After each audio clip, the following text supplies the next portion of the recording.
This girl's hair turned white overnight. In the last moment, she was a revered saint, healing the sick and wounded. The next, she was pulled down from her pedestal and subjected to humiliation. The girl swayed as she struggled to her feet. From within her erupted a sinister power, the antithesis of healing. The girl threw back her head and laughed. Saint or sinner, it mattered not. She swore with blazing eyes never to heal anyone again. The girl was once a trainee saint of the temple. Leah, to save the boy she admired who was on the brink of death, unhesitatingly transferred all his injuries onto herself, only to be betrayed by the very boy she adored. And her best friend turned against her at that moment, stealing her boy and slandering her reputation, watching the backs of the departing scoundrel and his lover. At this moment, she finally understood. It had all been her wishful thinking. Now, flashes of her former best friend and the boy's feigned kindness played in Luya's mind, then shattered into pieces. Nearly despairing, she collapsed to the ground. The next second, her originally golden hair instantly turned silver white. Legend has it that hundreds of years ago, when a plague ravaged the kingdom, a young girl with healing powers saved the nation's people. The world called her a saint. To honor her for generations, they built the temple. They brought women who, like the saint, possessed healing abilities into the temple as trainee saints. The most exceptional candidate would become the true saint, enjoying the same status as royalty. And now, although there were many trainee saints within the temple, the position of saint had been vacant for 10 years, because for a long time, no candidate with matching abilities had appeared. Before Luya became an orphan, becoming the saint was her lifelong dream. But Luya, her gaze gloomy, stroked her now white hair. Since that incident, her hair color hadn't returned. Perhaps it was due to overexerting her powers healing that scoundrel, coupled with the emotional trauma. Thinking of this, Luya felt a sharp pain in her chest. From afar came the jeers of several people, mocking her for being a flawed trainee saint. And now, her hair had even turned white. The newcomers were the same people who had long bullied her. They were all trainee saints, but most who awakened healing abilities were noble women. She was an exception. As an orphan, she had always been the target of bullying in the temple.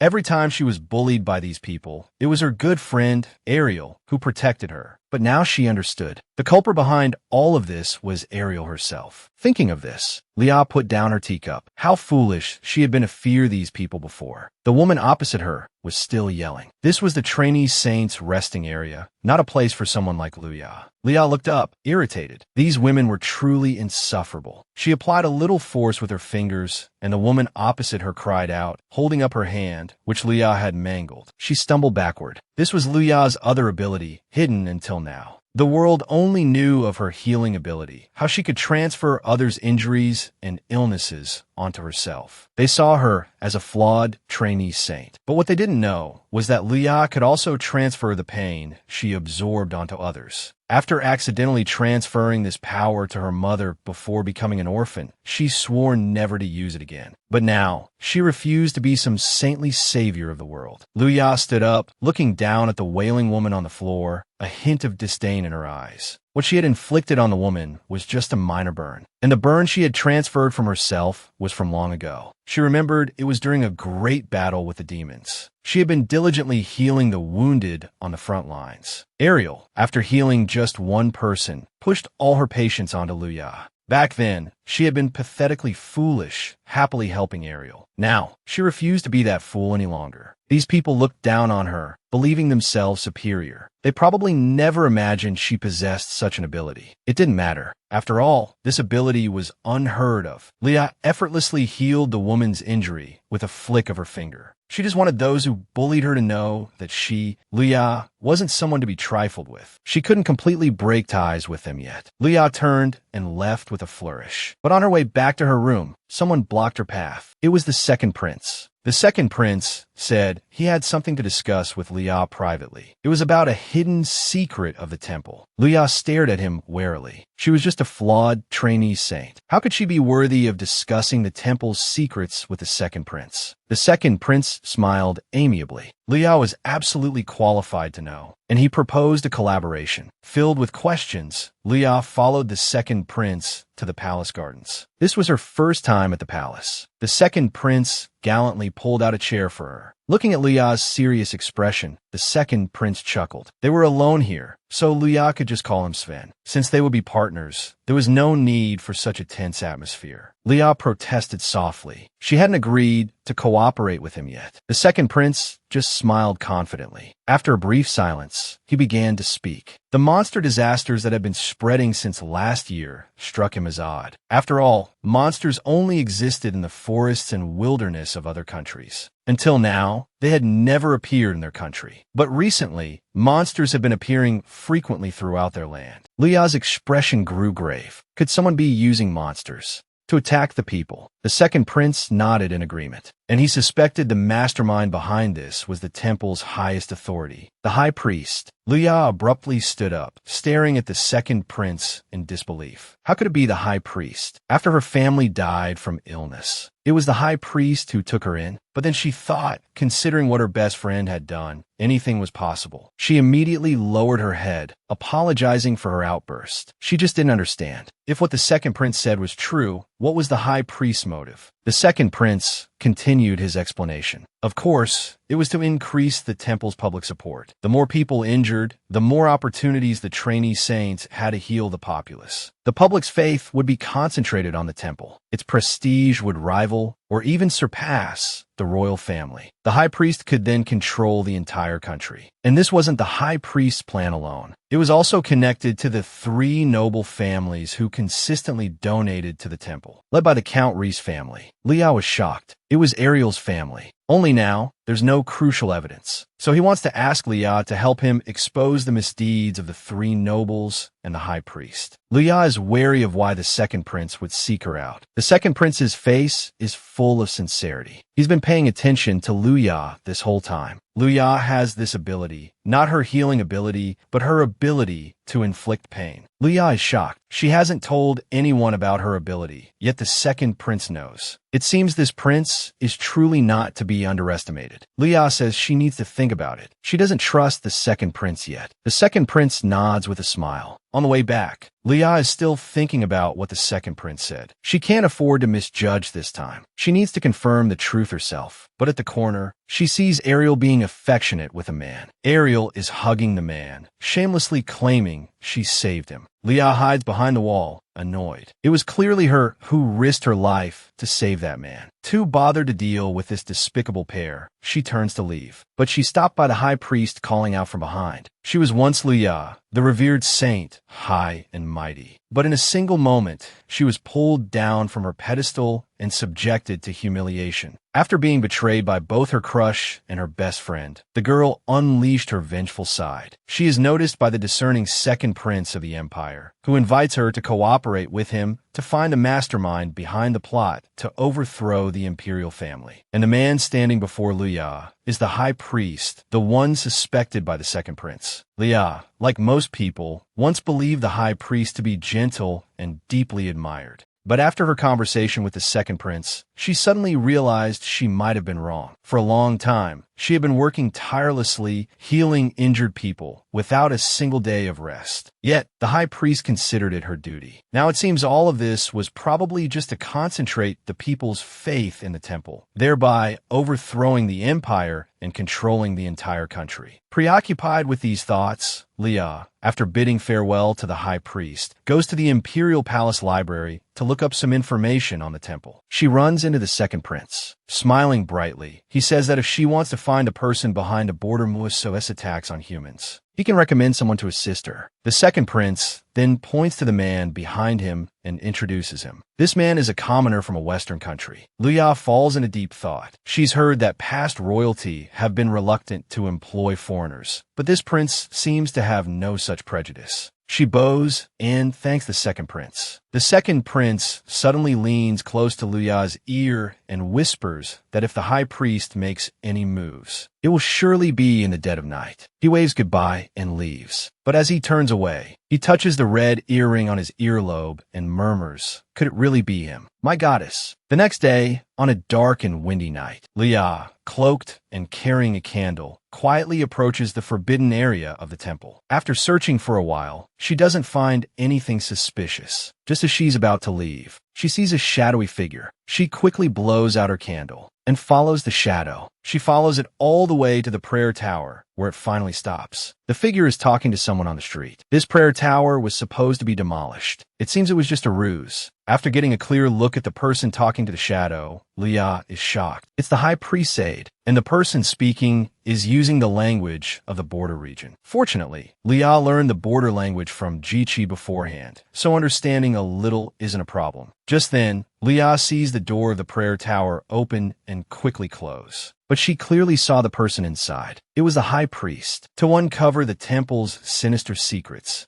Luya, once a saint, transforms into a vengeful woman, all because she discovered the ugliness of the temple. The high priest, originally holy and worshipped by all, is actually wicked, using Woosog to endanger the people just to overthrow the empire. He then poses as a savior, providing treatment to the injured, manipulating public opinion to control the entire empire. And now, Luya is getting closer to the truth, step by step. Hiding in a corner, Luya stares intently at the closed door. She clearly saw the high priest inside, plotting something with the foreigner from the border region. She pulls her hood lower and walks out. Looking at the aide guarding the door, she says meekly that she's a new servant girl and got lost. Seeing the aide relax his guard, Luya strides forward and tightly grasps the aide's hand. The next moment, the aide cries out in alarm, clutching his head in pain and collapsing unconscious. Luya scoffs at the fallen man. She's experienced this agonizing headache herself. She then slips inside and hides in a corner. After listening to the high priest's conversation with the border region man, Luya falls into deep thought. To enhance his reputation, the high priest actually hired someone to manipulate Vusog to attack the villagers. So the mastermind behind all this is truly the revered high priest. Luya clenches her fists, suppressing her rage. Suddenly, she hears another familiar voice. She looks up in disbelief, her eyes widening. It's Ariel, her former best friend. Ariel complains, dissatisfied with still being just a saint candidate. She wants to become the true saint quickly. The high priest scowls. The plan has just begun. Ariel shouldn't forget her engagement to the Knight Commander, which the high priest orchestrated behind the scenes. Hiding in the shadows, Leah almost cries out. She quickly covers her mouth, a wave of disgust washing over her. Ariel actually colluded with the high priest to compete for the position of saint. Then Ariel continues arrogantly, saying that a hero like Sir Garrick deserves someone like the saint, and that there's a clueless Luya who likes Sir Garrick. How annoying. She casually told Luya to do her best, and that pathetic woman actually said she loved Ariel the most. Such a flawed saint, with such insignificant abilities, yet so shameless. To be liked by those lowly commoners. How disgusting. Leah can only cover her mouth tightly, tears welling up in her eyes. The once kind Ariel had been pretending all along. She had trusted Ariel so much, not giving Leah time to grieve. The high priest continues to twist the knife, shrugging and saying that Leah wasn't completely useless. She was an obedient puppet, manipulating Boasso. But in the beginning, their true purpose was. Hearing the mention of their true purpose, Leah sits up straighter, trying to hear better. But she bumps into the wooden incense burner beside her. The sharp sound startles everyone. The high priest points at the incense burner and shouts in a panic, "Someone's there." To expose the temple's wickedness and to avenge herself, the girl clears her mind. Remembering the scenes of his past humiliation, he looked at the man across from him, hand outstretched, waiting for a response. Resolutely, he extended his own hand. Gritting his teeth, he agreed to cooperate with the second prince. The girl was originally Leah, a trainee saint of the temple. After being betrayed by both her best friend and her crush, she was dragged into the temple's conspiracy to gather evidence. Luya secretly infiltrated the temple's forbidden grounds. She eavesdropped on the high priest's secret meeting, but was almost discovered. Fortunately, the empire's second prince intervened in time and rescued her. Now, the second prince's face was full of smiles. With Leah's cooperation, he would definitely be able to gather strong evidence to prove the high priest's wicked deeds. The next day, Leah, just waking up, rubbed her sleepy eyes. Recalling the dangerous secret meeting last night, she understood what she had to do. As she got up, she turned and saw a key on the table. It was the key Prince Swain, the second prince, had given her when they parted last night. The key unlocked a secret greenhouse deep within the palace gardens, a place that belonged only to the second prince. He told Luya they would formulate their plan there. They agreed to meet at 3 p.m. today. The second prince will be waiting for her. With that in mind, Leah picked up the key and left. She had to stop the high priest and Ariel's plan.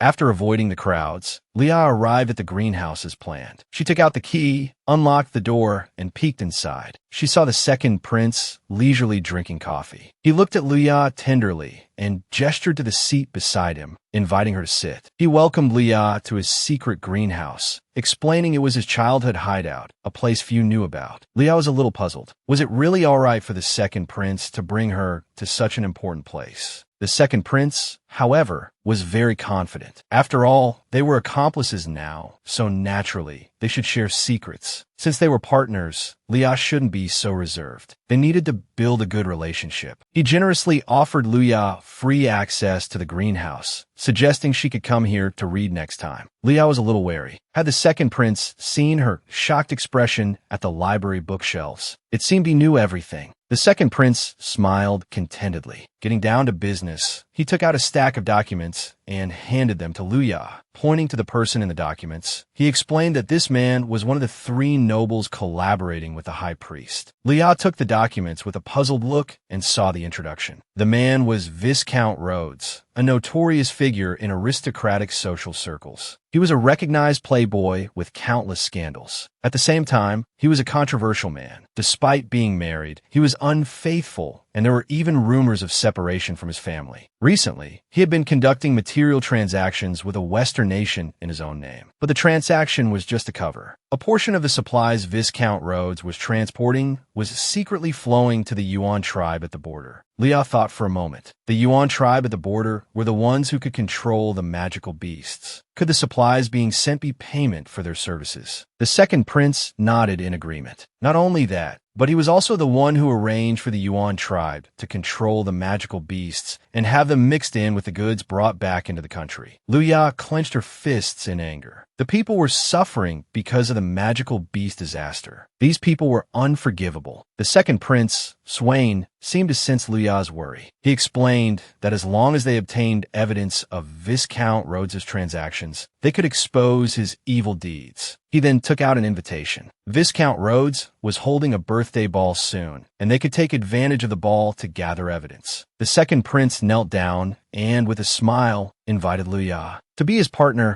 and dance with him. Leah was surprised, but agreed. For revenge, she was willing. She extended her hand and placed it in Prince Swain's. Leah was startled because she saw a glittering ornament on Prince Swain's earlobe. It looked familiar. The girl before him had slandered her friend to steal her crush. She had also taken credit for the boy's achievements. And now, she was putting on a pitiful act, begging Lord Locke to take her to the ball. But she was interrupted. The interruption came from one of Lord Locke's subordinates. He had accidentally injured his foot during training. Lord Locke stood up and proudly pointed to the girl behind him, explaining that Ariel had saved him from freezing to death. He could heal this small injury quickly. Looking at his sincere teammate, Ariel Skoed, she had been pushing all her work onto Leah recently, and she had barely used her abilities. Besides, using healing abilities was tiring, and these two had come at the worst possible time. Interrupting her time with Lord Locke, it had ruined her mood. Annoyed, she refused to heal them. She looked at the newcomer with a weak expression and said that although she wanted to help, she had been overworked lately and had overused her abilities. Before she could finish, Lord Locke looked at her with concern and turned to instruct the soldier behind him to ask other trainee saints for healing. Watching Lord Locke worry about his teammate's injury, Ariel plastered a smile on her face and continued discussing the ball and choosing a dress. Lord Locke agreed with Ariel, but he felt a little uneasy. Shouldn't his subordinate's injury be more important than choosing a dress right now? Meanwhile, our protagonist, Leah,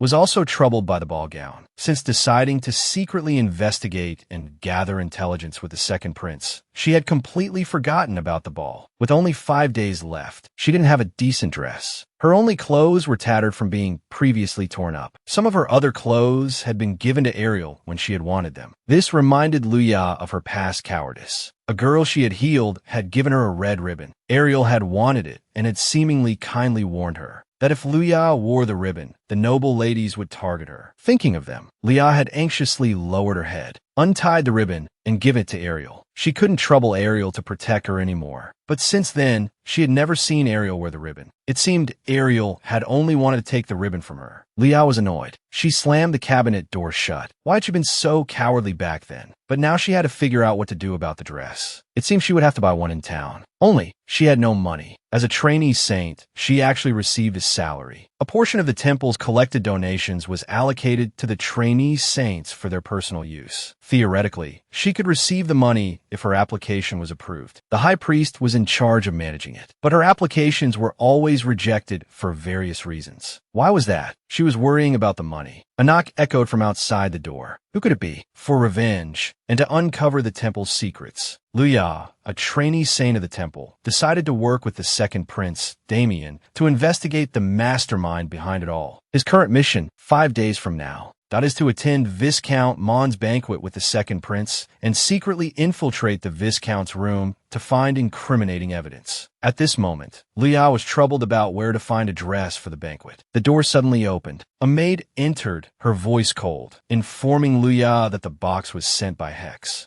Liao was surprised. Hex was the second prince's subordinate. Why would he send her something? Could it be from Prince Damien? As she pondered, the maid abruptly dropped the box on the floor, complaining with a displeased expression, "What's in this thing? It's so heavy." The key point was that Hex, who was incredibly popular among the maids, had sent this to Luya. They all said Luya couldn't resist men. Could it be that Luya had tricked Hex again? Listening to the maid's curses, Luya calmed down, stroking her chin in thought. What kind of suffering should she inflict? This maid was as rude as ever. However, this power to inflict pain was meant for revenge. She should be more cautious. Still, she felt uneasy letting the maid off the hook. Looking at the disdainful maid, Liao spoke with a serious expression, reprimanding her. She stated that the maid's words were not only an insult to Luya, but also a slander against Hex. She must apologize. The maid, with a displeased look, refused to apologize. Luya calmly continued. Hex is Prince Damien's most loyal subordinate. Slandering Hex is slandering Prince Damien. How dare a mere maid gossip about an imperial prince? The maid clenched her fists, angered by Luya's words. She quickly explained that she hadn't slandered Hex. Luya sighed dramatically. If you didn't slander him, then you were slandering me. To slander me, you even dare to insult the prince. This maid is truly shallow. But putting that aside, I am a trainee saint, and you are a maid. Please remember your place. The maid, her eyes filled with fear and resentment, finally lowered her head and bowed, apologizing to Luya.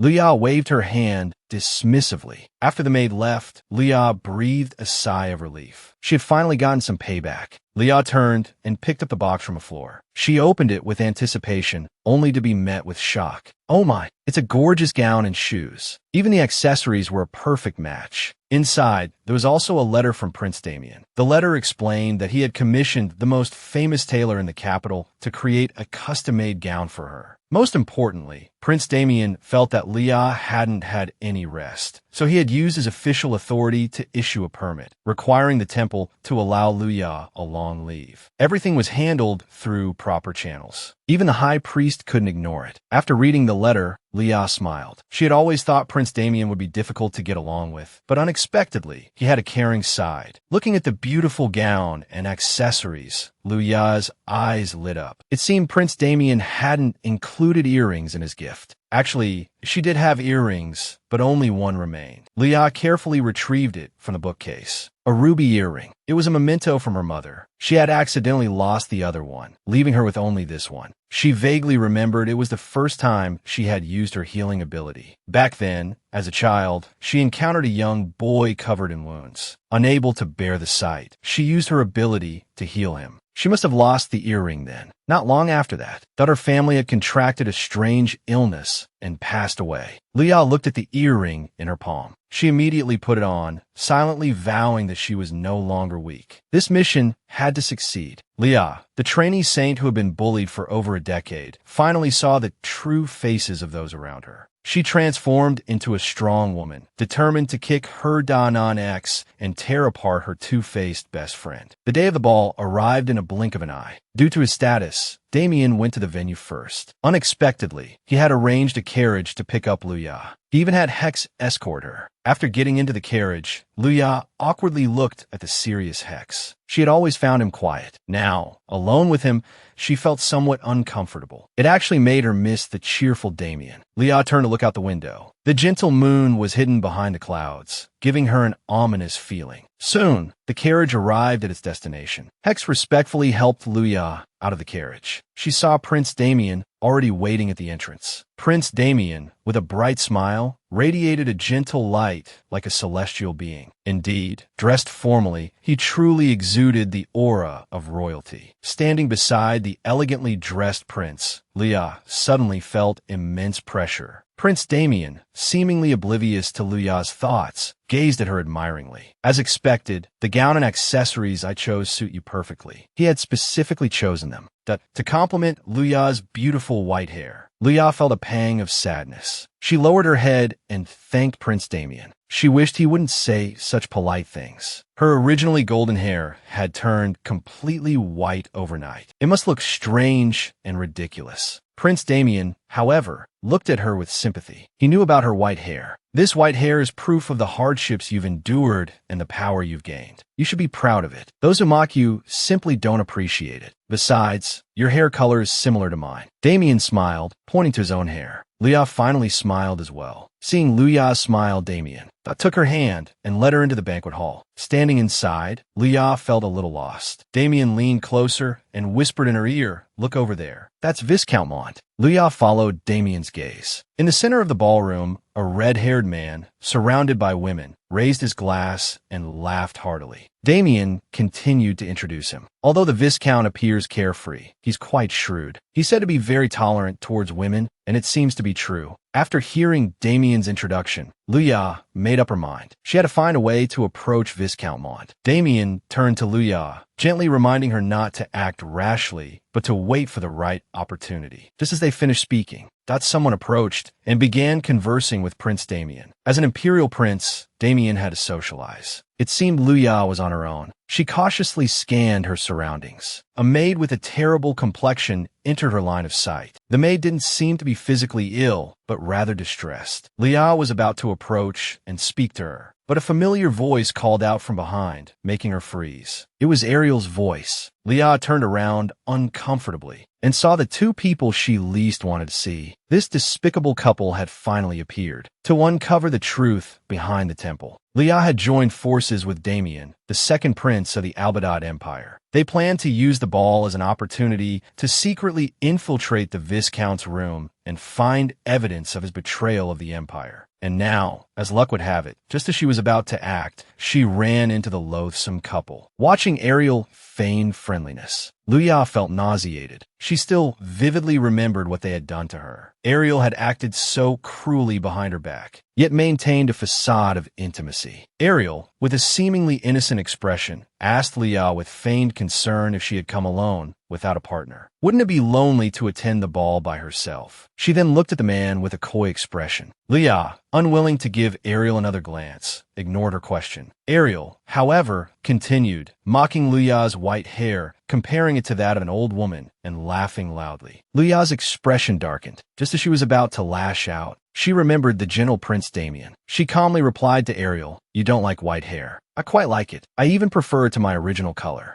Ariel was about to retort, but Locke interrupted her. He advised Ariel, such a kind person, not to bother acknowledging someone like Luya. Ariel, however, clung to Locke, insisting on confronting Luya. She scanned Luya from head to toe and continued her taunts. "Your dress and jewelry are so beautiful. Did some random man give them to you? And you're even wearing pretty earrings." Ariel reached out to snatch Luya's earring. A wave of unpleasant memories flooded Luya's mind. She closed her eyes in fear and backed away, only to find herself in a warm embrace. Opening her eyes, she saw Prince Damien's handsome face. He was smiling at her. He turned and greeted the couple. Locke bowed nervously to the prince. Ariel, however, immediately put on a flirtatious display towards Damien. Damien, still smiling at Luya, readily admitted to being her escort for the evening. Ariel stared in disbelief. To make matters worse, the other guests, upon realizing Luya was the prince's companion, began to express their admiration for her. Ariel, masking her resentment, put on a cheerful facade and praised Damien for his kindness. "Your Highness is so kind. Please take care of me in the future as well." Damien maintained his friendly smile and simply nodded. Ariel then took Locke's arm and headed towards the dance floor. Locke, about to follow Ariel, was stopped by Damien. Damien leaned in and whispered to Locke, mentioning his father, a distinguished knight, and Locke's own commendable military achievements, living up to his heroic reputation. Locke responded humbly, saying it was his duty. Damien's tone then shifted abruptly. "However, it seems you're easily deceived, especially when it comes to judging women. You still have much to learn." With that, Damien, without another glance at the stunned Locke, left with Luya. Ariel, clenching her fists, watched them go, gritting her teeth. "Luya, don't get too cocky. I won't let you get away with this. A ball, an opportunity. There would always be a chance to expose the devil's true face, to investigate the person colluding with the monsters." The trainee saint, Luya, unexpectedly noticed a maid acting strangely at the ball. While everyone watched the despicable couple dancing in the center of the floor, Luya nervously watched the unusual maid in the crowd. It was the same maid she hadn't spoken to earlier. Her gaze shifted downwards, and she was horrified to see a fruit knife clutched in the maid's hand. Luya quickly nudged Damien, directing his attention to the maid's hand. The maid seemed to be muttering, "Kill him, kill him," as she moved towards Viscount Mond. It seemed she was seeking revenge. With everyone dancing, Viscount Mond was completely exposed. She had to stop her. The maid continued muttering. Just as she reached the Viscount's back, Damien grabbed her wrist and took the knife. The maid looked at Damien in terror and tried to explain. Damien led her to a secluded garden, urging her to share her grievances. The maid sighed and began to recount her tragic story. Her name was Charlotte, and she came from the countryside. She had been working as a maid for Viscount Mond. Although the Viscount had a bad reputation, the pay was good, and she needed the money to support her impoverished family. She had worked there peacefully for 2 years. However, because she was getting married, she decided to resign. Damien asked who she was marrying. Charlotte explained that it was her childhood sweetheart, Alan, who owned a bakery outside the capital. She had been looking forward to marrying Alan and running the bakery together. But shortly after she resigned, the Viscount called her to his bedroom. As soon as she entered, he pushed her onto the bed. Charlotte continued, her voice breaking. She had tried to resist, but the Viscount choked her and assaulted her. The memory of the event flashed before her eyes. Charlotte was sobbing uncontrollably. After hearing her story, Luya clenched her fists and cursed the Viscount for being a scumbag. Damien calmly asked if she had told anyone else. Charlotte paused for a moment. She had agonized over it for a long time and finally told Alan. Alan had confronted the Viscount, demanding an apology and justice. But the Viscount wouldn't let them go. He had used his influence to pressure them, and the bakery soon went out of business. That's why she had resorted to violence at the ball. She was prepared to face execution. Fortunately, she hadn't married Alan yet, so he wouldn't be implicated. Once the Viscount was dealt with, the bakery could reopen. Looking at the weeping Charlotte, Luya, with a determined gaze, helped her up. "We will help you resolve this," she said, looking back at Damien. Damien shrugged. "Since Luya has said so, I will offer my full support." Luya smiled at Damien. Clenching her fists, she vowed silently, "Viscount Mond, your actions will ultimately come back to haunt you. To investigate the person behind the monster collusion, and to help Charlotte get revenge. To punish the demon who wronged her." Luya swore she would make Viscount Mond pay. After returning from the garden, Damien watched Luya with a smile. Luya really was a good person, taking on matters unrelated to their plan. Luya, however, didn't mind. She had intended to approach Mond and secretly obtain evidence of the transaction anyway. It just happened to coincide with resolving Charlotte's situation. Coincidentally, Damien shook his head. He had a feeling Luya prioritized resolving Charlotte's issue. He hoped Luya's kindness wouldn't interfere with their revenge plan later. A cheerful melody drifted from the music box upstairs. Damien grabbed Luya's hand and rushed onto the dance floor. Amidst the envy and praise of the crowd, the two danced gracefully. In the corner, Ariel seethed with jealousy, listening to the compliments directed at Luya. They even dared to say Luya danced more gracefully than her. Rage welled up inside her. Locke, beside her, looked at Ariel with some confusion. Ariel immediately changed her expression, forcing a smile. She said she simply saw an eyesore and found it rather annoying. On the dance floor, Luya, somewhat unfamiliar with dancing, swayed slightly, her long hair flowing, revealing the ruby earrings at her ears. This made Damien's heart tremble. He unconsciously touched his own earring. It was the same earring. Damien's memories flooded back. That person really was Luya. Years ago, when he was still a child, he had snuck out of the palace, trying to teach some bullies a lesson. He not only got injured, but also got separated from his attendants. Even if he didn't return to the palace, no one would probably worry about him. After all, he was the forbidden second prince. His mother nearly died giving birth to him. It was thanks to the saint at the time that his mother survived. Because of this, everyone hated him. Everyone only cared about his older brother. No one cared about him. Just as he was feeling injured and lonely, a little girl entered his world. She stared at his injured leg with concern. She said she could heal him, but it would be painful for her. Damien didn't understand at the time. He possessed the same healing abilities as a saint candidate. But why would it be painful? Damien was stubborn. Such a small injury didn't need her to force herself. No one would worry about him anyway. The little girl's eyes were filled with determination. Of course, someone would worry about him. She would. After saying that, the girl quickly healed his leg. After she left, she dropped a ruby earring. For so many years, he had been searching for that girl, relying on that single clue. He unexpectedly stumbled upon the dark side of the temple. Later, he formed a partnership with Luya. He had always suspected that the girl was Luya. Spending time with her, he increasingly hoped she was the goddess who had saved him. It truly was Luya before his eyes. Damien carefully held his precious treasure. It was wonderful. He had always wanted to see her. After all these years, she was still as kind as ever. If this kindness hindered his path, then he would do the things Luya was unwilling to do. The music ended, and Damien gently embraced Luya. From now on, he would protect her. Applause erupted around them. Viscount Mond also applauded, his eyes lingering on Luya with undisguised lust. Damien, the second prince, known as the Empire's prodigy of the arena, in order to overturn the world's boring evaluation of him, and to find the girl who had brought him salvation. After all these long years, he finally stood in a position admired by the world. At the same time, he found the goddess who had saved him. Luya, from this day forward, he would protect her. He would always stay by her side as her sword and shield. Meanwhile, Luya, focused on her revenge, looked at the Viscount staring at her with lecherous eyes. His vulgar gaze made Luya extremely uncomfortable. However, she couldn't waste such a good opportunity. She needed to get close to the Viscount and be alone with him to use her ability. An idea formed in her mind. The lecherous Viscount began to speak presumptuously, pointing at Luya and asking Damien, "This isn't your Highness's fiancée, is she? Such beauty that it evokes a dangerous charm, a desire to pluck it." The Viscount reached out and presumptuously lifted Luya's chin. Damien internally seethed,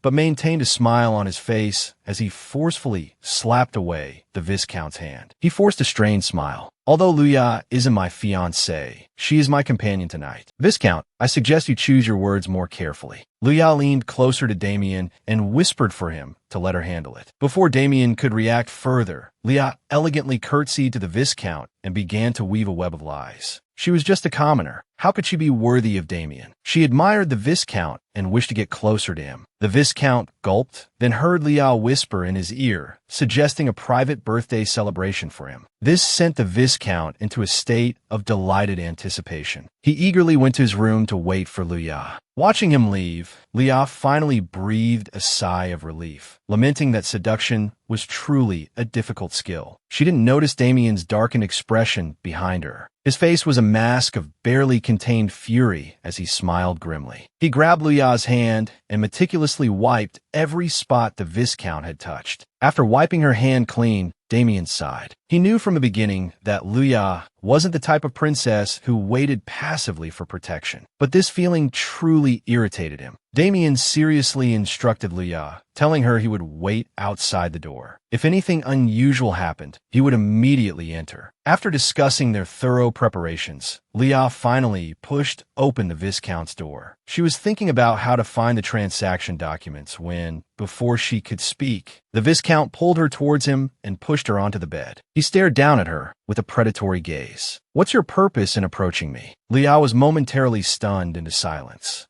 Had their plan been discovered?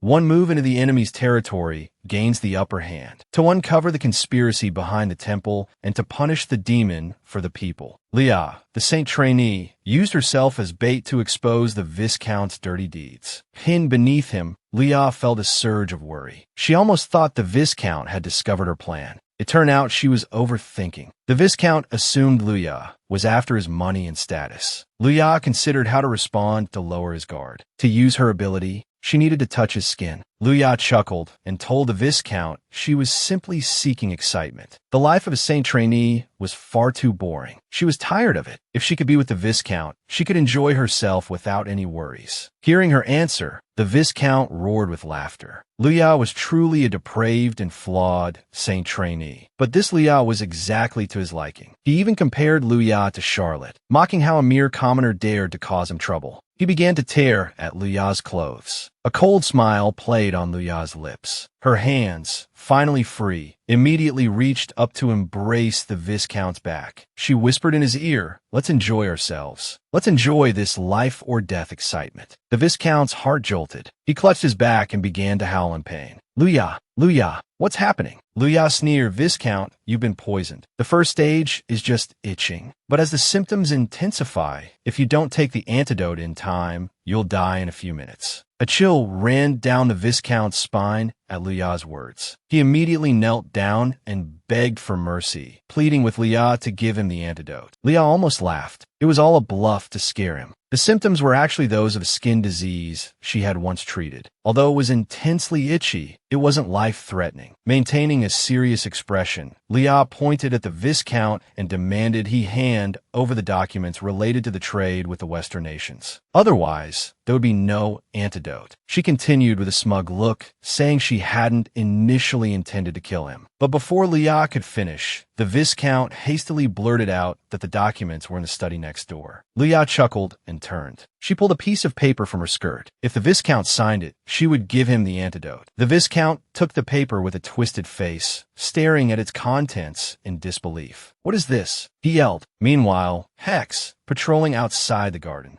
discovered Ariel meeting with a stranger. The location of their clandestine meeting was the warehouse. There seemed to be a Mushu locked inside. Why would they meet there? Hex was shocked. He had to inform Damien and Luya immediately. "The devil walks among us. Hell is empty. And she, Luya, as the future saint, must become a villainess. She would tear apart the injustices of this world and expose the hypocrites hiding behind the facade of the righteous temple." The Viscount stared at the confession in his hand, aghast. It listed his crimes, along with a bill demanding compensation for Charlotte. The Viscount trembled. "What a joke. That Charlotte, a mere servant, demands compensation from me." Luya calmly stated, "According to the investigation, Viscount, you pressured Charlotte's fiancé's bakery. Of course, you have to compensate. Moreover," she continued, "there are many victims like Charlotte. Some are even pregnant. But Charlotte said to try and get them all compensation. Otherwise, just paying a little would be letting you off easy." Luya stared at him, her gaze piercing. "Which do you choose, your wealth or your life?" The Viscount shakily signed and stamped the document, handing it to Luya. He then reached out his hand, asking for the antidote. After receiving the confession, Luya didn't even bother looking at him. "There is no antidote. You will slowly die in endless agony. Repent your sins in the little time you have left." With those cold words, she left the room. Behind her, the Viscount cried out. His symptoms seemed to worsen. He gasped for breath, then collapsed with a thud. Luya glanced back at the unconscious Viscount with disdain. "Useless thing. Outside, Damien, who had been waiting, breathed a sigh of relief as Luya emerged. Noticing the slight tear in Luya's dress, he felt a pang of concern. He chivalrously removed his cloak and draped it over her shoulders. He looked at Luya with a hint of reproach, wishing she would be more careful. Luya apologized sheepishly. Damien became exasperated. He hadn't wanted an apology. He was simply looking at the confused Luya. Damien firmly told her he would make his feelings clear to her. They quickly located the trade documents where the Viscount had indicated. Just as they were about to leave, Hex rushed in, panicked. Before they could catch their breath, Hex reported to Damien that he had seen Ariel meeting secretly with a mysterious person near the warehouse. He suspected the person was a member of the Yuan clan who had infiltrated the party. He feared the warehouse held the demonic tools they were smuggling into the country. As soon as he finished speaking, screams erupted from outside. Damien and Luya rushed to the balcony and looked down. People scattered in terror across the dance floor, fleeing a gigantic monster. Luya was stunned. Could Ariel be behind this? Why would she go to such lengths? Luya searched frantically. Finally, she spotted Ariel on the second-floor walkway, a triumphant smirk on her face as she admired her handiwork. Ariel, the noble and revered saint, worshipped by the world, was in league with monsters attacking humans. Luya, the flawed and scorned saint whose conduct was deemed deplorable, was the true savior. One day, Luya would expose these villains and avenge herself. Ariel, standing on a second-floor walkway, watched the chaos below with glee. Ordering the monster to attack the nobles was part of her plan with the temple director. By healing the injured, the temple would gain the people's adoration. However, most nobles were loyal to the royal family. If the temple's influence grew too strong, it would arouse suspicion. Their plan would be at risk of exposure. Although attacking the Viscount's mansion wasn't part of the plan, she couldn't stand to see Luya shine. She ordered the monster not to kill anyone, as she would heal them according to her whim. The white-haired girl was an exception. She had instructed the monster to go berserk and attack her specifically. Luya, you're so pathetic and incompetent, yet so arrogant. Ariel laughed, pointing at the monster. Just destroy that woman. Locke watched the panicked crowd with annoyance. He hadn't brought his accessories. With them, a monster would be nothing to fear. But Ariel had told him he wouldn't need his sword at the birthday banquet, so he had left it behind. He had to find Ariel quickly. She was so delicate and could be in danger. Meanwhile, Damien took the sword from Hex and stood before Luya. He had to protect her. Luya was worried. As an imperial prince, how could he risk confronting a monster? It was too dangerous. Damien shook his head. Luya, don't underestimate me. I'm quite strong. I'm no weaker than the Knight Commander. Damien instructed Hex to deal with the Yuan clan member he had seen earlier. If that person was controlling the monster, they were still within the mansion. He was to arrest them on sight. Hex immediately turned and left. Damien turned to Luya, who he was shielding, and handed her the documents. He told her to leave with them immediately. Luya clutched the documents and looked at Damien. She couldn't abandon them and flee. Damien's voice sharpened. Luya, as intelligent as she was, should understand this was the most logical course of action. Luya gripped the documents tightly. He was right. She would only be a hindrance if she stayed. But if Ariel was behind this, she would definitely order the monster to attack her. That was just how Ariel was. Could she use this to her advantage? Perhaps her transmigration ability could be of use as well. With this thought, Luya caught up to Damien. I have a plan, she said. She was Luya, the despised, flawed, and lowly trainee saint. He was born with the spirit of competition. The second prince of the empire, His Highness Damien. This time, they will join forces to shatter the world's prejudice against them. Faced with the current situation, Damien thought carefully. The mysterious person and the Yuan clan had already been handed over to the machines to deal with. Next was ensuring Luya's safe escape. The only remaining issue was dealing with the monster before them. The Monster Knight captain was evacuating the crowd, but the progress didn't seem to be going smoothly. There were too many people at the scene. If he acted rashly, he was afraid he would hurt innocent people. He could only find a way to lure the monster to a less crowded place. Luya behind him interrupted his thoughts. With a determined look, she stated that she would not escape alone. She had a plan. She would lure the monster away. Before Luya could finish speaking, Damien's expression changed drastically. How could he let Luya do such a dangerous thing? Luya reached out a finger and placed it on Damien's lips, stopping him from saying anything more. Only a madman can achieve revenge. Damien was stunned for a moment, then tightly grasped Luya's hand. Luya always managed to exceed his expectations. Damien nodded, indicating that he would follow Luya's plan. His gaze swept across the crowd. A white-haired woman was targeted by the monster. Locke beside her hurriedly called out, but a voice not far away said, "The one you're looking for isn't her. It's me." Luya stood righteously in front of the woman, a slight curve at the corner of her lips. As expected, the monster reacted to people with white hair. "Ariel, we really are good friends." After Luya led the monster to a deserted area, Damien unleashed a barrage of attacks. Luya also delivered the final blow to the monster. What surprised her was that her ability actually worked on the monster. The symptom she inflicted on a monster this time was a hangover. Damien's expression softened somewhat. He held Luya's hand, a little Jidong-ed. They had succeeded. Luya smiled, looking at the crowd gathering around, and shouted that it was Prince Damien who defeated the monster. She had to hide her abilities well and not let anyone discover them. The moment the monster fell, the surrounding people began to cheer loudly, showering Damien and Luya with praise. Meanwhile, Ariel, watching Luya being praised by the crowd below, was filled with rage. A bunch of useless things. She had failed. Ariel turned around irritably and left. "Forget it. I need to prepare the next plan."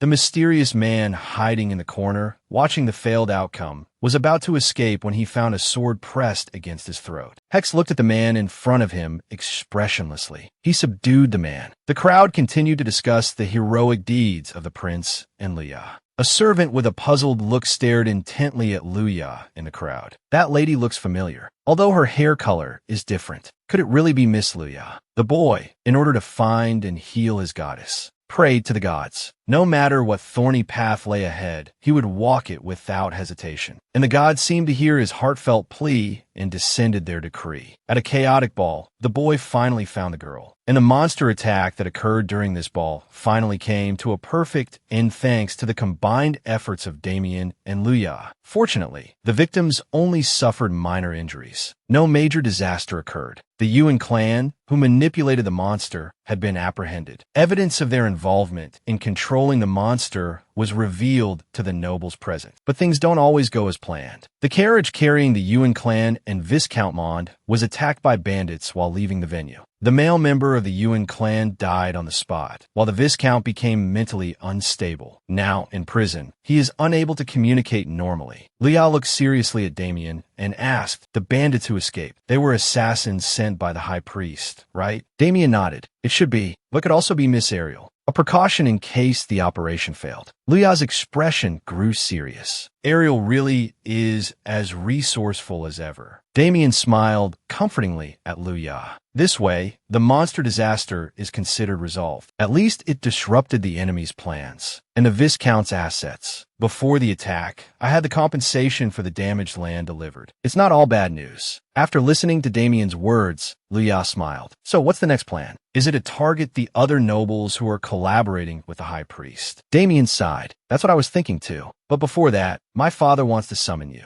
Luya, who had just picked up a cookie and was about to eat it, was startled. Damien's father. That's His Majesty the King. On the other side, Ariel's anger had nowhere to go. The monster attack had failed. Although the assassins she sent succeeded, she was still reprimanded by the high priest. But she hadn't done anything wrong. It was clearly Luya's fault. Everyone was praising Luya for her courage. The children all adored Luya. Luya was just an orphan, a flawed saintess. And she noticed that even Lord Locke seemed distracted by her at the ball. While she was troubled, the door to her room opened. A maid nervously explained to Ariel that the high priest had just sent a message regarding the upcoming annual Christmas celebration. All Saintess candidates were required to attend. Miss Ariel had been recommended by the temple as the Rose Princess for 2 consecutive years. And this year, the high priest had also recommended Miss Ariel. The man who had been brainwashed by Charlotte finally began to doubt the truth of her words after the ball. Was Luya really as unbearable as Ariel had said? To dispel his doubts, Locke went to the high priest's room, wanting to inquire about Luya. The high priest, however, refused Locke's request, citing a busy schedule. Locke had no choice but to leave. But Luya at the ball that day was truly brave and beautiful. Locke shook his head frantically, trying to rid his mind of Luya's image. After closing the door, the high priest slammed his hand on the desk in anger.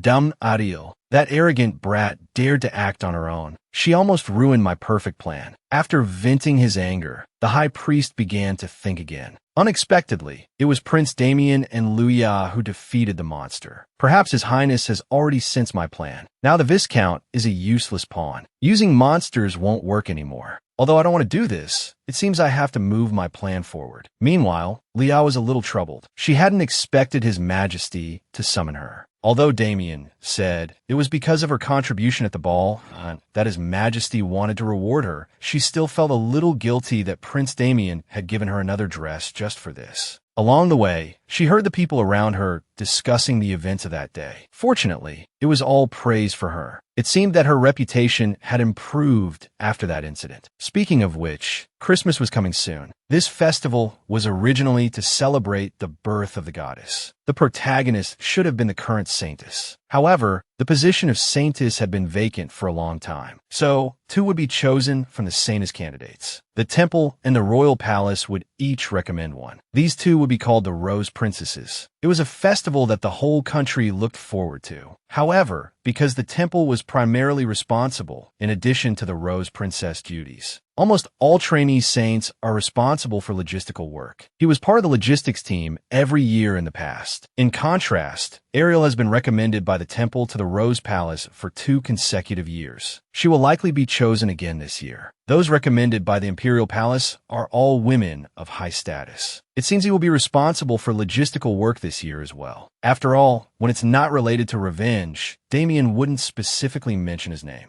Leah, wandering through the Imperial Palace, got a little lost. Just as she was unsure which way to go, a basin of cold water was suddenly dumped on her head. Extremely annoyed and angry, she looked up towards the window above, but she only saw a fleeing figure. The figure was female. Could it be Ariel? No, it shouldn't be her. She wouldn't resort to such petty tricks at this point, especially not within the Imperial Palace. She would be even less likely to act so rashly. But now her clothes were soaked. What should she do? While she was distressed, a man approached her from afar. The man had a hostile look on his face. He glared at Luya and asked if she was the trainee saint. Luya? This was the courtyard of the Imperial Palace. What was she doing in such an unpresentable state? Luya, who had come to the Imperial Palace to meet His Majesty in a cheerful mood, had a bucket of cold water dumped on her. To make matters worse, she happened to run into the Empire's first prince. The one staring at Luya with anger was Crown Prince Kron. It was said that Crown Prince Kron was very particular about etiquette. He was very strict with himself and others. Watching Crown Prince Kron continue his cold reprimand, asking why she was standing in the Imperial Palace completely soaked, and stating that her appearance was a disgrace to the Imperial courtyard, Leah hung her head in fear. She wanted to tell Crown Prince Kron that someone had poured water on her, but then she had second thoughts. If she told the truth, the prince would only make unnecessary assumptions. It might even implicate the second prince, Damien. She could only try to bluff her way through. Leah then said that she had accidentally gotten wet and would change her clothes immediately before going to see His Majesty. Crown Prince Kron was not satisfied with her answer. Miss Leah, you are truly disappointing. I don't understand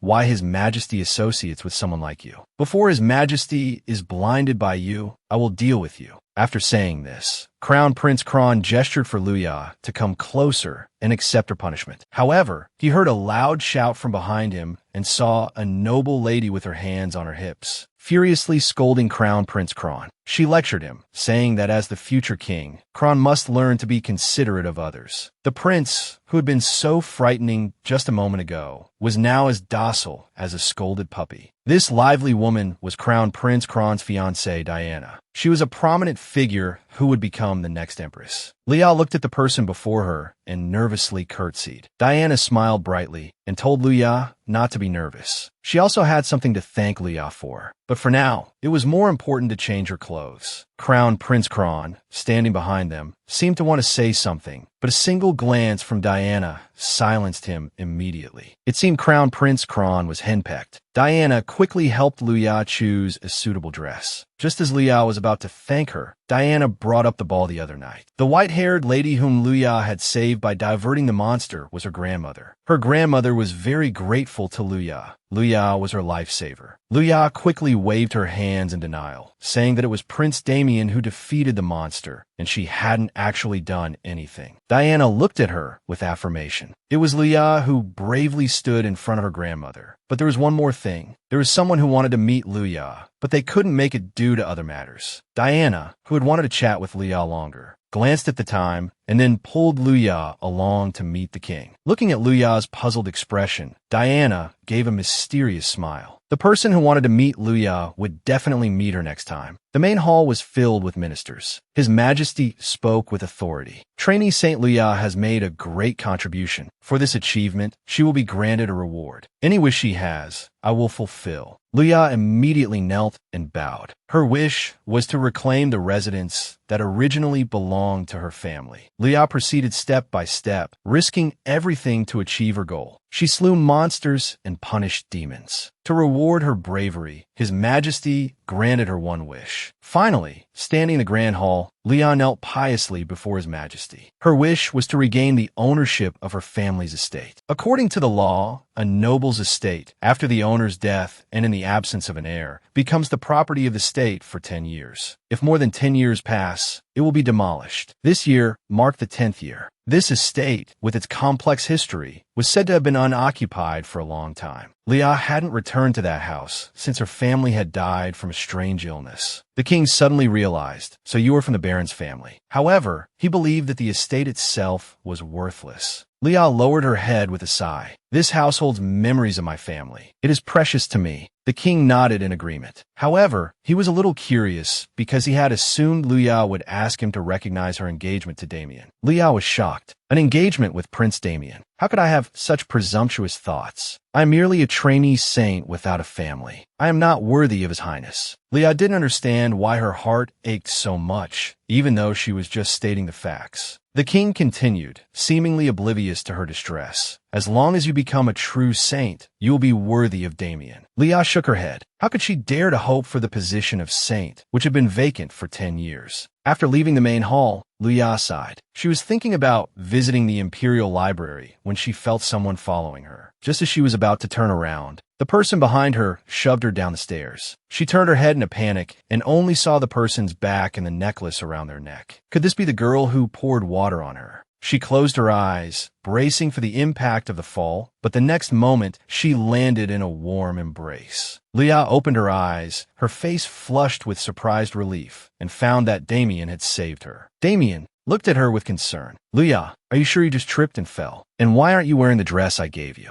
Luya stammered, unable to speak. Damien's expression immediately changed. He said that he was very sensitive to lies. If Luya didn't answer honestly, he would continue to hold her. Luya sighed and told Damien that someone had poured water on the dress he had given her, and that she had just been pushed down the stairs. She believed it was the same person, but she hadn't seen their face clearly. Damien's face turned cold. He gently put Luya down and told her that he would have a night act as her guard for the time being. Luya repeatedly declined, saying that she was used to the nobles at the temple and their frequent pranks. Damien, his eyes filled with tenderness, cupped Luya's face and leaned in close, but the sound of a dropped apple interrupted them. The newcomer, upon seeing Luya, cried out in delight, "Miss Luya," and rushed over, embracing her tightly. Damien, standing to the side, was stunned. The long-separated master and servant were finally reunited. As the boy excitedly hugged the girl, thanking the gods for allowing him to see her again, Damien, standing beside them, scowled. He reached out and pulled the boy away, asking Luya with a terrifyingly sweet smile, "Who is this impolite, apple-dropping boy?" The boy finally noticed Damien's displeasure and quickly bowed, apologizing for his disrespectful behavior and asking for Damien's forgiveness. Luya looked at Damien, urging him not to scare the boy, and then began to introduce him. The boy's name is Louis. He was originally a servant in Luya's family. When they were young, he was like an older brother, always taking care of Luya. Louis was born in a small country in the east. He was the son and heir of the most famous merchant in that country. However, he had absolutely no talent for business, so he ran away from home. By chance, he was hired by Luya's father. Louis was a diligent worker and very good at making sweets. He quickly gained her father's approval and was put in charge of taking care of the young Luya. However, ever since her father passed away, Luya hadn't seen Louis again. Louis explained, somewhat nervously, that after that tragic incident, his father, who was there on business, found out about his whereabouts and took him back home. But later, his father discovered that his third sister had a better business sense, and the heir became his sister. He was free again. 6 months ago, he returned to the empire. Now he works as an attendant in Diana's household. He always felt that he was useless. Back home, he could only worry about Luya's situation, but couldn't do anything. Now that he had seen Luya again, there was something he had to tell her. Louis's expression suddenly became serious. It was about the sudden death of Luya's family. He found it difficult to speak, but still whispered that he had always suspected it might have been someone's plot. Luya was shocked. A plot? Weren't her parents' deaths due to illness? Louis continued, saying that although it was vaguely handled as an unknown illness at the time, it was probably a deliberate plot. Just as Louis was about to tell Luya who was behind it, a group of maids behind them interrupted their conversation. Louis had to make an appointment with Luya to tell her next time. Damien also looked at Luya with some concern. Luya hadn't slept well. Too much had happened yesterday. Whether it was what Louis said or the matter of the basement, everything was worrying. As she was thinking, a knock came at the door. When the door opened, Luya found it was Hex. It was by Crown Prince Kron's order. He was to protect Luya as a guard. Luya smiled. Was it because someone in the Imperial Palace had been hostile towards her before? So Kron sent someone to protect her. Crown Prince Kron was really overprotective. Hex didn't say much, just held out an envelope, saying it was from the Imperial Palace for Luya. Luya took the envelope with some confusion. A letter from the Imperial Palace. Could it be the deed to the basement? After opening the envelope, Luya was shocked. Luya, a trainee saint, a peripheral figure in the temple, had been bullied and ignored for years. After being betrayed by her friend, she transformed into a strong-willed woman, overcoming obstacles. Good fortune followed. Luya excitedly jogged through the palace gardens. She pushed open the door to her in Crown Prince Kron's secret hideout. Kron, who was inside, looked at her with an indulgent expression. He was happy that Luya had come see him. Kron was observing a white rose that had just budded and immediately beckoned Luya to come and see. Luya hurriedly opened the envelope, saying they could look at that later. Let's look at what's in this letter first, Luya said, holding up the recommendation letter that nominated her as the Rose Princess. She asked Kron, somewhat incredulously, this must have been recommended by you, right? Kron, with his usual expression, shook his head. Although he wanted to do so, it wasn't him who recommended Luya. It was his brother's fiancée, Diana. Because of Luya's meritorious service in the Manhwa assassination incident, many people recommended her. Except for a small number of people, it was almost unanimously approved. Kron, resting his chin on his hand, asked Luya, don't you want to be the Rose Princess? Luya sighed lightly. It wasn't that she didn't want to,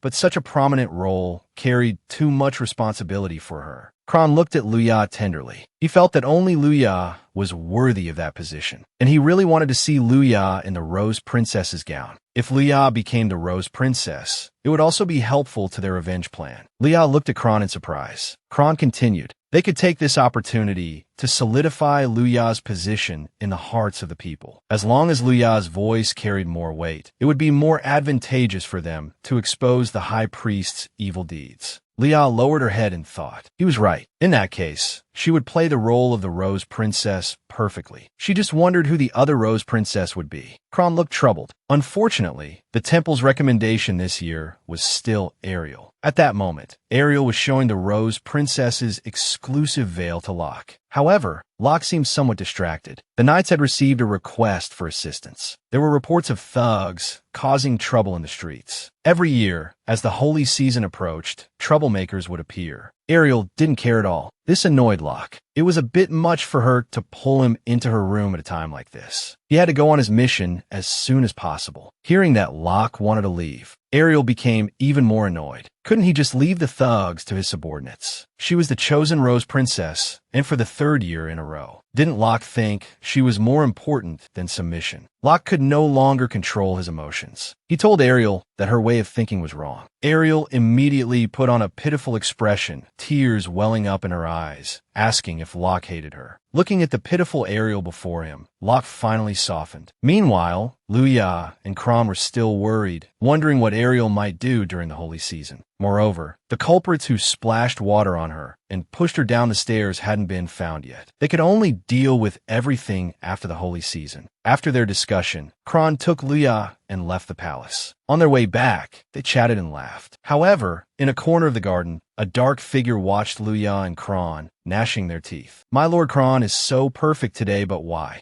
How does he keep that girl by his side? Lord Kron's fiancée is clearly me. Luya is a wicked woman who has seduced him. I will never accept such a person as the Rose Princess. I have to find a way to bring Luya down. After overcoming numerous difficulties, Saint Luya finally discovered the true face of the person behind the temple's schemes. And Luya, who was once looked down upon, rose to prominence and was elected as the Rose Princess. But things don't always go as planned. Just as things were looking up, someone attacked Luya from behind. On her way to the Imperial Palace, someone splashed water on her and pushed her down the stairs. But Luya didn't have time to investigate. The Empire's annual holy season was about to begin. The holy season lasted for 3 days. As the Rose Princess, she had to parade through the capital for 2 days and distribute roses cultivated in the temple to the people. And on the last day, the Rose Princess had to play a piano piece in the capital. However, since coming to the temple, Luya had only touched a piano a few times. Although the Imperial Palace had arranged for her to learn from the previous Rose Princess, she was still a little worried. Having Hex following behind her gave Luya a sense of security. Ever since she was splashed with water and pushed down the stairs, Crown Prince Kron had assigned Hex to protect her, stating that Miss Luya is an important person to His Highness. I will protect Miss Luya well, because His Highness saved my life. His Highness, considerate of Hex's feelings, publicly states that he was born in the slums. In truth, he was born in the slums. Abandoned as a child, he was left to fend for himself. So he begged passing mercenaries and merchants to teach him knowledge and combat skills. Just when those who looked down on him were about to frame him for theft, His Highness Damien appeared and saved him, then employed him. From then on, his life belonged to His Highness. Leon nodded silently. Hex, just like her, was saved by Damien, because back then, Damien gave him a path to revenge. Leah's gaze hardened. Even if it was for the plan, she had to fulfill her duties as the Rose Princess. She walked through the corridor, pushed open the door, and looked at the girl inside the room. This was the former Rose Princess, Ariel. The only daughter of the Prime Minister, she, like Leah, was a saint trainee, but due to her incompatible personality, she didn't fit in with others. Therefore, Leah had never interacted with her. She was also the only saint trainee whose family status was higher than Ariel's. Moreover, Leah always felt a sense of hostility from this person. Listening to Ariel introduce herself, Leah felt a bit dazed, then nodded. Ariel, however, muttered under her breath as she turned. Why would someone like her be chosen? Ariel touched the piano, her expression unnatural, and pointed at Hex behind Leah. Before I teach Leah the piano, please ask him to leave. Leah nodded to Hex, signaling him to leave the room. Hex agreed and said he would wait at the door. But if anything happened, he would burst in. Watching Hex leave, Ariel nearly gnashed her teeth. To be protected by Sir Hex. It must have been His Highness Damien's order. That wicked Leah, what right does she have? The more Ariel thought about it, the angrier she became, her body trembling uncontrollably. Leah, standing behind her, was puzzled. She called out, "Miss Ariel." Startled by the sudden voice, Ariel turned around in a panic, and the necklace around her neck fell off. Leah, puzzled, bent down and picked up the pendant. But just as she saw the pendant, Ariel snatched it away. Leah froze. That pendant, it seemed to belong to the person who splashed water on her. The person who pushed her down the stairs. It was her. The girl had a crush on a boy for many years, only to find out he had fallen in love with another girl. And that girl had even stolen her title of Rose Princess. This made Ariel, the Prime Minister's daughter, seethe with jealousy. In a fit of rage, she hatched a vicious plan against Luya. And Luya, by recognizing the pendant, finally found her attacker. However, the pendant alone wasn't enough evidence to confront Ariel. Luya couldn't understand. She and Ariel had no conflict, not even any prior interaction. Why would she attack her? Could it be because Ariel felt that Luya had stolen the position of Rose Princess? But for now, it was best to wait and see. Ariel calmly took out a music book and let Luya choose a piece she liked. In previous years, Miss Ariel had played Rose's Zenith, while Ariel had played Heart's Desire. Luya sighed. Either piece would be difficult for her. Ariel opposite her scowled. Even if Luya couldn't reach her or the previous Ariel's level. As a noble, Miss Leah should at least be able to play one of them, right? Leah gritted her teeth. Ariel was clearly looking down on her. Although she'd had a period of not playing, she had originally known how to play a little. Because when Leah's mother was alive, her piano talent was highly praised in social circles. Ariel continued to look at Leah with disdain. So this is the level of social circles, huh? Leah was irritated. Ariel had even insulted her mother. She looked up resolutely. I'll choose this one, Maiden's Hymn. This is the piece my mother loved. Ariel just chuckled. Leah wants to choose such a difficult piece. Why not choose this simple one? She casually pointed to another piece in the music book, a children's folk song. If Leah played this, she would definitely be a laughingstock. Looking at Leah, Ariel recalled the time when she learned of Leah's selection as the Rose Princess. Her father had also campaigned for her then, but most people at the meeting recommended Leah. But Leah was an orphan with a flawed healing ability. Yet, she was so close to His Highness Damien. His Highness's fiancée should be her. All she wanted was His Highness Damien. Looking at Damien's picture placed on the chair, Ariel started to cry. His Highness Damien only pays attention to that woman. When will he ever look at me? From the first time she met Damien, she had always admired him. Damien had smiled at her too. That meant Damien felt the same way about her. It must have been Leah who used dirty tricks to be chosen as the Rose Princess to please His Highness Damien. She absolutely had to get rid of Leah. She still naively believed that Leah was still the same weak and easily bullied girl. As long as she belittled Leah enough, she would obediently withdraw. Watching Ariel's departing figure, Leah vowed to repay Ariel in her own way. She would never forgive her. But now, there was something she needed to ask Hex. Ariel, the Prime Minister's daughter, used all sorts of methods to force Leah to relinquish the title of Rose Princess. But things didn't go smoothly. Since childhood, she hadn't liked beautiful things. Only dangerous things could attract her. Cursed dolls, paintings using human blood as pigment, or gems once owned by executed kings. She collected many things like these. It was this kind of person who, upon meeting His Highness Damien, known as the Child of the Arena, was deeply attracted to his past experiences and the icy aura he exuded. The moment His Highness Damien smiled at her, she understood that His Highness Damien was also attracted to her, and that their hearts were connected. Although they had only met that once, she believed that when the time was right, Damien would come for her. So she had been waiting. Why was she the one whose love was stolen by that flawed saint trainee? However, as long as Leah gave up the position of Rose Princess, she wouldn't hold a grudge. 3 weeks had passed since the day she met Leah. Christmas was 3 days away. Anyway, that woman wouldn't be able to play a decent piece. But as she passed by the music room, she was attracted by a beautiful melody. Even she couldn't perfectly master this piece. Panicked, she pushed open the door of the music room. Seeing Leah playing, she instantly flew into a rage. How could someone like her play? Not this piece. In a fit of anger, Ariel slammed her fist on the piano. Leah ignored her. She had known this piece since she was 7 years old. It was the last piece her mother taught her. Although she hadn't intended to play it, Diana had suggested it. To regain her former skill, she had even asked Diana for guidance. So Diana had assigned her a series of rigorous exercises. She would absolutely not give up the position of Rose Princess. Someone who only hurts others, like Ariel, is not fit to be the Rose Princess or a saint. Hearing Leah's words, Ariel clenched her fists and turned to leave. She was still unwilling to accept it. Why did it feel like she was the one who lost? Looking at Damien's hair inside the pendant, she felt extreme pain. Someone patted her on the back. She turned and saw it was Miss Ariel. Ariel put her arm around her and whispered in her ear, "Ariel, you didn't do anything wrong. You're such a perfect, good child. It's all Leah's fault." Ariel was stunned. It wasn't her fault. Leah was wrong. It was all that woman's fault. So, she had to get rid of that woman. But the holy season is about to begin, and Sir Hex is protecting her. Ariel whispered, "Even guards have to leave sometimes. If it's you, Ariel, you can definitely do it. Make that annoying child disappear from this world." The Empire's annual Christmas festival had finally arrived. As this year's Rose Princess, Leah had to distribute this entire cart of roses to the people in the streets within 2 days. She felt this job was a bit more demanding than she had imagined. And the other Rose Princess, Ariel, seemed to have already departed. Passing each other in the hallway, Ariel's overly friendly attitude towards her felt ominous. What was Ariel planning? Although they were both rose princesses, the streets they walked each day were swapped. Their next meeting would be on the final day during the piano performance. Could Ariel be planning something for then? Perhaps she was overthinking it. Hex, at her side, urged Luya to depart. Luya was a little nervous. Although the knights had dispatched men to guard her, Hex still came along,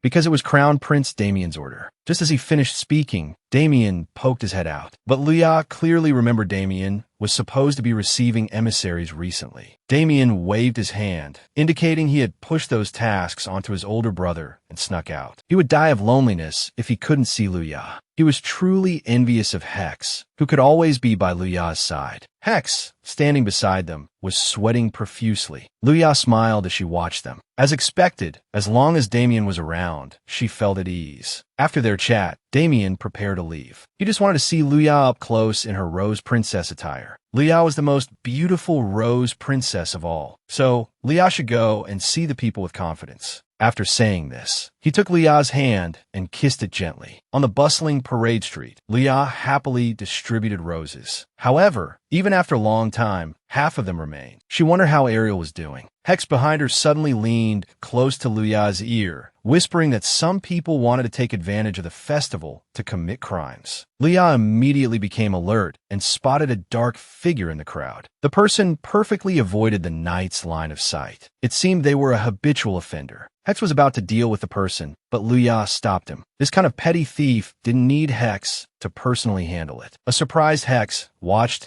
as Luya walked up to the person and handed them a rose. Luya smiled and placed her hand on the villain's wrist. The person in black immediately collapsed in pain. A package fell from them, filled with money stolen from the public. The surrounding crowd immediately surrounded the person in black and began to punch and kick them. Actually, the public order in this area shouldn't be this bad normally. Just as Hex had said, it was precisely because of the bustling festival that people could take advantage of the chaos to commit crimes. Suddenly, a voice reached Luya's ears from behind. "Was it you who subdued that pickpocket just now?" Luya turned around, somewhat surprised, to look at the person. Luya, who became the Rose Princess through her own abilities, was repeatedly persecuted by two-faced schemers. And this time, she would no longer allow herself to be bullied. Having just subdued the villain on the parade route, Luya was suddenly called out. She turned her head and was delighted to find it was Charlotte. Charlotte introduced the person beside her as her husband. Luya looked at the man in surprise. Charlotte, with a happy expression, said, "After Lady Luya resolved Viscount Mon's matter, Alan proposed to me again. We just got married." Luya quickly offered her congratulations. Charlotte continued, "After that incident, the monster disaster completely disappeared. This is all thanks to Miss Luya and Crown Prince Damien. Not only their physical wounds, but also their emotional trauma was healed. Lady Luya is the true saint." Luya was momentarily stunned and quickly waved her hand, saying it was too much. However, it was strange. At that time, she had only punished the Viscount and hadn't healed Charlotte and the others' trauma. Luya didn't bother thinking about it further and took 2 roses from the basket, handing them to Charlotte and her husband. Charlotte happily accepted the roses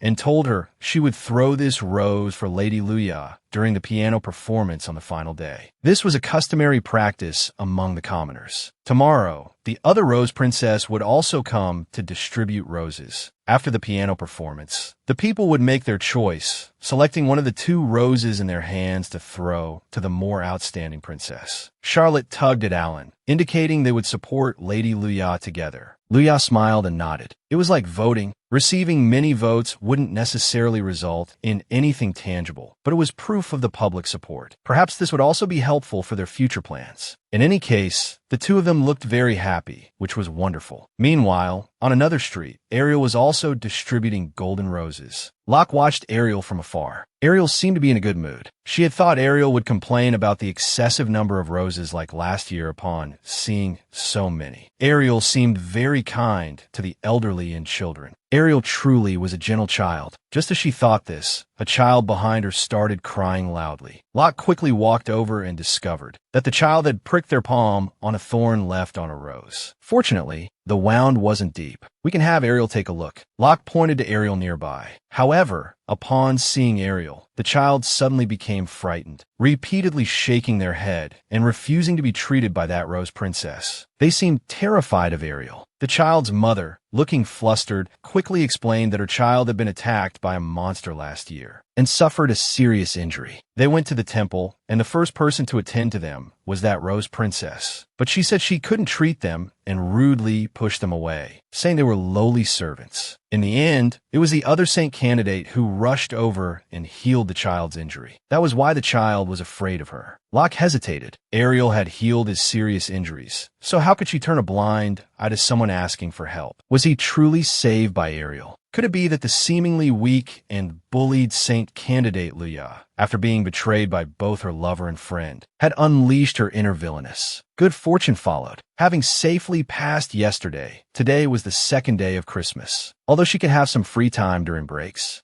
people on the street continued to wave to her incessantly. She had no choice but to maintain her rose princess appearance and wave back with a smile. Moreover, with guards by her side, she couldn't move freely. She had originally planned to use the allowance given to the Rose Princess by the kingdom to go shopping, but now she could only browse the street stalls. Just as she was thinking this, she saw a small red bottle at a stall. This red color resembled Damien's eyes. She picked up the perfume bottle and opened the cap. It smelled so good, a refreshing yet sweet scent. It made her miss Damien even more. The vendor began their sales pitch. This perfume is made from a rare plant found only on a southern island. It said that on that island, only high-ranking men use this kind of perfume. It's very suitable as a gift. A gift. Liao wondered if Damien would use something like this. It had always been Damien who gave her dresses and accessories. But wouldn't something like this be too casual to give to royalty? Hex, standing beside her, seemed to have read Luya's mind. If it's a gift from Miss Luya, Master Damien will definitely be very happy. Luya turned her head with a smile and asked the vendor to wrap it up. The surrounding crowd began to cheer. Luya, curious, moved closer. It was a drinking contest in the tavern, a signature event of the holy season. However, a young lady had joined in midway, seemingly against her will. Luya looked over and saw that the young lady was Diana. Luya squeezed next to Louis and asked what they were doing there. Louis explained that Crown Prince Kron had originally wanted to imitate Damien by taking Diana out for a stroll incognito. But Damien had to entertain important guests, and Diana offered to help. However, Damien told Diana to go enjoy the festival on her own. Then Diana started acting up, behaving in a manner unbecoming of a noble lady. But don't worry, Louis continued. Diana's attendants and an elite guard are secretly stationed all around. Her health isn't good, almost as bad as Lord Lutz. Hearing that name, Luya froze. It was the name of her deceased younger brother. Louis, looking down, continued, after the holy season,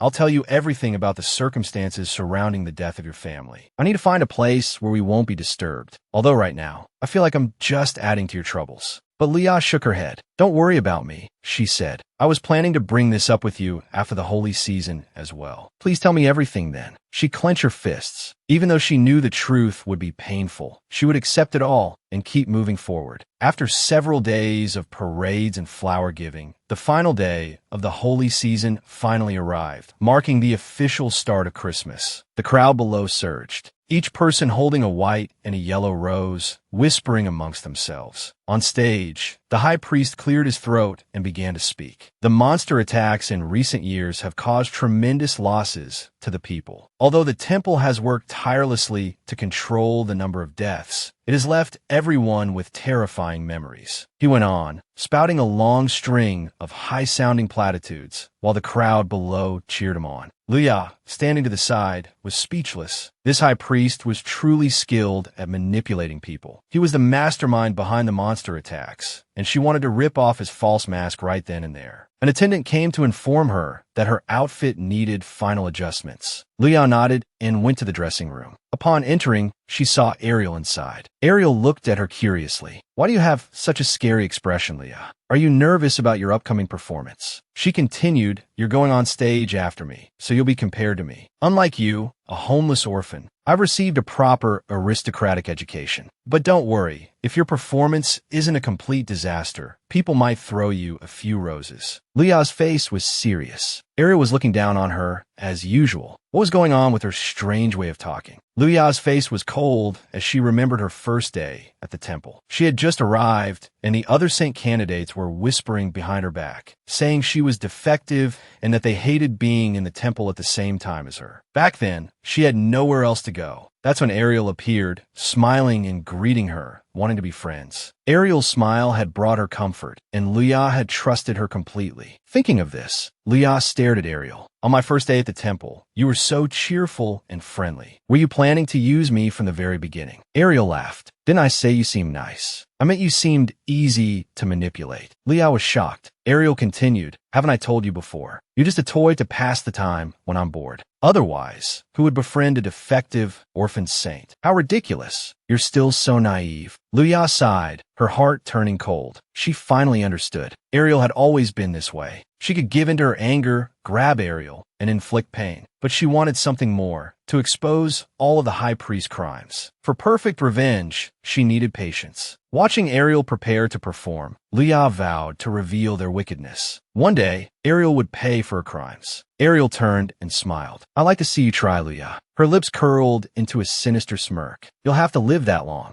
A dark figure flickered in the corner, holding a rope. After Miss Ariel's performance, it's Luya's turn. That will be the perfect opportunity. This pathetic woman is being used by those villains. She wants to eliminate the woman who stole the man she's been in love with for so long. Those petty little tricks before were useless. That woman stole Damien from me. She has to disappear from this world. The figure continued. I tampered with the stage last night on the eve of the holy season. Pulling this rope will cause the stage to collapse, crushing the performer underneath. I'll do it when Luya is on stage and make it look like an accident. I'll turn Luya's performance into a requiem. On stage, Ariel played cheerfully, the audience applauding. It feels so good to be the center of attention. Soon, the saint's position will be mine. Finishing her piece, Ariel gave a polite curtsy. Luya then took the stage. Standing at the piano, Luya wondered if Damien had come to hear her play. He was so busy lately, it seemed unlikely. She closed her eyes and began to play. The shadowy figure made their move, excitedly reaching for the rope. But at the last moment, Hex grabbed their arm. Damien, cloaked in black, stepped forward. That's enough. Miss Sandra's perfect performance shouldn't be interrupted. The woman turned, startled to see Damien. Damien didn't bother looking at the woman again. He already knew about Sandra pushing Luya into the water. There were witnesses in the palace who had corroborated the story. Luya had intended to handle the matter herself, but the woman frantically denied everything, claiming it was a misunderstanding. Damien shook his head. He also knew what Sandra had just tried to do. Hex had already repaired the sabotage to the stage. Even if she pulled the rope now, the stage wouldn't collapse. The woman's face paled. She threw down her hat and cried out, I'm Damien's fiancé. You have to believe me. Damien blinked. Fiancé. He had no idea when he'd acquired a fiancé. Hex gave him an apologetic look. Forgive me, Your Highness, but I believe that the unilateral declaration on her part. The woman continued to protest, insisting that Damien had smiled at her genuinely when they met. Damien was speechless. The Prime Minister certainly had his work cut out for him. Such a foolish daughter. He was already in a difficult position, and now his family was dragging him down further. There was already talk in the palace of the Prime Minister stepping down. The woman's face drained of color again. Damien continued, a successor has already been chosen, appointed by my brother, the Crown Prince. But the Prime Minister refuses to relinquish his position. Father has left the matter entirely in my brother's hands. However, if his daughter's crimes were made public, that should resolve the issue nicely. The woman finally broke down and quickly knelt, begging for mercy. She pulled a picture of Damien from her bosom. She truly admired His Highness Damien wholeheartedly. She and Damien were destined to be married. Everything she did was for His Highness Damien. Damien looked at her, speechless, then laughed. For him,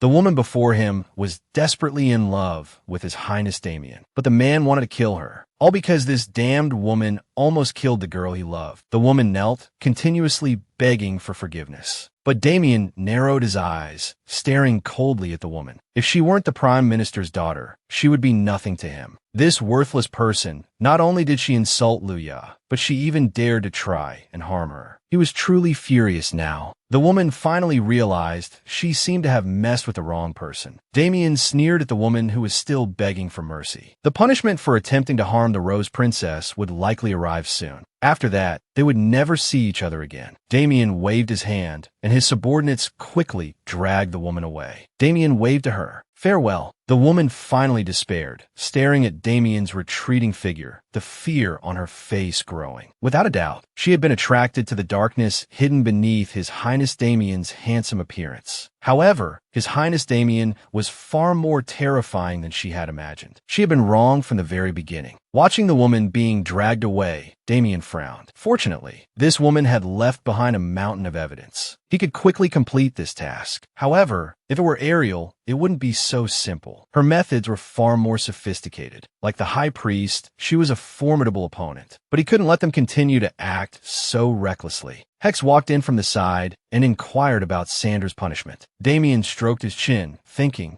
that woman, even though fallen, had once served as a Rose Princess candidate. Just send her to a small temple in the countryside. That place was specifically for housing problematic trainee saints. Meanwhile, on the stage, Luya finished her performance. The audience applauded. That piece was incredibly difficult. Could it be considered the best in history? They all wanted to cast their votes for the White Rose Princess on stage. Some, however, felt that the Yellow Rose Princess had also played well. Charlotte, on the other hand, shouted frantically, Lady Luya is the best. Without a doubt, the White Rose Princess is the best. On stage, Ariel glared at Luya. All this support for Luya reminded her of her husband. It was truly irritating. That woman seemed to have failed. How useless. Even if that woman later claimed she was instigated by her, no one would believe the ramblings of a delusional, gloomy woman like her. As a pawn, she should have been more useful. She was truly worthless. At that moment, the High Priest stepped out from behind the two and announced the end of the Christmas festival. Next, everyone should take out their roses for the Rose Princesses who had just performed. As soon as he finished speaking, the stage was engulfed in a sea of yellow and white roses. The annual Holy Festival had finally come to an end. The crowd hadn't dispersed yet. Adrian picked up a fallen yellow rose from the ground and held it to his nose, inhaling its fragrance. Although Ariel's performance was also quite good, it was Miss Luya's performance that truly captivated him. No matter how he looked at it, Luya didn't seem like the kind of vicious person who would bully Ariel. Besides, Luya also had many fervent admirers. In fact, there were more white roses thrown. Moreover, was it really Ariel who saved him? Thinking of this, Adrian shook his head vigorously. He couldn't doubt his fiancée based solely on speculation. He should go ask Ariel directly and confirm the truth. With that in mind, Adrian placed the yellow rose in his breast pocket and walked towards the backstage. Just as he reached the door, he heard Ariel yelling at a maid inside. She viciously threw the water glass in her hand at the maid. I told you I was thirsty. This damned plain water. Give me some juice. The maid covered her face and repeatedly apologized, but Ariel became even more annoyed. My feet are killing me. Do I have to tell you to bring me a chair? The maid hurriedly brought a chair from the side. Ariel plopped down angrily. She was truly exasperated. Although she hadn't counted carefully, it was obvious there were more white roses. What's so good about Luya's petty performance? They're all a bunch of blind fools with no appreciation. I hope the High Priest plan proceeds quickly. Once I become the saint, I'll definitely. Adrian, standing behind her, couldn't help but call out to Ariel. Hearing Adrian's voice, Ariel immediately turned around, her expression changing to one of pitiful vulnerability. She threw herself into Adrian's arms. I was so wrong today. I hope you can comfort me. I'm so upset that I lost to Luya. It's that Luya who abused me. She must have used some underhanded tricks. You must think my performance was better, right? Adrian was momentarily speechless, looking at Ariel, unable to speak. Ariel quickly burst into tears. So you're not on my side. Looking at Ariel, Adrian felt at a loss. This was difficult. With Ariel like this, he couldn't confirm anything. Although he felt bad, he had to hide it from Ariel and investigate privately. Ariel angrily pounded her small fists against Adrian. Adrian could only apologize and give in. Meanwhile, Luya, having changed out of her Rose Princess dress, sat quietly by the roadside. Seeing the ground covered in white roses, she imagined Ariel's humiliated expression. Would it be cruel of her to gloat at this moment? She was joking. She had already decided on revenge. How could she be soft-hearted? Just as she was thinking, someone called her name. Luya turned to see His Highness Damien.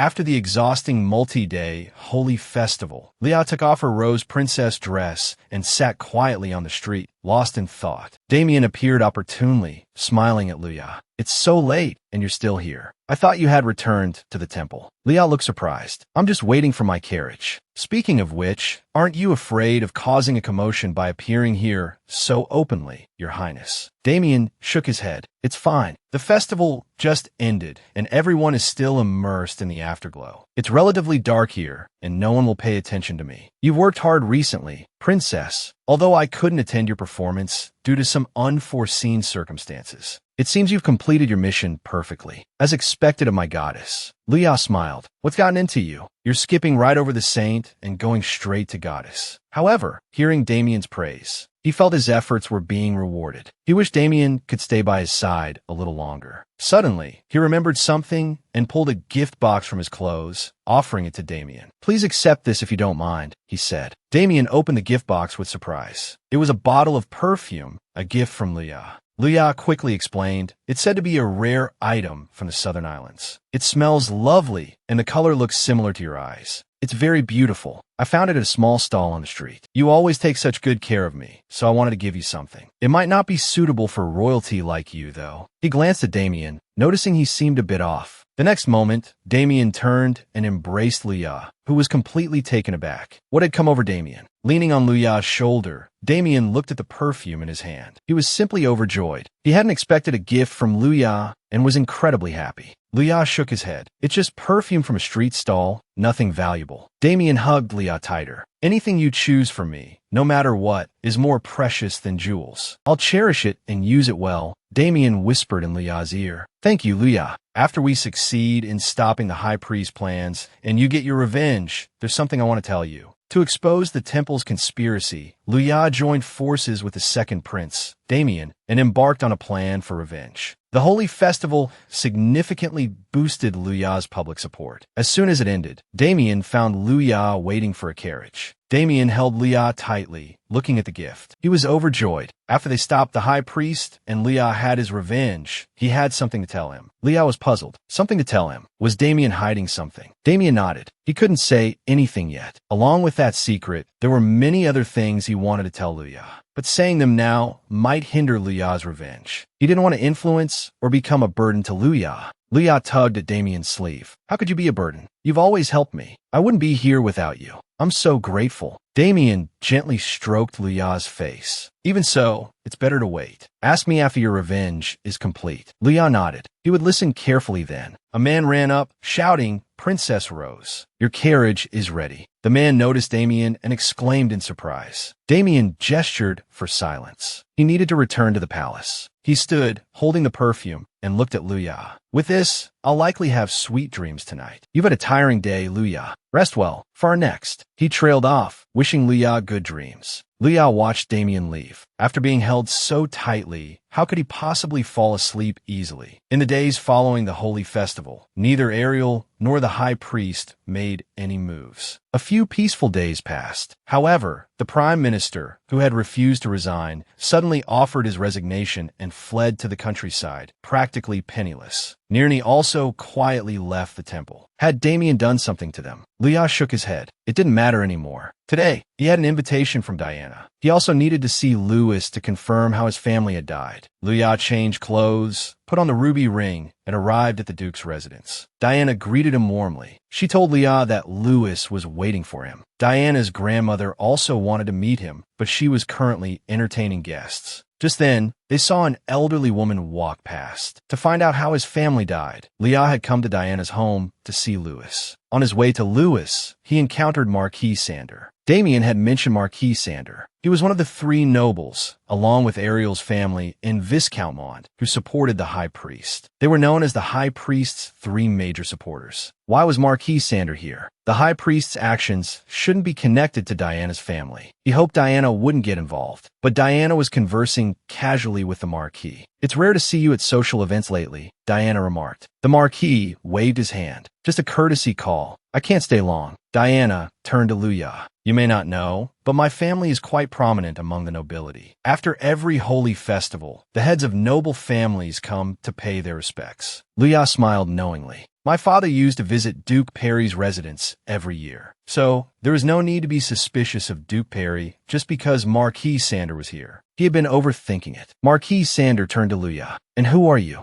Luya curtsied. I'm Saint Candidate Luya. The Marquis's face filled with shock. Luya Tria. At the royal palace, the crown prince flung open Damien's door angrily. Damien smiled. Brother, why are you always so angry? You'll wear down your fiancé's patience. The crown prince was speechless, then cleared his throat awkwardly. He was here to ask about Diana. He'd heard the Saint Candidate was at the Perry Duke's residence. What did it mean? Was it Damien's doing? How dare they involve Diana? Damien waved his hand dismissively. They wouldn't dare. You worry too much about your fiancé, brother. He thought to himself, so Luya plans to have that bespectacled man tell him about his family's deaths today. He had considered going with him. The crown prince scoffed. You've always acted recklessly, Damien. You're completely untrustworthy. You're probably hiding something again. Damien's eyes darkened. He hadn't told his brother about the temple's dark side. He would report it to their father. The temple and the royal family maintained a delicate balance. Even if he wanted to expose the high priest, he didn't have enough evidence. His father and brother wouldn't act. He and Luya had to handle it. Damien smiled at his brother. I haven't been doing anything in secret. I've been working for the people. The crown prince was exasperated. He had been foolish to ask Damien. He turned and left angrily. Damien held Luya's perfume. He wondered what Luya was doing now. The old man before him was stunned. He hadn't expected to encounter. The family name associated with Luya gave him a sudden sense of foreboding. Luya, however, looked exasperated. Was her name really that frightening? Diana, oblivious to the subtle tension between the two, introduced Luya to the Marquis across from them. She explained that Luya was her grandmother's lifesaver, the one who resolved the monster attack incident at the Viscount's residence. The Marquis, however, shook his head, his face pale. He'd been delegating his official duties to his younger brother recently and was hearing about these outside events for the first time. Diana, her face filled with concern, mentioned that she had heard the Marquis hadn't been well. Luya stared at the Marquis. He certainly looked unwell. Diana continued, suggesting that if the Marquis didn't mind, Luya could examine him and see what the ailment was. The Marquis, however, repeatedly waved his hand dismissively and turned to leave. Watching his retreating figure, Diana sighed, speculating that the Marquis must be suffering from overwork. A rumor circulated among some nobles. The Marquis, having a child late in life, finally had an heir, but this son was bedridden due to an unknown illness. Luya was instantly alert. An unknown illness. It reminded her of her family's inexplicable deaths. However, according to Louis, everything had been orchestrated. The Marquis, one of the three nobles secretly assisting the high priest. What connection was there between all of this and his son's illness? Whatever it was, she needed to find time to tell Damien everything that had happened today. Afterward, Luya spoke with the Duchess for a while, and by the time she arrived at Louis's place, it was quite late. Luya just knocked when Louis rushed out to greet her. Luya happily told Louis how kind Diana's family had been to her. Luya was genuinely happy for Louis. He had always been a likable person. Louis laughed, recalling how Damien hadn't seemed to like him very much before. Looking at the apple pie in front of her, Luya suddenly remembered her younger brother's favorite things. Louis spoke solemnly, saying he had never forgotten the young master. Although many years had passed since that heartbreaking incident, and it was rarely mentioned, he would tell Luya everything he knew. He remembered it clearly. It was Luya's birthday 10 years ago. In their warm, large house,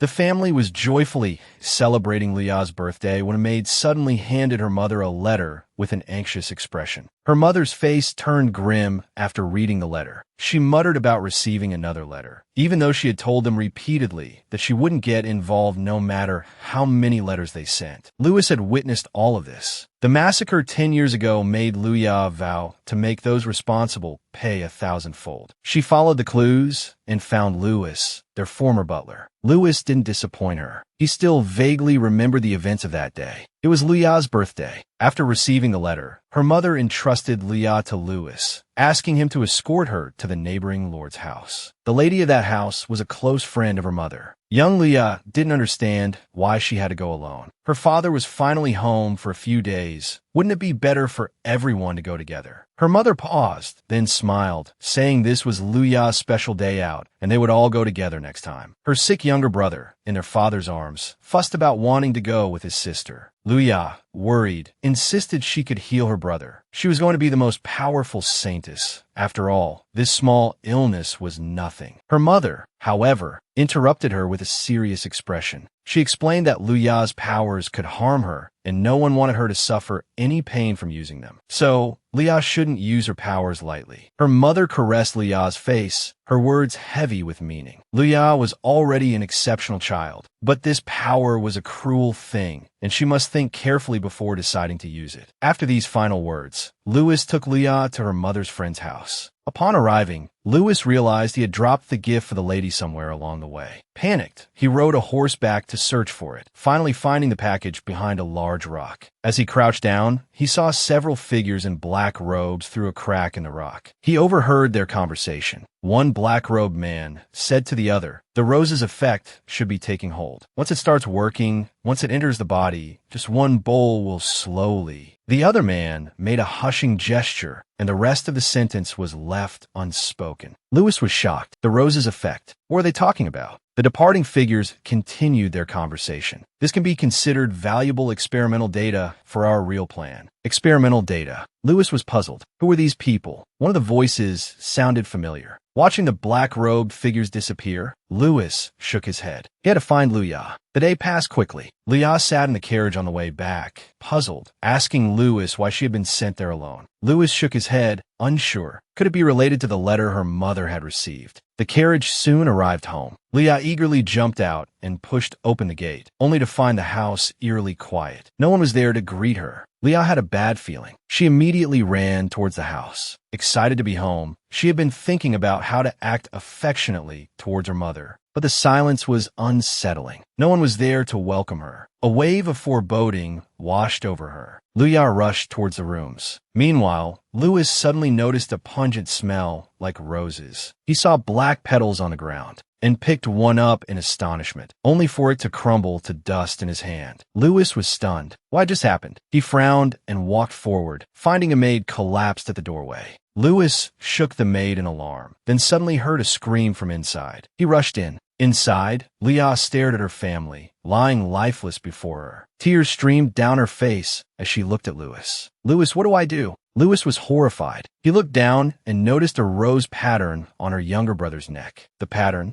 Luya, as if her soul had left her body, held her lifeless brother, wanting to heal him. Louis stopped her just in time. But warm memories of her family flooded Luya's mind, each one a painful stab. The next moment, she fainted. Louis, filled with anguish, noticed that her mother still seemed to be alive. He quickly helped her up, listening as she weakly murmured something. Luya's daytime applause. Louis was shocked. Daytime applause. Why would she mention the piano piece Luya was practicing? After these last words, her mother also passed away. In a flashback, Louis lowered his head, unable to look at Luya.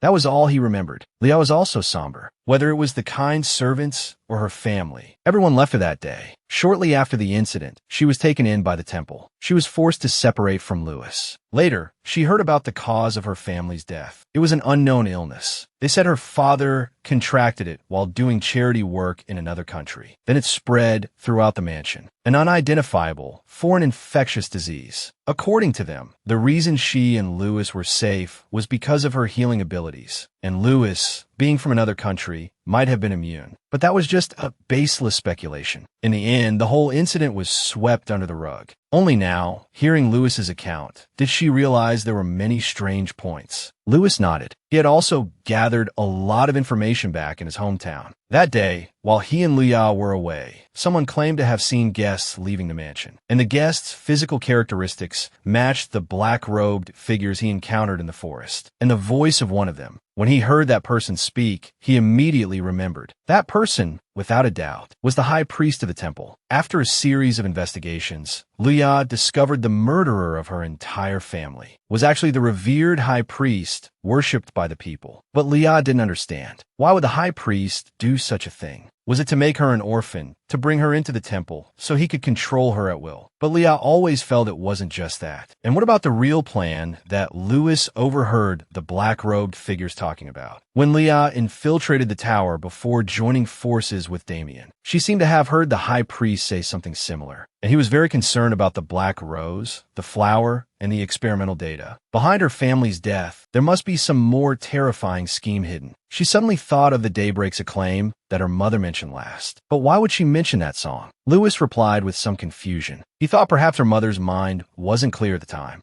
But Leah shook her head. She didn't think so. Her mother must have wanted to tell her something, which was why she left those words. Saying this, Leah took a letter out of a box. Just as she was about to open it, they heard a knock at the door. Leah calmly closed the box again. After Louis opened the door, Diana walked in with a smile, holding a photograph for Leah to see. After Leah took the photo, Diana explained that the little boy in the picture was Damien. Leah stared at the little boy, feeling a sense of familiarity. He looked like the little boy she had met before. Diana, however, stared at Louis, whispering, "Don't chat with Miss Leah for too long. Otherwise, you might upset Damien." With that, she left. Looking at the closed door, Leah's expression turned serious again. She took out the letter. What she had been about to show Louis just now was the Atlee family's deed, which she had retrieved from the king. With this, she could freely enter and exit the mansion. Perhaps there were still clues hidden in that house, clues about the truth that her mother wanted to tell her. Leah decided to go see it now. Louis was surprised. Go to the capital now? You mean to go alone? Leah nodded. This matter must not be leaked to anyone else. Louis quickly assured her that he would absolutely not tell anyone else. Leah sighed. If this matter were to spread, even Louis might be in danger. Louis was still worried. But Miss Leah, aren't you even taking a guard? Leah could apply to the knights. Leah froze. She didn't know if Adrian had anything to do with this, but if she involved the knights, some information might reach him through Adrian. That option was too risky. It would be ideal to ask Hex to be her guard, but he was currently away on Damien's orders. Thinking about it, it was indeed safer for her to go alone. If anything happened, she could just use her punishment ability. Louis looked at Leah's determined gaze. Since Miss Leah has already made up her mind, I won't arbitrarily send guards. But please let me accompany you. In this situation, only he who knew the details could go with her. He would also do his best to protect Leah. Saying this, before Leah could react, he opened the door, preparing to ask Diana for a travel permit. Leah watched Louis leave, her eyes firm, her fingers gently stroking her earring. "Mother, what are you trying to tell me?" She would uncover the truth behind her family's death. After changing into lighter clothes, Leah arrived at the main gate, ready to depart for her former residence. She had borrowed Diana's clothes again. She was causing her so much trouble. Not only did she not pry into her affairs, but she even lent her money for the journey. She knew that both the Duchess and Diana were expressing their gratitude to Leah, their lifesaver. They really didn't have to go to such lengths. But for now, she would accept their kindness. Louis gallantly extended his hand and helped Leah onto the pony. As they rode, Louis couldn't help but ask his question. What is your relationship with Damien? He knew about her and Damien helping the orphans. But when he saw them before, he felt their relationship was more than that. There seemed to be a deep bond between them. Leah froze. A bond. Considering they were accomplices, he wasn't wrong.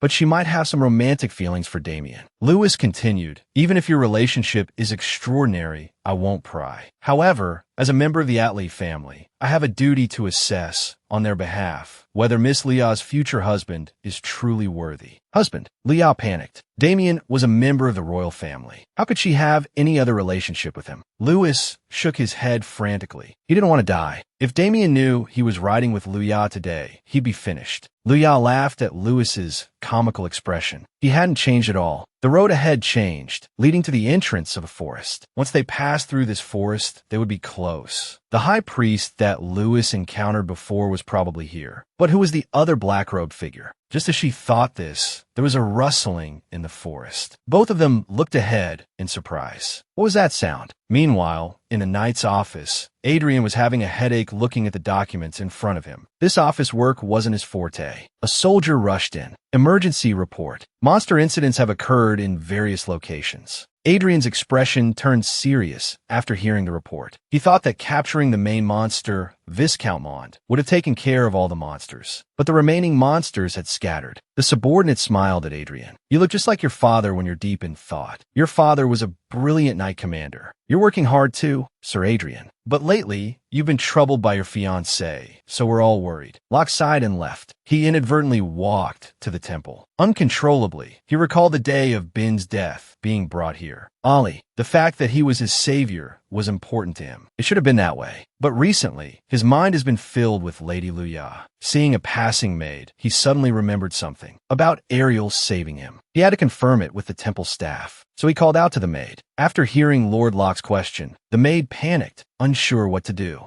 Should she tell Lord Locke everything now? She did know an unknown truth. It wasn't Lady Ariel who saved Lord Locke's life. It was Lady Luya. The former knight captain was my father. He was my role model. He was a hero in the eyes of the people. My dream was to become a man like him. He said, "Locke, you must listen to me. Adhere to righteousness." I firmly believed his words. To live up to his expectations, I devoted myself to training, never complaining, no matter how harsh. But for some reason, my mother often looked sad when she saw me working so hard. She said, "Child, whether in the past or the future, you will always be my pride. But if a person is too righteous, they will be oblivious to their surroundings, and they will miss important things inadvertently." Back then, I was too young to understand her words. I had to train with my father. My mother earnestly said, "Little Locke, you need to rest sometimes." My father, who suddenly appeared, sternly interrupted her. He urged me to hurry up and train. Years later, during a mission, my father was injured protecting his subordinates. Before the temple could intervene, he voluntarily resigned as knight captain. There was a rift between my father and mother at that time. Although they didn't divorce, my mother moved back to her parents' home and became estranged from my father. After that, I inherited my father's duties. Later, during a monster attack, I was seriously injured protecting my subordinates. The word hero also appeared beside my name. But why at that moment did my mother's sorrowful face appear before my eyes? As my life was fading, I vaguely saw a girl appear before me. Her golden hair was so beautiful. When I woke up again, I saw Lady Ariel. The high priest told me that Lady Ariel had saved me with all her might, but I still felt like a goddess had saved me. Later, I told my father about my intention to propose to Lady Ariel. I promised him I would devote my heart to protecting my savior. Yes, I clearly made that promise to my father, but I always felt that long before Ariel saved me. From that time, I had been mistaken about something. His memory abruptly stopped. Looking at Locke, who seemed to be struggling to recall, the maid continued to question him, hoping to learn more about Ariel saving him. The maid opposite him panicked, stammering and just about to reveal the truth, when a soldier suddenly rushed in, interrupting her. The soldier hurriedly reported to Locke that news had arrived of a monster attack. Upon hearing the report, Locke was startled. The soldier continued, "So far, most witnesses only reported seeing monsters in the suburbs, but no one has been injured. However, a passing man didn't survive. It said the Sanison training is currently treating the injured at a small temple. But the location of the incident, aside from some old mansions, has no other prominent buildings. That mansion is the former residence of Baron Atlee." Atlee. Locke's face was full of shock. He immediately turned and left. The maid standing there sighed. Lady Ariel's lie.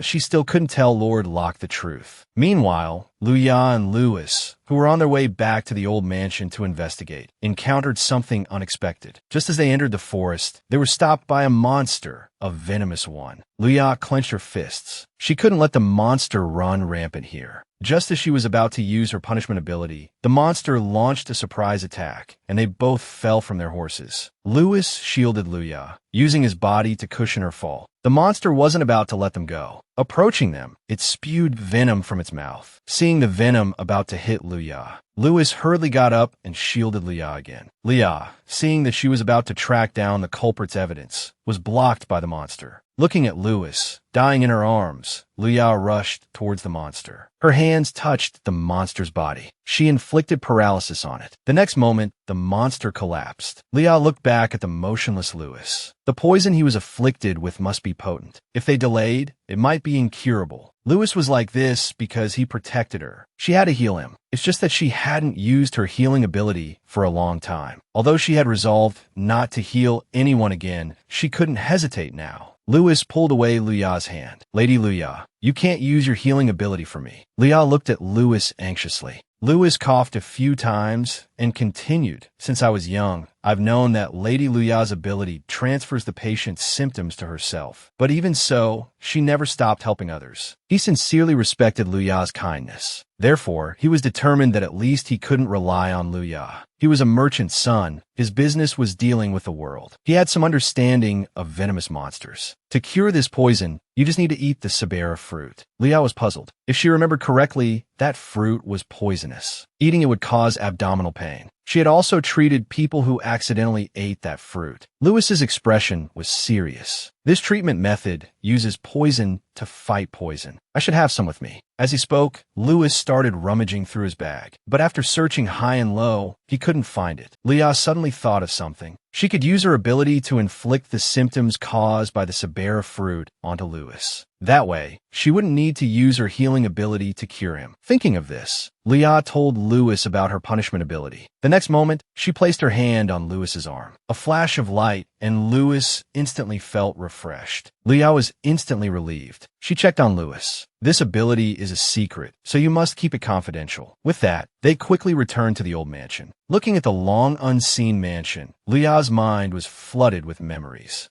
The time she spent with her family were all etched here. Luya stepped heavily into the house. No one had been here for a long time, but it wasn't as desolate as she had imagined. Louis's eyes were alert. Now that you've reclaimed ownership, I'll make sure the mansion is thoroughly cleaned. Luya looked down and noticed footprints in the dust on the floor. Could they be recent? Judging by the size of the footprints, they belonged to a man. Suddenly, footsteps echoed. They immediately became vigilant. Luya quickly pulled Louis and told him to be quiet. Her eyes narrowed. There were other people here. The truth was within reach, but it was interrupted by the timely arrival of his subordinates. Locke hurriedly led his men, preparing to rush to his younger brother, where the monster had appeared. My subordinates continued their report. Regarding what he just said, the man attacked by the monster was poisoned by its venom and temporarily fell unconscious. It seems he's been healed. However, there seems to be something off about the poison man. He's a fugitive, a convicted thief. As for why he was near the old manor, it seems he was trying to steal something of Vertilize. So, he was attacked by the monster while committing a crime. Serves him right. Locke fell into deep thought, attempting theft at Baron Atlee's manor. What would Lia think if she knew? My subordinates are standing by. There were 2 thieves. The other one's safety and whereabouts are unknown. It's possible he was also attacked by the monster, or perhaps he's still planning to commit the crime. It's hard to say. Locke should go to Lajang province. It's best to go there sooner rather than later. Meanwhile, Lia, who was currently at the old manor, and another person discovered that there seemed to be someone else inside the house. Could it be the high priest's subordinates? But his visit to the old manor today shouldn't have been leaked. The 2 of them cautiously opened the door to the house. The moment the door opened, Lia was held at knife point by a man. The man gave a sinister smile. Even if they were the owners of this house, he was going to take everything that was previously there. His partner had been attacked by a monster, and he had barely escaped with his life. Luya, being held hostage, remained remarkably calm. This man seemed to be just a thief, taking advantage of the loosened security in this area. It seemed he wasn't connected to the high priest. However, he dared to defile this place, which Lia treasured. Lia would definitely not let him get away with this. With that thought, Lia spoke in an icy voice. Not only did you choose the wrong place to commit your crime, but you also chose the wrong hostage. The man looked at Luya with disdain, but in the next moment, a sharp pain shot through his body. The woman before him transformed into a terrifying monster. Screaming, he stumbled and rushed out of the old manor. Luya watched the man run away and nonchalantly brushed off her shoulder. She had poisoned the thief with a hallucinogenic herb. Due to the mental disruption, he would see the most terrifying things from the depths of his heart. When Lia was affected by this toxin before, she also hallucinated. She saw the death of her family. Using this toxin on others wasn't a pleasant experience. However, the thief had made such a mess of the place that finding anything would be even more difficult. She needed to find her mother first and tell her about the clue that could unravel the truth. The acclaim of daylight that her mother mentioned in the message, was it related to the piano? Or was there another meaning to the name? Suddenly, Louis cried out.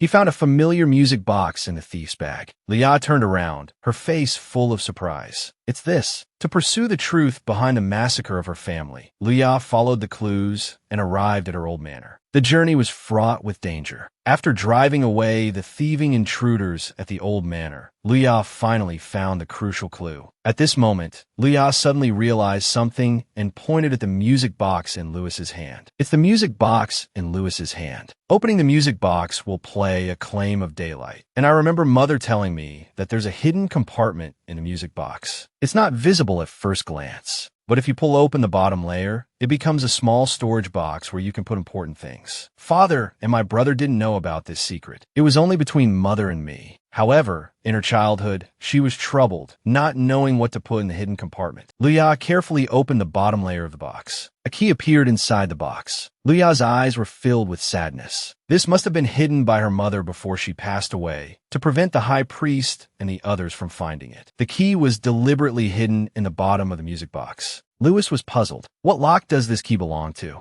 Luya felt like she had seen the key somewhere before. After an image flashed through her mind, she remembered. This should be the key to the diary. Women born into nobility mostly have the habit of writing diaries. My mother was the same. She wrote in her diary every night. Lewis exclaimed, maybe there are new clues in that diary. With that, the two of them headed towards her mother's room. Her mother, unable to speak at the time, still tried her best to convey the name to her. Under the white sun, crimes cannot be hidden. Dedicate this acclaim to justice. The music contained this message. The crimes committed by the high priest and the others will be punished by her. After searching for a while, Luya used the key to open her mother's diary. Luya casually flipped through the diary. The contents were all about happy moments of their family. Looking at the heartwarming words, Luya showed a long-lost smile. After turning a few more pages, she found a letter. Lewis looked at the envelope in shock. Letters like this were sent to Madame many times before. Luya frowned. The sender's name was clearly written as Felipe.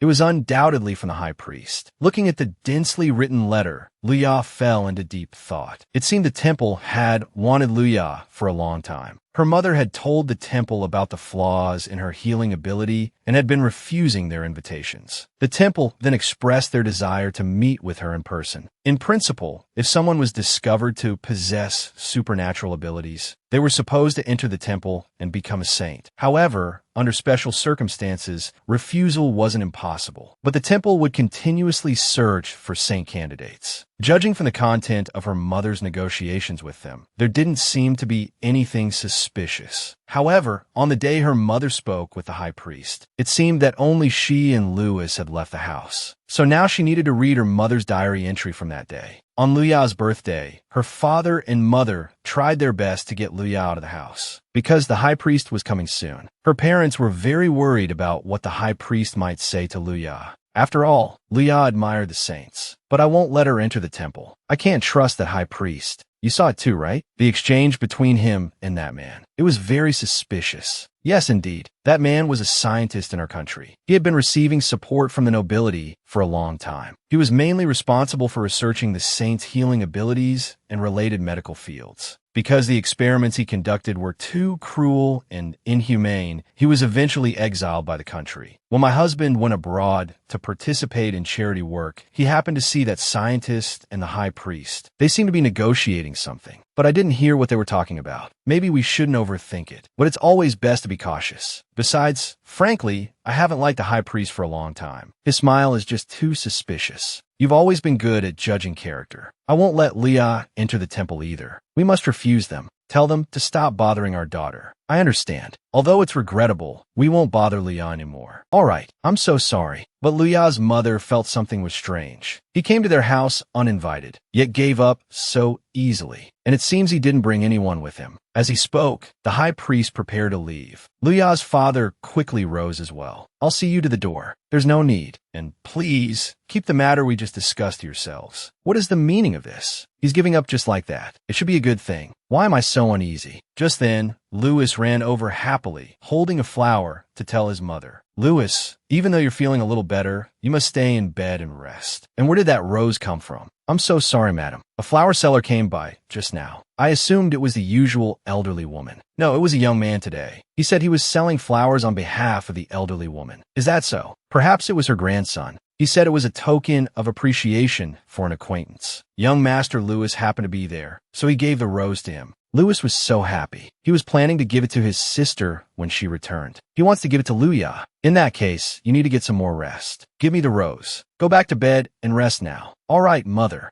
Put in a vase for me.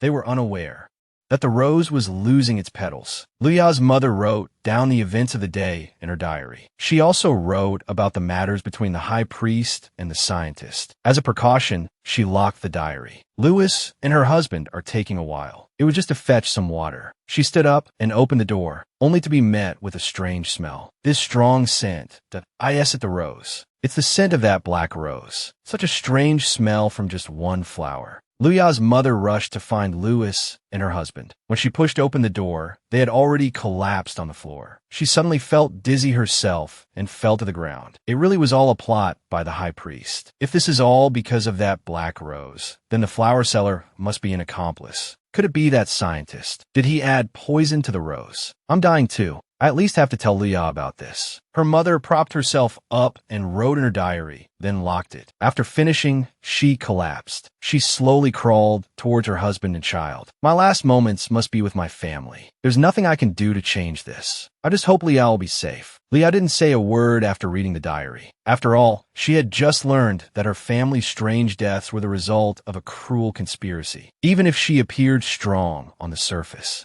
she must be heartbroken. Miss Luya, I've understood the message Mother wanted to convey. For now, let's leave this house. I'm taking this diary and the music box. All right, but Miss Luya, what's wrong? Is there something you want to say? Are you all right? I suppose the contents of the diary. It's hard to accept right now. That's understandable. Even if it's hard to accept, I have to accept it now. To achieve my goal, I must keep moving forward, taking everything with me. Seeing you like this, Miss Luya, is truly painful. When Miss Luya was little, she was a girl who would cry and shed tears when she experienced sadness and pain. When her piano practice was frustrating, when she was scolded by her father for doing something dangerous, when she quarreled with Master Louis, and when her family passed away. But now, you no longer shed tears. You become stronger as you've grown. Locke, arriving on the scene, saw the fallen monster and was puzzled. Who managed to subdue this monster? Captain Locke, we found a man over there. He's likely one of the thieves we're after. But come with me for a moment. The two walked over and found the man clutching his head, looking terrified. He was trembling all over, muttering, "Don't come near me. Don't come near me." He appears to have been attacked by the monster. His mental state is quite unstable. We'll have to restrain him and take him back. We'll question him after he calms down and get the details. If he is the thief, I wonder what the state of the Atlee estate is now. Are there any other monsters remaining? We need to investigate. We'll have to put Ariel's matter aside and look into it later. Luya went back and told Swain everything. Swain then understood what had happened. I'm sorry. It was the high priest who harmed your family. I'm sorry I couldn't go with you. It's all right. You had official business to attend to. You had your own mission. It's quite unusual, though. It seems to be a rather difficult mission. You still haven't returned. And about this diary, I skimmed through it just now. The information within is quite valuable. Your mother was truly remarkable. Admirable. Of course, my mother is my pride. I'm especially interested in the exiled scientist she mentioned in the diary. This person is very likely connected to the one I sent Kiki to investigate. Really? That's wonderful. I'll discuss this with you further when Kiki returns. I'll also investigate this scientist on my end. Marquis Sander is also someone we can't ignore. Thanks to Luya's return to the estate, we've finally glimpsed the full extent of the High Priest's conspiracy. There's one more thing. Luya, are you listening? I'm so sorry. I spaced out for a moment. Are you going to talk about our strategy going forward? What should I do next? I'll handle the investigation. Luya, you can rest and stand by. There's something else. Would you like to go out with me tomorrow? Go out. Where to? Don't tell me it's a date. Luya, a date. Just the two of us. What? You don't want to go on a date with me. It's not that I don't want to. Our plan is still underway. Wouldn't it be inappropriate to go out specifically for a date? I just said, Luya, you can rest for a while. I've been dealing with official business this whole time, conducting the necessary investigations for our plan. I haven't rested at all. During my break, I just want to go on a date with Luya. Will you grant me this selfish request? Since you put it that way. All right, if you don't mind going on a date with me, then Luya is the best choice. Let me be your escort. I'm looking forward to tomorrow. going out with Swain so suddenly? He said it's fine if I just dress as usual, but that vague answer makes it even more difficult. If it were before, I could have discussed this with Ariel. I was completely fooled and didn't even realize it. I'm such an idiot. Now I can only ask Louis or Miss Diana. But it's a hassle to meet them right now. Lost in thought, I suddenly heard a knock. It was Mary. Miss Leah, you're in your room. I came to clean. I'll come back later. Mary, wait. If you have time, could we talk? Of course, Miss Leah. I'm not sure which dress to wear. I'd like your opinion. Come in and take a look. All right. Mary is one of the newest maids in the temple. I remember even the other maids looked down on me back then. They would only do a cursory job of cleaning, but only Mary was truly diligent. The room is always so clean after you finished. Thank you. It's nothing. I'm good at cleaning. I heard Mary always wanted to work in the temple. She came all the way from the countryside. We only exchange a few words occasionally, but every conversation with her is comforting. I haven't seen you for a while. I was worried. I wasn't feeling well, so I took some time off. I see. Are you recovered now? Yes. Mary also likes Leah very much. Even if others call her a flawed, leftover woman, I still like her a lot. But that day, I betrayed Miss Leah. I carelessly came here. The high priest had given explicit orders not to approach this place tonight without permission. Mary saw a light on in one of the rooms. She went closer and saw Master Garat. It seemed someone brought him here for treatment during the day. But it was strange. He seemed to be alone. Suddenly, Mary heard footsteps and quickly hid. It was Leah. Mary wondered if she was here to heal Master Garat. But I remember Miss Leah's abilities. Before she could finish her thought, Mary suddenly remembered that if she didn't return before roll call, the senior maid would scold her again. The next day, she couldn't help but worry about what she saw last night, so she decided to visit Leah. She wondered if it was too early to disturb her. The door was open, and there were some marks. There were also some in the hallway. Was it blood? Excuse me.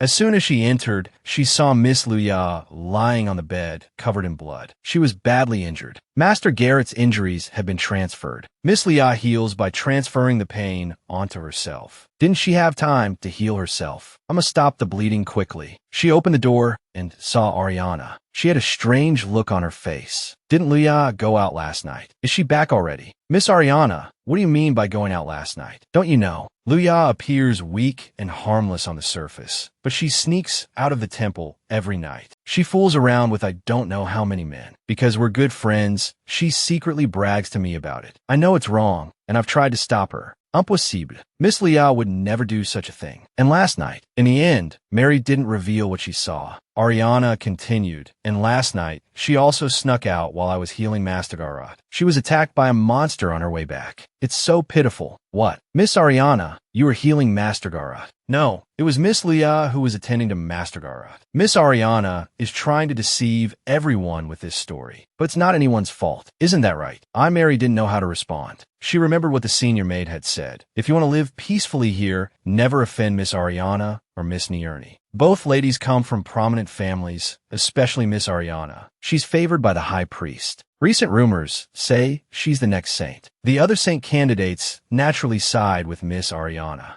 If she's displeased, people like us could lose our lives at any moment. So don't make waves, understand. Mary thought, if I offend Miss Ariana, I'm doomed. So, trembling, she agreed. Miss Ariana is right. I think so too. I'm glad you agree. Oh, it's getting late. Master Garat should be waking up soon. I'll be going now. Wait, what about Miss Leah's injuries? They're not serious. Just bandage them to stop the bleeding, and she'll be fine in a while. As for Leah sneaking out of the temple, I'll report it to the high priest myself. Oh, and Leah said you're good at cleaning. Make sure to clean up the mess in the hallway before everyone wakes up. All right, we need to bandage Miss Leah quickly and take her to the infirmary. But if we cover up the wounds, we can't prove that it was Miss Leah who healed Master Garat. This isn't the time to think about that. We need to stop the bleeding first. This is all I can do for you, Mississippi. I'm sorry, Miss Leah. I'm so sorry. During the month Miss Leah was unconscious, Miss Ariana's lies seemed to become the accepted truth. Everyone sensed the inconsistencies in the story, but they chose to ignore them. They continued to praise Miss Ariana and belittle Miss Leah, because it was the smart thing to do to protect themselves. And what about me? Why did I do this? Mary, what's wrong? Are you feeling unwell? I'm sorry to ask you to help me choose clothes. I'll clean the room myself later. Go and rest, Miss Leah.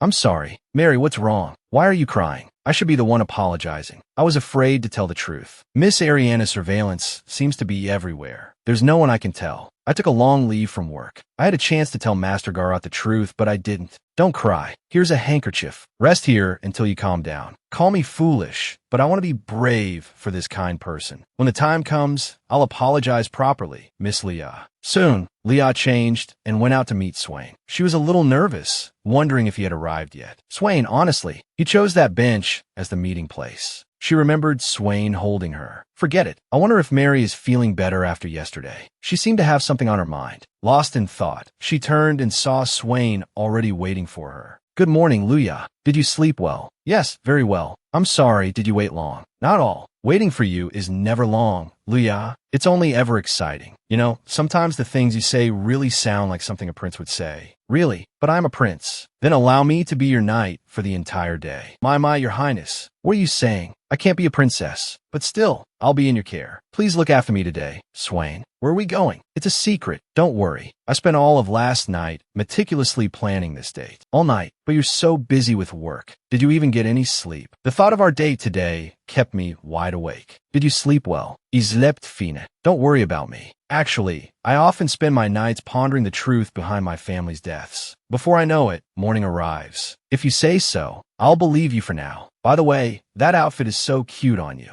It really suits you. Really? That's great. I spent ages choosing it yesterday. I was going to ask Mary for her opinion, but in the end, I didn't get the chance. Oh, you picked it out to see me. I'm so happy. You look good too. These casual clothes suit you, right? But my brother saw me and scolded me for embarrassing the royal family by dressing like this. He really gave me an earful. Clang, something falls. Luckily, Swain quickly pulls Luya close. In Swain's arms, Luya smells a familiar fragrance. Are you all right? This road really needs to be repaired. I'll tell my brother later. I'm Yufina. Is that the perfume you're wearing? Yes, you noticed. I thought I'd wear it for our special date. You kept it all this time. Of course. It's a diplomatic triumph, after all. What do you mean? Why do you say that? A while ago, I met with the ambassador from the Southern Island Nation. He noticed the scent and was deeply moved that we valued their culture so much. It actually helped break the deadlock in our negotiations. That's wonderful. I never thought perfume could be so helpful. It's all thanks to you, Leah. You truly are my lucky charm. Well, here we are, Miss Leah, and your highness, Prince Swain. What brings you two here today? Please come in. Leah, what a surprise. It's so good to see you. We're here incognito today. Would you mind if we picked out some bread? Of course not. If your highness wishes, you can take it all. That wouldn't be right. It would cause trouble for the other customers. Please, just treat me like any other customer. I didn't expect him to bring me to a bakery. I've been wanting to come here for a while. Did Swain realize that? Leah, come on.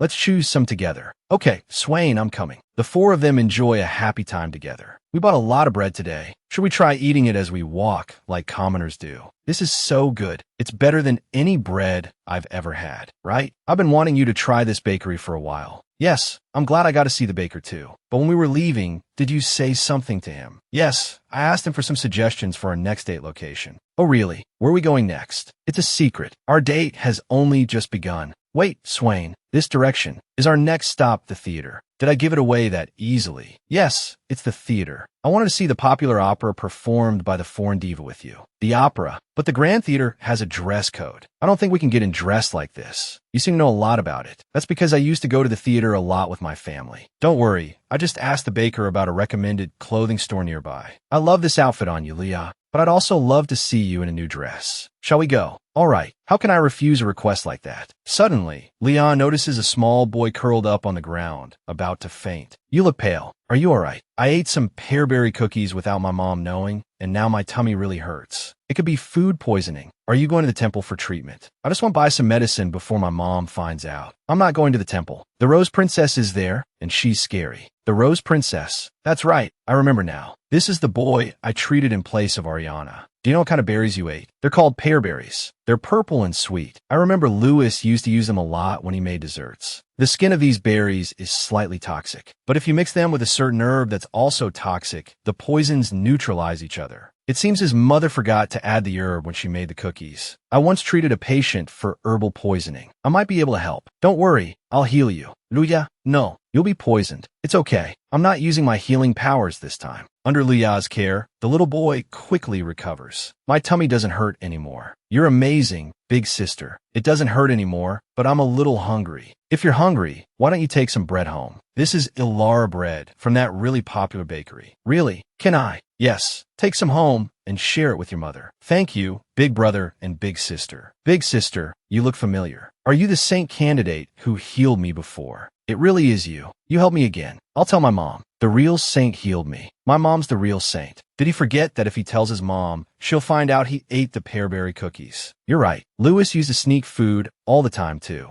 Leah, I noticed you used your punishment ability just now. That was impressive. You picked up on that after seeing it only once. Using your knowledge of herbs with your punishment ability to heal. As expected of you. Well, most of what I know, I learned from Lewis. That four-eyed apple lover. Never mind. The one by your side now is me. Swain, all done. Let's go.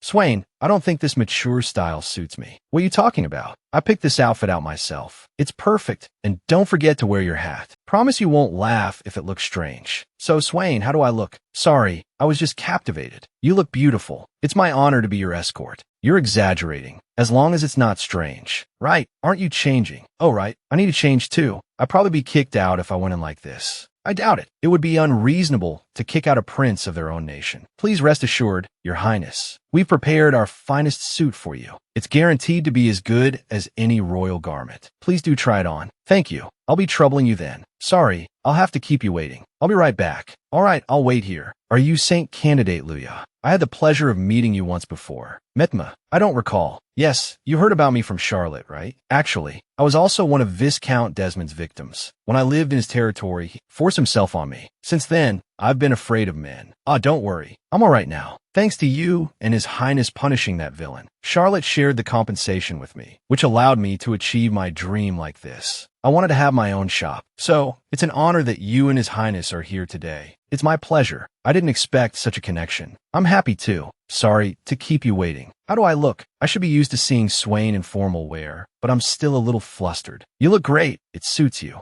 I'm glad to hear you say that, Leah. I specifically chose matching colors for the two of you, and I added white roses to the hats and corsages. I know you two are incognito today, but since you're here, I hope you'll model for the shop. Well then, we have no choice but to agree. Luya chuckled. Swain sighed in relief. Finally, a smile. I've changed. Let's hurry to the theater. It's just a short walk. Why did they prepare a carriage? The owner thought we might attract attention walking in these clothes, so he arranged it. He also recommended a gift for Gigi. That's great. I hope Gigi likes it. Gigi always looks after me, so I wanted to surprise him. I gave him a dagger before, but he said it was too precious to use, so it just became a decoration. I told him to use it. I hope he'll actually use this gift. We're almost there. I'm so excited for the opera. Me too. It's been a while since I've been to the theater. By the way, what's the opera about? It's the myth of the goddess Lucifer. So many people. It seems very popular. The singer and the music are both very popular. Let's go in through the side entrance. Quietly, without causing commotion. Welcome, Your Highness. We've prepared a private box for you. Thank you. Sorry for the short notice. Not at all. It's an honor to have Your Highness and a young lady here. A private box. Did you reserve this yesterday? Yes, I thought I'd use my princely privileges for once. All right, let's go in. The opera is about to start. The opera, Lucifer's Redemption, tells the legend of a young woman passed down through generations in the kingdom of Ged. When I was young, I admired Lucifer. She used her healing powers to drive away a plague and save the kingdom. If I had that kind of power, I could be like Lady Lucifer. Yes, because I admired Lucifer, I dreamed of becoming a saint. But now I've strayed so far from that original intention. I've become a vengeful woman. The performers are on stage, and the applause is thunderous. How was the opera after such a long time? It was wonderful. The singer playing Lucifer was amazing. I haven't felt this purely happy in a long time. It's all thanks to you, Swain. I was so engrossed in the opera that I'm a bit hungry now. Yes, we only had some bread this morning. Perfect timing then. Follow me. What do you think of the theater's restaurant? It's quite stylish, isn't it? Yes, it's beautiful. But why aren't there any other guests? This restaurant is owned by the theater owner. I told him I wanted to dine here today, and he arranged for us to have the whole place to ourselves. Really, I've had so many wonderful experiences today. It's our first date. I want to make it memorable. Come on, let's sit down. Every dish is delicious, especially the dessert. It has my favorite fruit. That's good. I'm glad I learned your preferences when we had tea together. I left all the arrangements to you today. I feel a little bad. Is there anything you'd like in return? Seeing you happy is enough for me. But since you asked, could you play a piece on the piano for me? The piano. How did you know?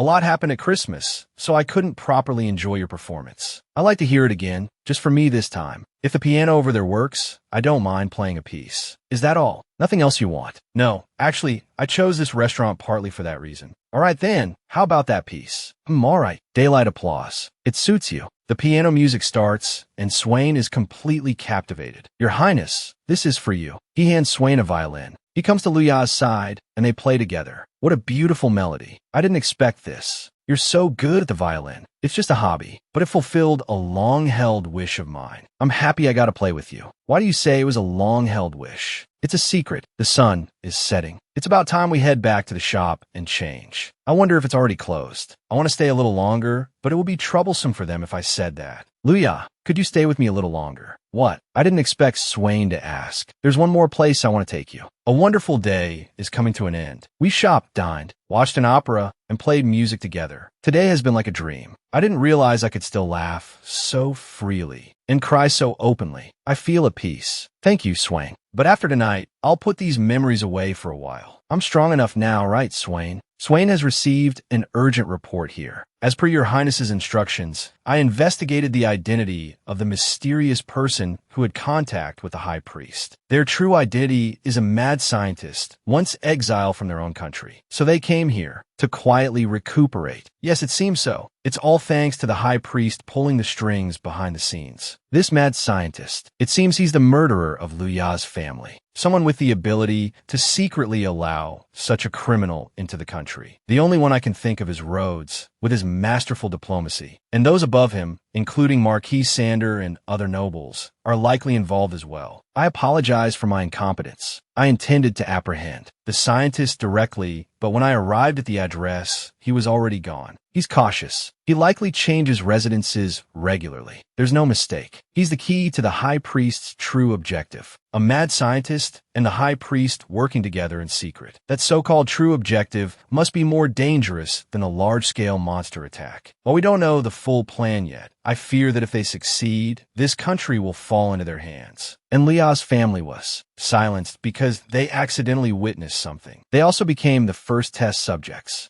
As for Lu Ya, who survived, she was conveniently taken in by the temple to be squeezed dry of any remaining use. What a disgusting villainous scheme. Fortunately, Lu Ya's healing abilities haven't been exposed yet. If the High Priest were to find out, he would certainly exploit her further. Especially if that madman found out, Lu Ya would be in grave danger. It seems we must be even more cautious from now on. We absolutely cannot let them know about Lu Ya's abilities. But now we finally have some leads. If we can figure out their true objective and crush their plan, Lu Ya can have her revenge. Those who harm my goddess, I will personally send each and every one of you to the guillotine. Please continue to keep an eye on the scientist. As you wish. Such a heavy task. You must be tired. I'm so sorry. I wish I could give you a break. Don't say that. My purpose is to serve your highness, to alleviate your worries. Haha, Gigi, you're so reliable. By the way, Gigi, I have a gift for you. Here, open it. Thank you, your highness. If you'll excuse me, gloves can be used on various occasions. They're very practical. Leah helped me choose the style. Such a precious gift. Thank you so much, your highness and Miss Luya. I will treasure these gloves. I will return the favor to Miss Luya someday. Don't just treasure them, use them. That's an order.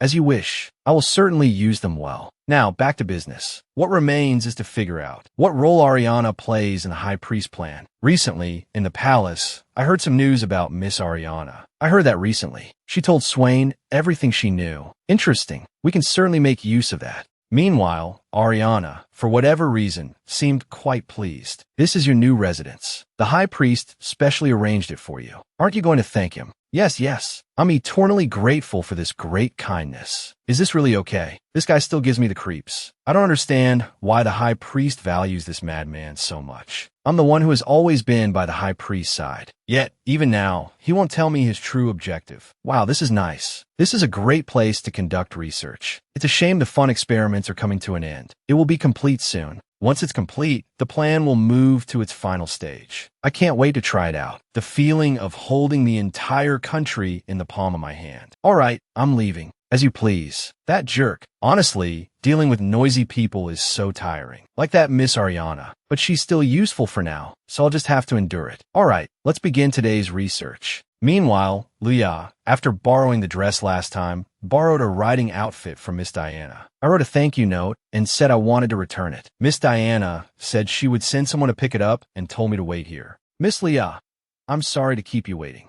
Oh, good. I was wondering what happened since you hadn't come. I'm sorry, Miss Leah. There was a bit of a dispute when I was leaving. The clothes are in this box. Don't forget to give my thanks to Miss Diana. Of course I will. And this too. Louis, what's wrong? Why do you keep looking at my face? I'm sorry. It's because I haven't seen you since we parted ways at Atlee. After all that happened, I was worried. I was worried you wouldn't recover. Yes, whenever I was unhappy before, Louis would always be by my side right away, comforting me. But it seems I was worried for nothing. You seem even more resolute now than before. Really? That must be because Swain is by my side. By the way, what's in that paper bag?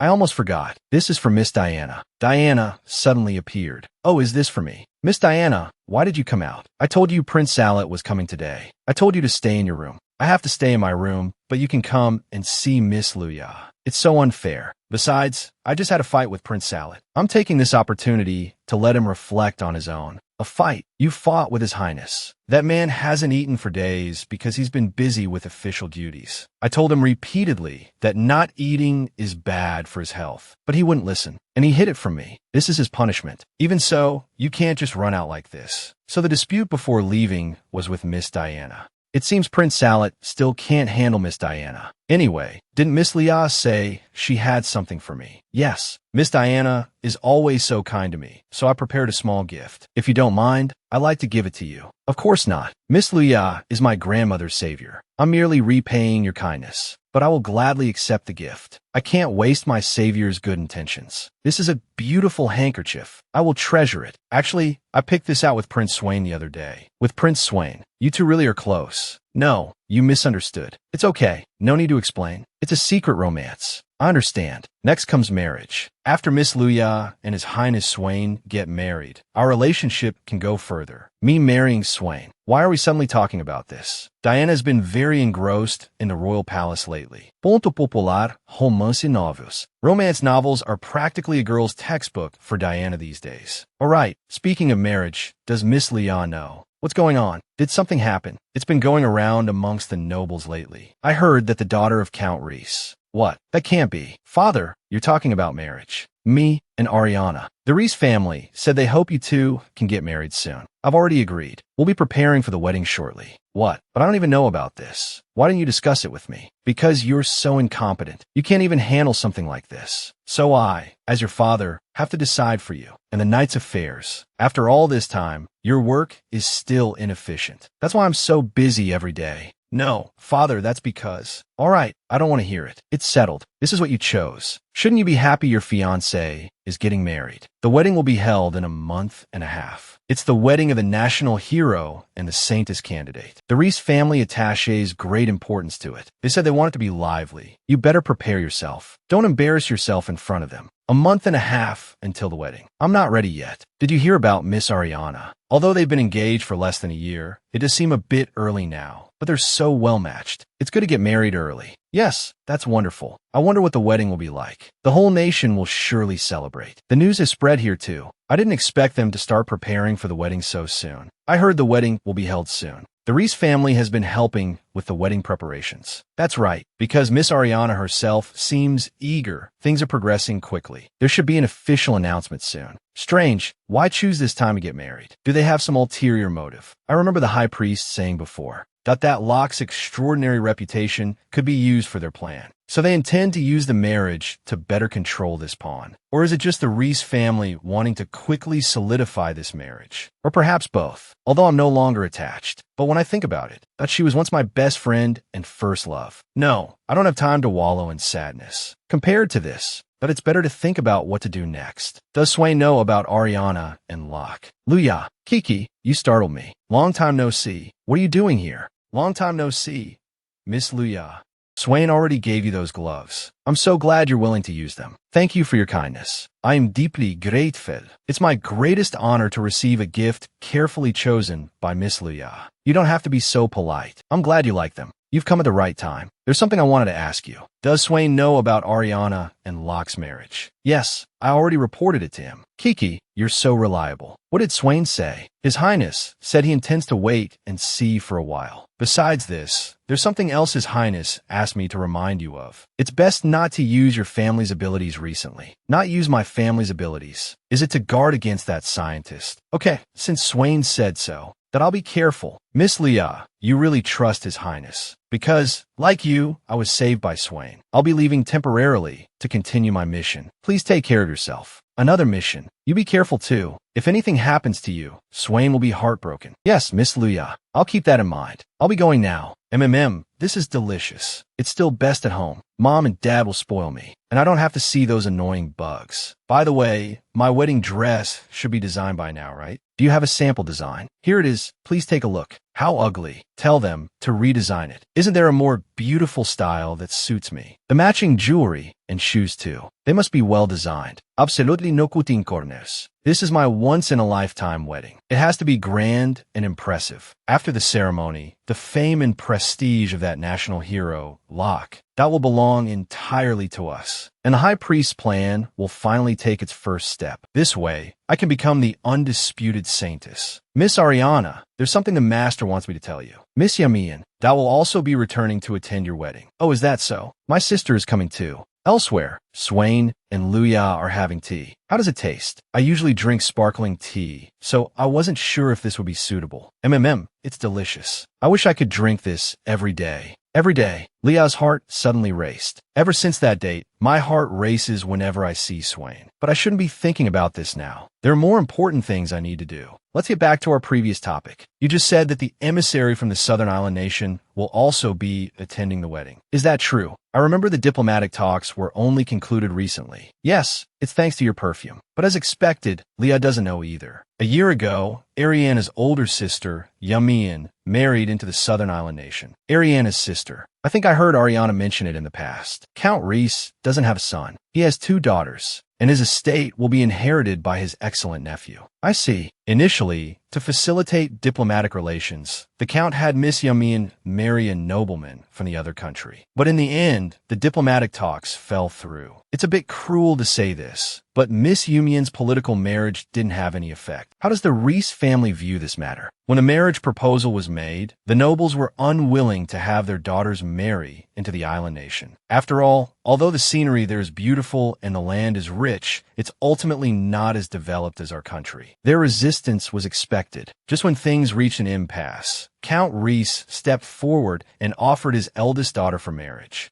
It's unexpected that Count Reese loves Ariana so much, yet treats Miss Yummy in this way. It's hard to say for sure. The Count may indeed favor Miss Ariana more, but I'm afraid only he knows the truth. Even if it doesn't ultimately bridge the relationship between the 2 countries, simply being willing to offer his daughter is enough. It's enough to earn him prestige among the nobles. I've always heard that Count Reese is a cunning man. Truly, his reputation precedes him. So, the envoy from a Southern Island nation attending the wedding refers to Ariana's older sister. That must be it. However, we have no idea what kind of person Miss Yumin is. We've never monitored her. We'll just have to see for ourselves this time. It's best if she doesn't cause trouble. I just don't know which side she'll be on, friend or foe. She is from the Count's family, after all. We can't let our guard down. There will be a welcoming ceremony before the wedding, a reception for the envoys. We should be able to meet Miss Yamian then. Ariana's sister. I wonder what kind of person she is. I hope we won't be enemies. The Kingdom of Gedon. This is the first time I've returned since marrying into it. If I could, I really wouldn't want to see you, Ariana.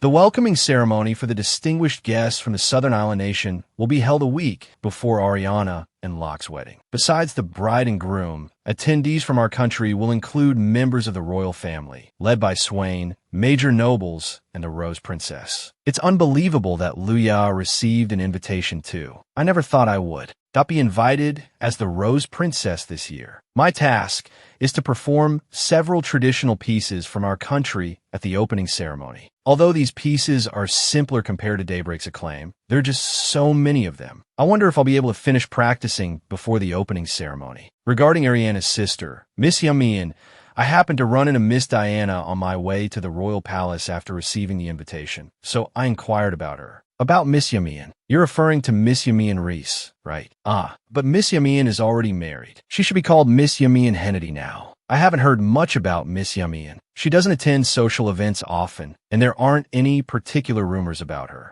After all, Miss Ariana is so striking. Miss Yamian doesn't attract as much attention. She sounds like a low-key person. Yes, her marriage into the Southern Island nation was also very low-key. There was hardly any news about it. I see. No wonder I haven't heard of her. Why are you asking about these things? Does it have anything to do with you? Are you and Swain plotting something again? His Highness Sarit seems to be constantly wary of Swain's movements. In his eyes, I'm even more suspicious. It's only natural that he be on guard. How can I earn His Highness Sarit's trust? Your Highness, how can you speak to Miss Luya like that? It's so snobbish. It's perfectly normal for Miss Luya, attending the banquet as the Rose Princess, to inquire about the guests' identities. That's not what I meant. I was just asking casually. If you won't reflect on your behavior, I'll ignore you. Wait, Diana, let me explain. What a bickering couple. I wonder if Miss Diana forgave His Highness Sarit after that. What's more important now is to obtain more information about Miss Yamian. Friend or foe? It seems we'll only know after meeting her. I wonder what the two people involved in this extravagant wedding are thinking. Locke, come and look at the wedding dress designs. I had the designer redraw them 3 times before I chose this one. Ariana, I'm still working, but perhaps this is a good opportunity to talk to her. Ariana, I know you're looking forward to our wedding ceremony, but I think it's a bit rushed to get married now. I haven't properly greeted Count Reese yet, and I'm still on medication from the Knight Commander. I haven't fully stabilized. Although we're engaged, shouldn't we be more cautious about marriage? Your Highness Locke, do you mean you don't want to marry me? No, that's not what I meant. Well, you scared me. The wedding announcement has already gone out. There are so many people looking forward to our wedding. It's the wedding of the leftover woman and the hero. Everyone's so excited. Hero, my word. All right, let's have a super grand wedding together. I wanted to refuse, but somehow it ended up like this. Why are there so many things to fold? I thought I could snag a rich husband when I came to the royal capital and then be free from this kind of life. Really? Mary, how about you? Did you come here looking for a good husband too? I came to work at the temple because I admire the saint. Oh, that's such a pure reason. I wish I could have a grand wedding like Miss Ariana. Wedding? What wedding? What's all the commotion about? Don't tell me you don't know. Miss Ariana and Master Locke are getting married. Very soon. So soon. I'm so envious. I wish I had a life like that. No, if this continues, Master Locke will be kept in the dark and marry Miss Ariana. It's time for me to make up my mind. The distinguished guests from the Southern Island nation will arrive soon. Swain is at the royal palace and won't be coming here. Ariana seems the same as usual, but Locke's expression doesn't look good. I wonder what he's thinking. Get ready. The distinguished guests are almost here. Everyone, take your positions. Luya is still a little nervous. What kind of person is Miss Yamian, Ariana's sister? Finally, the envoys from the Southern Island nation have set foot on the land of the Kingdom of Geddon. We express our gratitude for your warm welcome. You're too kind. You've traveled so far. We should be the ones thanking you. Welcome to the Kingdom of Geddon. You speak our language. Your pronunciation is excellent. That's amazing. My husband taught me. It feels strange to set foot on my homeland after so many years. Sister Yamian, you look well. That's wonderful. I was worried about you. After all, since you married, there hasn't been much progress in relations between our two countries. I was afraid you were worrying too much about it, and that it was affecting your health. Thank you for your concern. You haven't changed a bit either. Is it the Knight Commander, your future husband? Yes, I am your sister's husband-to-be. He seems like a very loyal gentleman. That's good. I'll save my congratulations for the wedding. As for my family, I'll find an opportunity to visit them. That's wonderful. Father and the others will be so happy. How about we end your reunion here for now? Everyone must be tired from their journey. Why don't you all come to the royal palace and rest? We've prepared a banquet to welcome you. Please rest well this afternoon. Everyone, please follow me. Just like that, Miss Yamian passed by Luya, but never once looked at her. The banquet is about to begin soon. Yamian,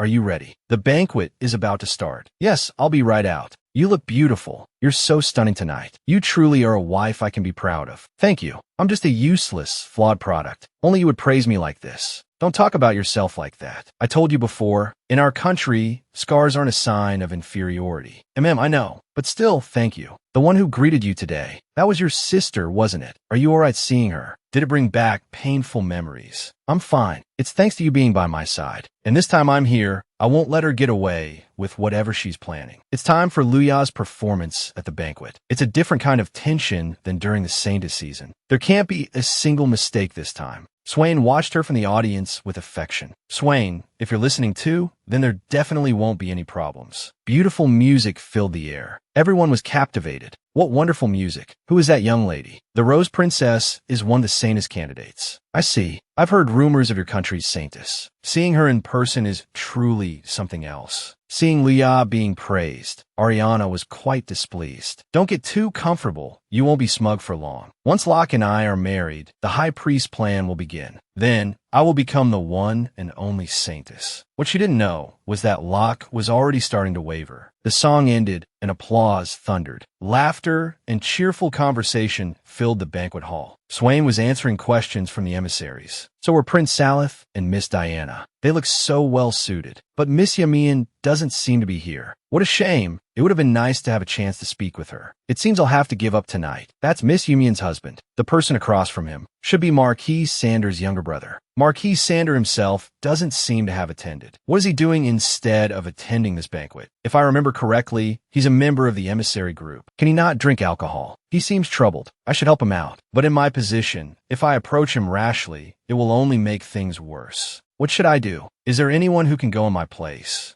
Miss Leah, your performance just now was absolutely magnificent. Truly, you are the one who should be the true saintess. Thank you. Speaking of which, what are you doing here? Well, Miss Diana asked me to come here and serve the guests. That's perfect. I'd like to ask you a favor. Leah immediately took action. Approaching the two men, she said, "Excuse me, I hope I'm not interrupting. This is a local specialty, a fresh fruit drink. I hear it's a favor to the young lady from the house of Duke Peridot. Would you gentlemen care for a glass?" A favor to the young lady from the house of Duke Peridot. All right, I'll have a glass. Thank you. I'll have one as well. Please enjoy. I'll excuse myself now. Miss Leah seemed quite nervous just now. Was it all right to do that? Yes, you did well. I'm sorry to put you in a difficult position. The alcohol has been taken away, so there shouldn't be any problems. As expected of Miss Luya, you immediately noticed the subtle details of the venue. Just like your mother, your perceptiveness is remarkable. Actually, I just happened to notice while observing the people in the venue. Good evening. Thank you so much for earlier. You brought the fruit drink over specifically to help me out, didn't you? Thanks to you, I didn't offend him. Not all. Actually, it wasn't my idea. It was the Rose Princess. She's the one who truly helped you. Is that so? Thank you so much. You're welcome. It was nothing.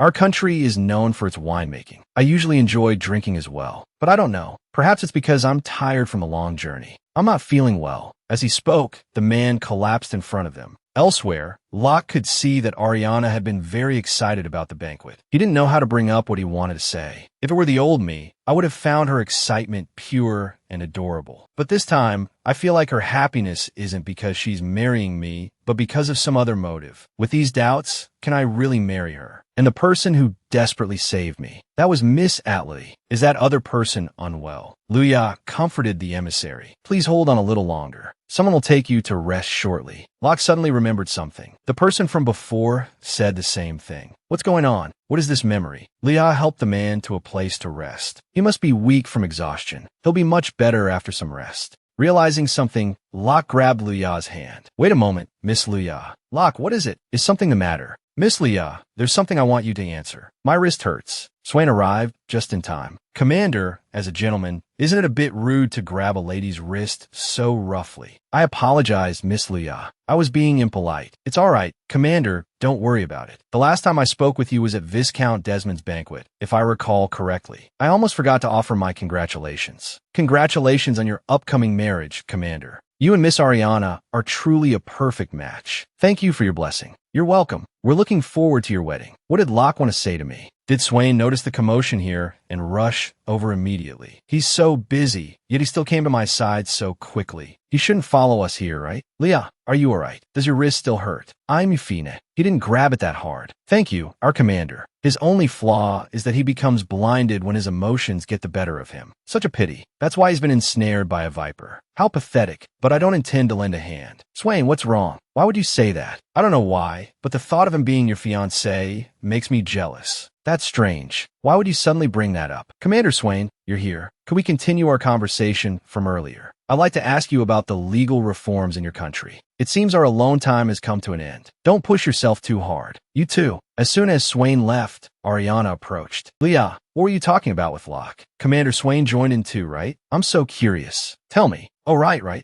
Luya, you haven't congratulated me on my wedding with Locke yet. How could you? Are we good friends? Good friends. You're still as shameless as ever, Ariana. Oh, I remember now. Luya, you used to like Locke, didn't you? It's a little late for an apology, but I'm so sorry. I accidentally stole your sweetheart. It's all in the past. Congratulations, Ariana. As a Rose Princess, I offer you my best wishes. I'm so happy. I'm going to be a saint soon. I hope you'll cheer me on. The day I become a spinster is the day you die. I'll never let you become a spinster. The pain you and the high priest inflicted on me, I will return it all. Yumian is watching them from afar. I wonder if she's an enemy or a friend. I'll stay in the royal palace tonight, until the very end. I couldn't even speak to Miss Yumian, but as long as I remain in the royal palace, there's still a chance. I'll take off this outfit for now and get some rest. I didn't expect Yumian to approach Luya. Excuse me, are you Saint Candidate Luya? Could I have a moment of your time? I have something I'd like to discuss with you. If you don't mind, I'd like to find somewhere private to talk. Something you want to discuss with me. I wonder why Miss Yumian would seek me out. Just the two of us. If my words or actions make you distrust me, you can refuse me now. I understand. I choose to trust you. Thank you, Luya. The guest room where my husband and I are staying shouldn't be disturbed. Please follow me. Let's talk over there. My husband and the others should still be receiving guests. Let's keep it brief before they return. First, I want to thank you for helping our envoy during the banquet. On behalf of our side, that I offer you my sincerest gratitude. You're too kind. It was just a small gesture. I was observing the banquet from afar, and I know it was your instruction. That's precisely why I believe your character is trustworthy.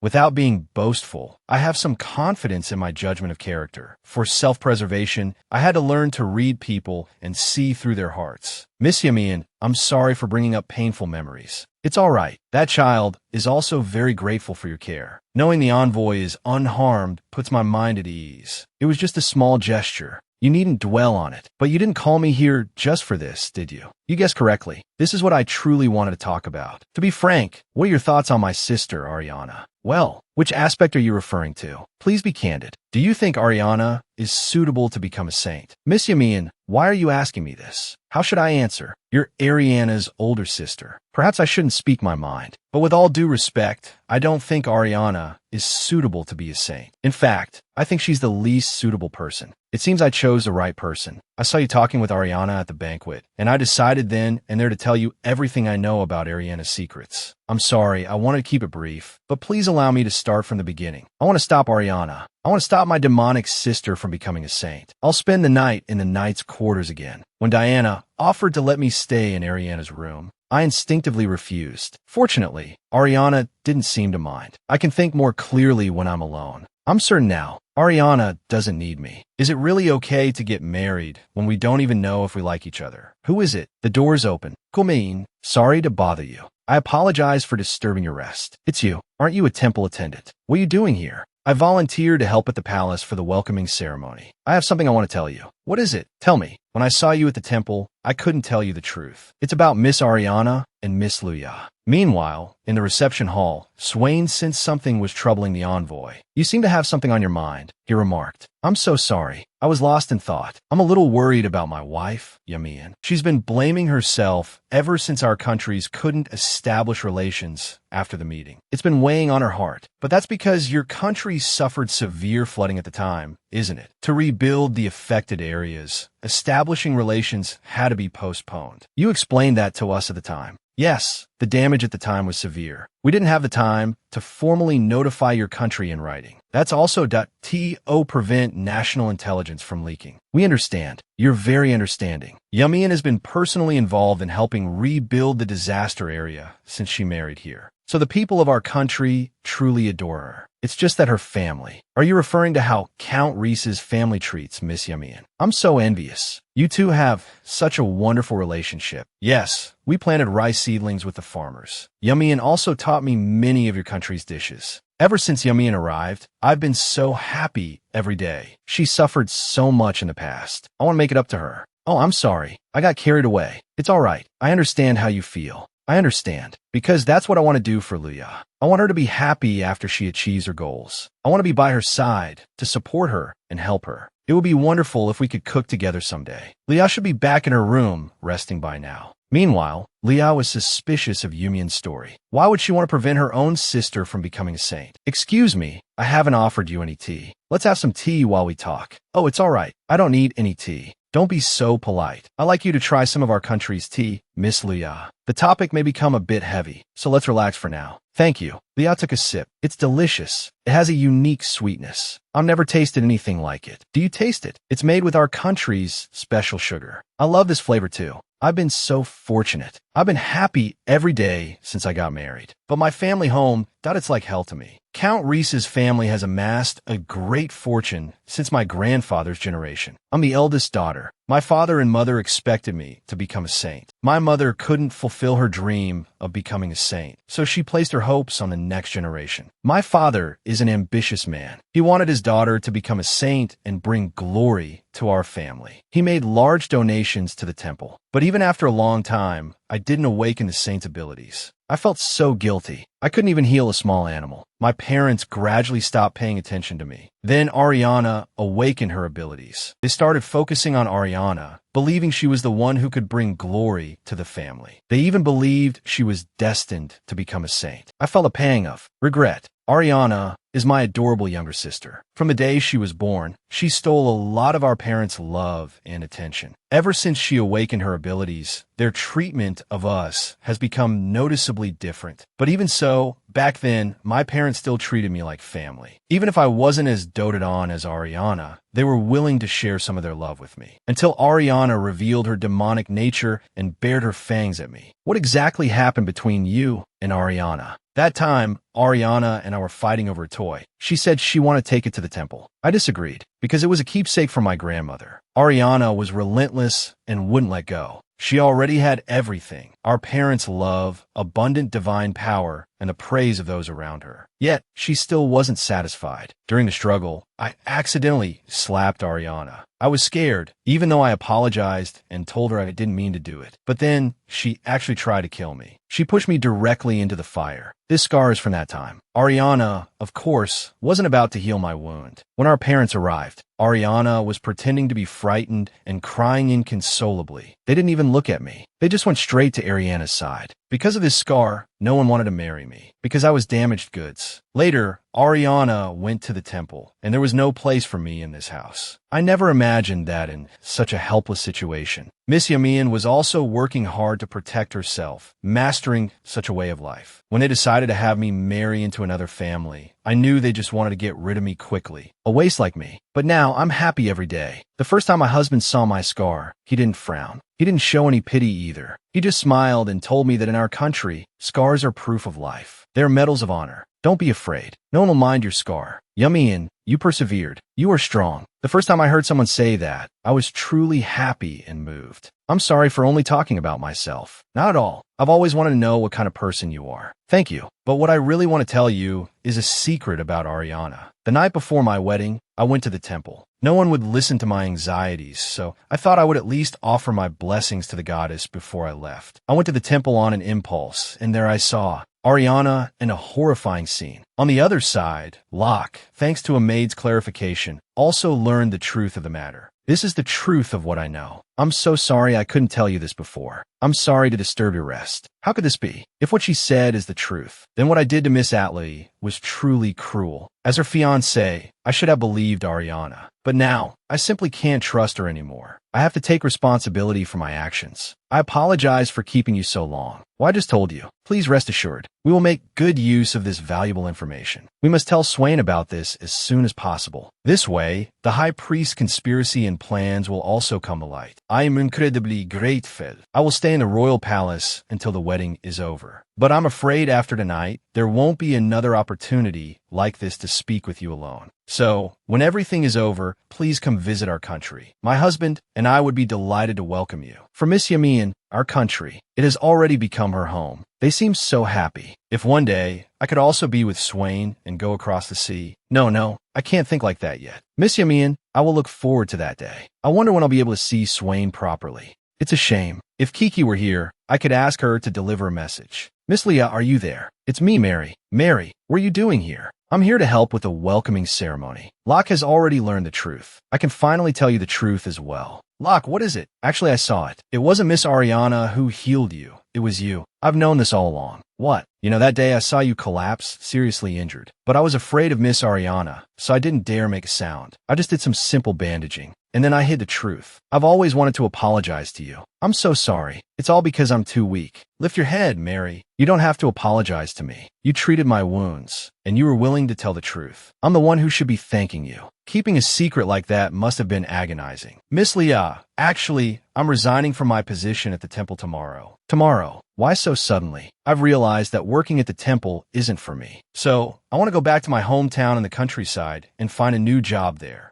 Don't worry. When you return to your hometown, I will continue to ensure your safety. If there's anything you need help with, don't hesitate to ask. Write to me when you're settled. Looks like I have another thing to ask Swain for. Miss Leah, you are so kind. I'm a fool, but it's wonderful. I've finally told the truth. Locke has realized his mistake. He wants to take responsibility for his words and actions. He needs to apologize to Miss Atley. But before that, he needs to talk to Ariana. Really, Locke, what is it so late? Was I about to go to sleep? I have wedding preparations tomorrow. If it's not important, can we talk later? I have something very important to tell you. Let's go inside and talk. Just for a moment. My time is very precious. I want you to answer the following question honestly. The time I was seriously injured, was it really you who saved me? Why are you still asking about this? Of course it was. If I hadn't risked my life to save you, Locke, you might not even be standing here right now. It's so obvious. There's not a shred of love for me in anything Ariana says or does. Why? Why was I deceived by such an obvious lie? Ariana, I can't marry you. Let's end this here. What are you saying? What's going on all of a sudden? Locke, I don't like this kind of joke at all. You should know I'm not joking. I'm serious. You've been deceiving me this whole time. My savior wasn't you at all. It was Miss Atley. I was just too obtuse to realize the truth until now. That's not true. Who told you that? I won't tell you. I can't betray their courage and concern. So, it turns out Lord Locke would rather believe some suspicious stranger than me. This is too much. I'm your fiancé, and you won't even believe me. Let go of me. I won't make the same mistake again. Lord Locke, are you sure about this? If you break off our engagement, all this preparation will be for nothing. And in front of so many guests, right before the wedding, you unilaterally breaking the engagement. The Reese family won't let this go. Do you think you can get away with this? My mind is made up. Even if I'm disowned, even if I lose my position as captain, I won't marry you. Annoying. So annoying. Ariana, what do you mean? I'm saying forget it. I thought since you were a national hero, you might be barely good enough for a leftover woman like me. Since it's not going to happen, I don't want it. So this is your true nature. I was so blind. So what? What right do you have to act like the victim? You were the one who abandoned Luya and chose to believe me. Yes, I won't make the same mistake twice. Maybe I was foolish, but you are vile. Get out. Get out of here. How dare you insult me like this? I'll make you pay for this. Annoying. So annoying. All anyone talks about is Luya. What's so good about a defective product like her? Why do I have to suffer like this? Why? Even if I tell everyone that Locke was the one who broke off the engagement, my reputation will still be affected. And the fact that Luya healed Locke will become public knowledge. That's right, the high priest. He'll have a solution. There's still time. There's still time. Once I become a saint, I'll get rid of all of you obstacles. I won't leave a single one alive. Meanwhile, Luya, unable to sleep, came outside for some fresh air. Thinking about Miss Yumion's information and Mary's words, Luya felt that so much had happened tonight. Thinking about Mary leaving still made her a little sad, but she's so happy. That's good. Come to think of it, she also needs to consider how to face Lord Locke from now on. There's a welcoming ceremony tomorrow, but she can't seem to muster any energy. Suddenly, a rustling sound came from nearby. Who's there? Is that Swain? Yes, it's me. Good evening. Luya. Swain. What are you doing here? I wanted to see you. I looked around for a bit, and then Weibin told me you were here. I'm so glad I found you. I have something important to tell you, but this is inside the royal palace. Wouldn't it be bad if someone saw us? Why don't we go to my room? Luya, inviting a man to your room in the middle of the night. Isn't that even more dangerous? Oh, that's not what I meant. Please don't misunderstand. I know I can't go. That's such a shame. I've arranged for people to keep watch nearby. No one will come close. Don't worry. Come on, let's exchange information under the moonlight. Luya told Swain about Mary. Swain was a little surprised. He didn't expect Mary to be hiding such a secret. I hate to ask this while you're so busy, but could you arrange for some people to protect Mary? I'm worried someone might come after her. Yes, leave it to me. Until this is all over, I'll arrange for people to protect her. After she returns home, I'll also find a trustworthy noble family for her to work for. Thank you, Swain. It's so good to have you here. He finally knows the truth, too. So our honest and upright captain. The next step is to cancel the wedding with Miss Reese. In any case, things will develop in our favor. By the way, there's more I wanted to tell you than just Mary's situation. Just now, Miss Yamian told me what she saw Ariana doing at the temple. It was a chilling scene. Ariana was at the temple complaining, "How long is this blood drawing going to continue?" Don't say that. My blood drawing technique has improved a lot recently. And if you want to become the saint, this is essential. Just bear with it. After all, its completion requires your blood. It's still in the experimental stage, but as long as your blood fuses properly, it won't be long until it's complete. Once we spread it among the people, no one will be able to stop us. After using it, will anyone really dare to defy me? Anyway, whether it works or not, as long as I can become the saint, it's fine. This is what Miss Yamian saw. Ariana was providing blood to that researcher. To be honest, I don't know the whole story, but I'm certain that what Ariana is trying to do could even shake the foundations of this country. I should have told someone immediately after I saw this, but I was to be married off to another country the next day, and at that time, there was no one in this country I could trust. Even after I got married, I couldn't stop worrying about this. I've finally found someone I can trust with this. I'm leaving everything to you, but please be very careful. I'll pray for your safety. This is important information. The high priest, the researcher, and that young lady from the Reese family. What are they planning? With this, we can almost see the whole picture. Swain, what do you plan to do? I have Kiki keeping an eye on the researcher. Ah, so that's Kiki's mission. Well, I actually told her to bring the researcher back, but that guy is too cunning. He's a fast runner. I told Kiki that if she couldn't catch him, she should just bring back any useful information she could find. Now we just have to see how the information Kiki brought back connects with what Miss Yamian said. The final showdown might be close at hand. A showdown. That means I'll be able to get my revenge soon. It's getting cold. Let's head back inside for tonight. One more thing. It's best if you don't use your punishment ability recently. After all, that's our secret weapon. Don't worry, I'll be careful. You should get some rest too. The welcoming ceremony will continue tomorrow. There's also a morning prayer meeting. Things might change after today. If our captain does something, tomorrow's ceremony will probably be canceled. Lord Locke, what will he do? As they were talking, a black cat suddenly darted out of the school and started meowing at Luya. "Oh my kitty, aren't you the little one that was always attached to Kiki?" He ran to the royal palace and refused to leave. Kiki often took care of him in the courtyard. "Do you miss Kiki too? I'm sorry. It's my fault as your superior that you can't see your owner. I hope Kiki can complete her mission soon and return safely. I also hope that every moment in the future will be as warm and peaceful as this. For this, I must make these villains receive the punishment they deserve." Meanwhile, Ariana ran to inform the high priest. Whether it was Locke or Luya, anyone who stood in her way had to disappear. Just as Swain predicted, everything changed the next day. In the presence of witnesses like Yamian, Locke publicly announced the cancellation of his engagement to Ariana. Everyone was shocked. Ariana herself did not appear at the chapel. The high priest showed no reaction, which was rather unsettling. 3 days have passed since then. The aftermath of Locke and Ariana's broken engagement is still the center of everyone's discussion. I remember running into Diana a few days ago. She said that people generally hold two opinions on this matter. One is to blame Locke for unilaterally breaking the engagement and sympathize with Ariana. This view is more common among the nobles. The other is to believe that the problem lies with Ariana and choose to support Locke. This latter view is mostly held by commoners and members of the Knights. But compared to the former, the latter's voice is louder. So recently, many nobles have also started to support Locke. This is thanks to the trust Locke has earned for himself from the people and his subordinates. Also, there have been some unpleasant rumors about the Reese family lately. I really don't know who to believe. Ariana's reputation has also taken a hit, although they seem to be trying to manipulate public opinion. Because Locke is deeply trusted by the people, the plan has not been successful. Currently, it seems to be developing in our favor. It's a bit of a shame, though. I wanted to see Yamian again and ask her opinion, but unfortunately, because of this incident, the mages all returned to their countries early. Luya, who was alone, suddenly ran into Locke. The nobles are still discussing this matter. Some nobles initially sided with Ariana because they had trade dealings with Count Sandal's family. But recently, the voices of the knights and the commoners have been too loud, and their dealings with the Count's family might be halted because of this. Also, there are rumors going around that it was actually Luya who saved Locke. Honestly, I thought it was strange at the time. It's too late to say these things now, with the benefit of hindsight. I had no choice. No one dared to defy Ariana. And didn't you bully Luya too? Besides, who would dare defy Ariana? He turned his head and saw Ariana.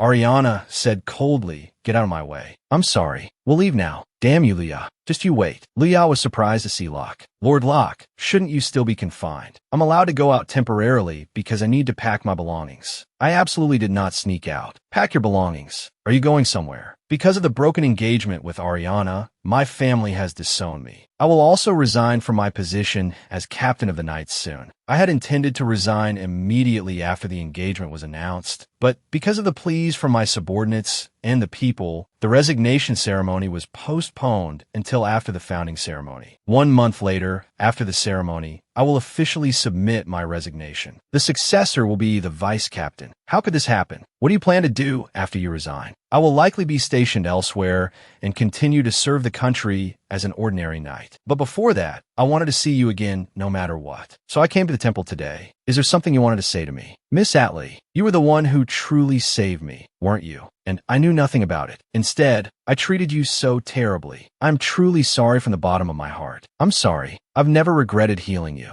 That was my personal choice. As for the later misunderstanding, I don't expect anything more than an apology. From today onwards, we are even. Please don't let down the expectations of the knights and the people. Fulfill your duties as captain until the very end. What a strong and dazzling person. I no longer exist in his eyes. I can't even reach the world he's in, let alone speak of such worldly affections. Please allow me to formally apologize to you once again. I will never forget your life-saving grace. Seeing Locke like this, Leah didn't know what to say and simply turned and left. For Locke, no matter how much he regretted it, the mistakes he made would not disappear. But if Leah ever needed him, he would protect her anytime, anywhere, to repay this kindness. Swain saw them, but didn't interrupt. Since the matter was resolved, it was in the past. As Swain was leaving, he happened to run into the high priest. The high priest greeted Swain respectfully. "Isn't that Prince Swain? Greetings to you, High Priest. What a coincidence." "Indeed, I didn't expect to meet you here. Do you have important business at the temple?" "Can't I come here if I don't have business? Am I disturbing you by being here?"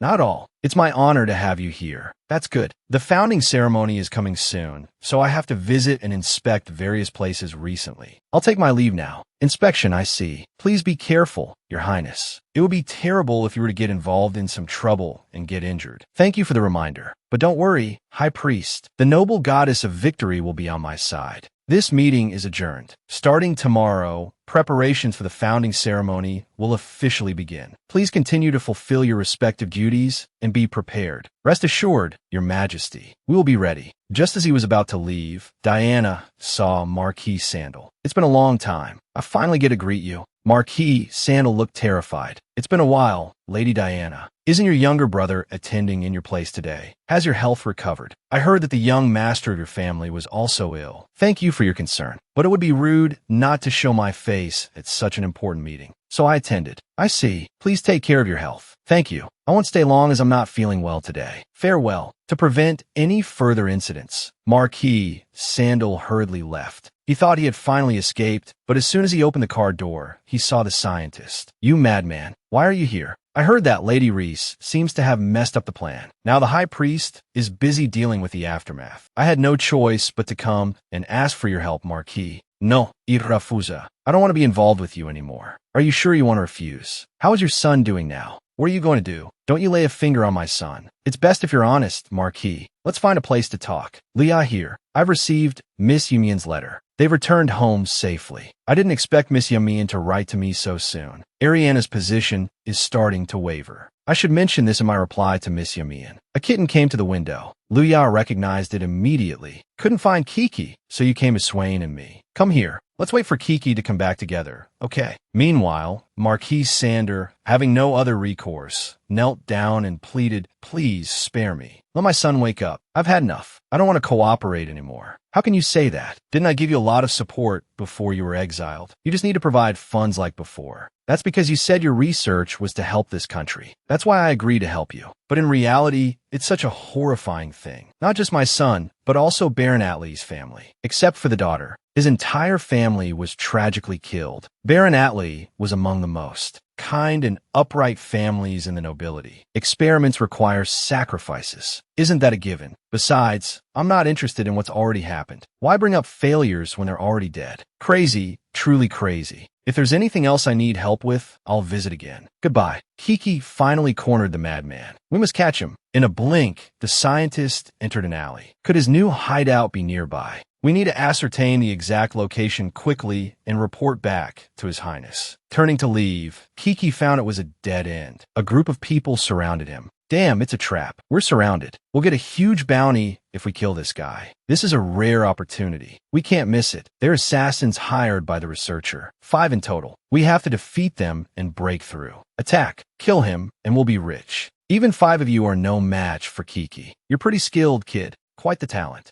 But it's not a problem. Asking for trouble. You still failed in the end. Where did the researcher go? He shouldn't have gotten far. In a flash, something slashed Kiki's hand. This is what the researcher gave me. This blade is coated with poison. You'll be buried with us here. Haha, such a precious glove. Shouldn't have been wasted. I have a certain resistance to common poisons. But if it's the researcher's special poison? Damn, my vision is blurring. Your Highness, Swain. Swain seemed to sense something and spilled his ink. What's going on? How could I make such a careless mistake? Quickly, call a servant to clean this up. No need. I'll take care of this myself. You were saying something about needing to meet tomorrow. Regarding the National Founding Day ceremony, correct. Our nation has 2 major festivals. One is the Saints' Day Festival, celebrating the goddess's birth, and the other is the National Founding Day, celebrating the founding of our nation. The Saints' Day Festival is primarily managed by the temple, while the National Founding Day is entirely overseen by the royal family. It's more solemn and grand. It's going to be busy again. Every year at the National Founding Day ceremony, the High Priest is specifically arranged to give a speech to the people. The new Prime Minister has proposed that this practice should be abolished. Is that so? But the High Priest also gives a speech at every Saints' Day festival, doesn't he? Yes. I've always disagreed with the temple's excessive involvement in the National Founding Day, which should be managed by the royal family. It was the same during the recent disaster. The temple has already garnered too much public support. Although it's declined somewhat, I'm still wary of government officials who are overly devout in their faith to the temple, especially a prime minister with immense power. It seems this new prime minister is quite competent. Gaining significant public support is one of the high priest's goals, but the royal family can't openly criticize him. The temple's response to this was to replace the former prime minister, Sandra. But would the high priest readily accept this? Certainly not. The scandal of the Saintess's broken engagement had already caused the temple's public support to decline considerably. How could he possibly pass up such a golden opportunity to salvage their reputation? That's true. In any case, the Prime Minister has already conveyed the message to the Parliament and spoken with the High Priest. Well, I've said my piece. I'll be going now. You seem to be in a hurry. Do you have a date with your fiancée? Swain, flustered, quickly left. Looking down, he noticed the ink had stained his glove. Things are starting to turn in our favor, but I have a bad feeling. I feel like something is about to happen. An invitation to a tea party. Is this for Miss Diana?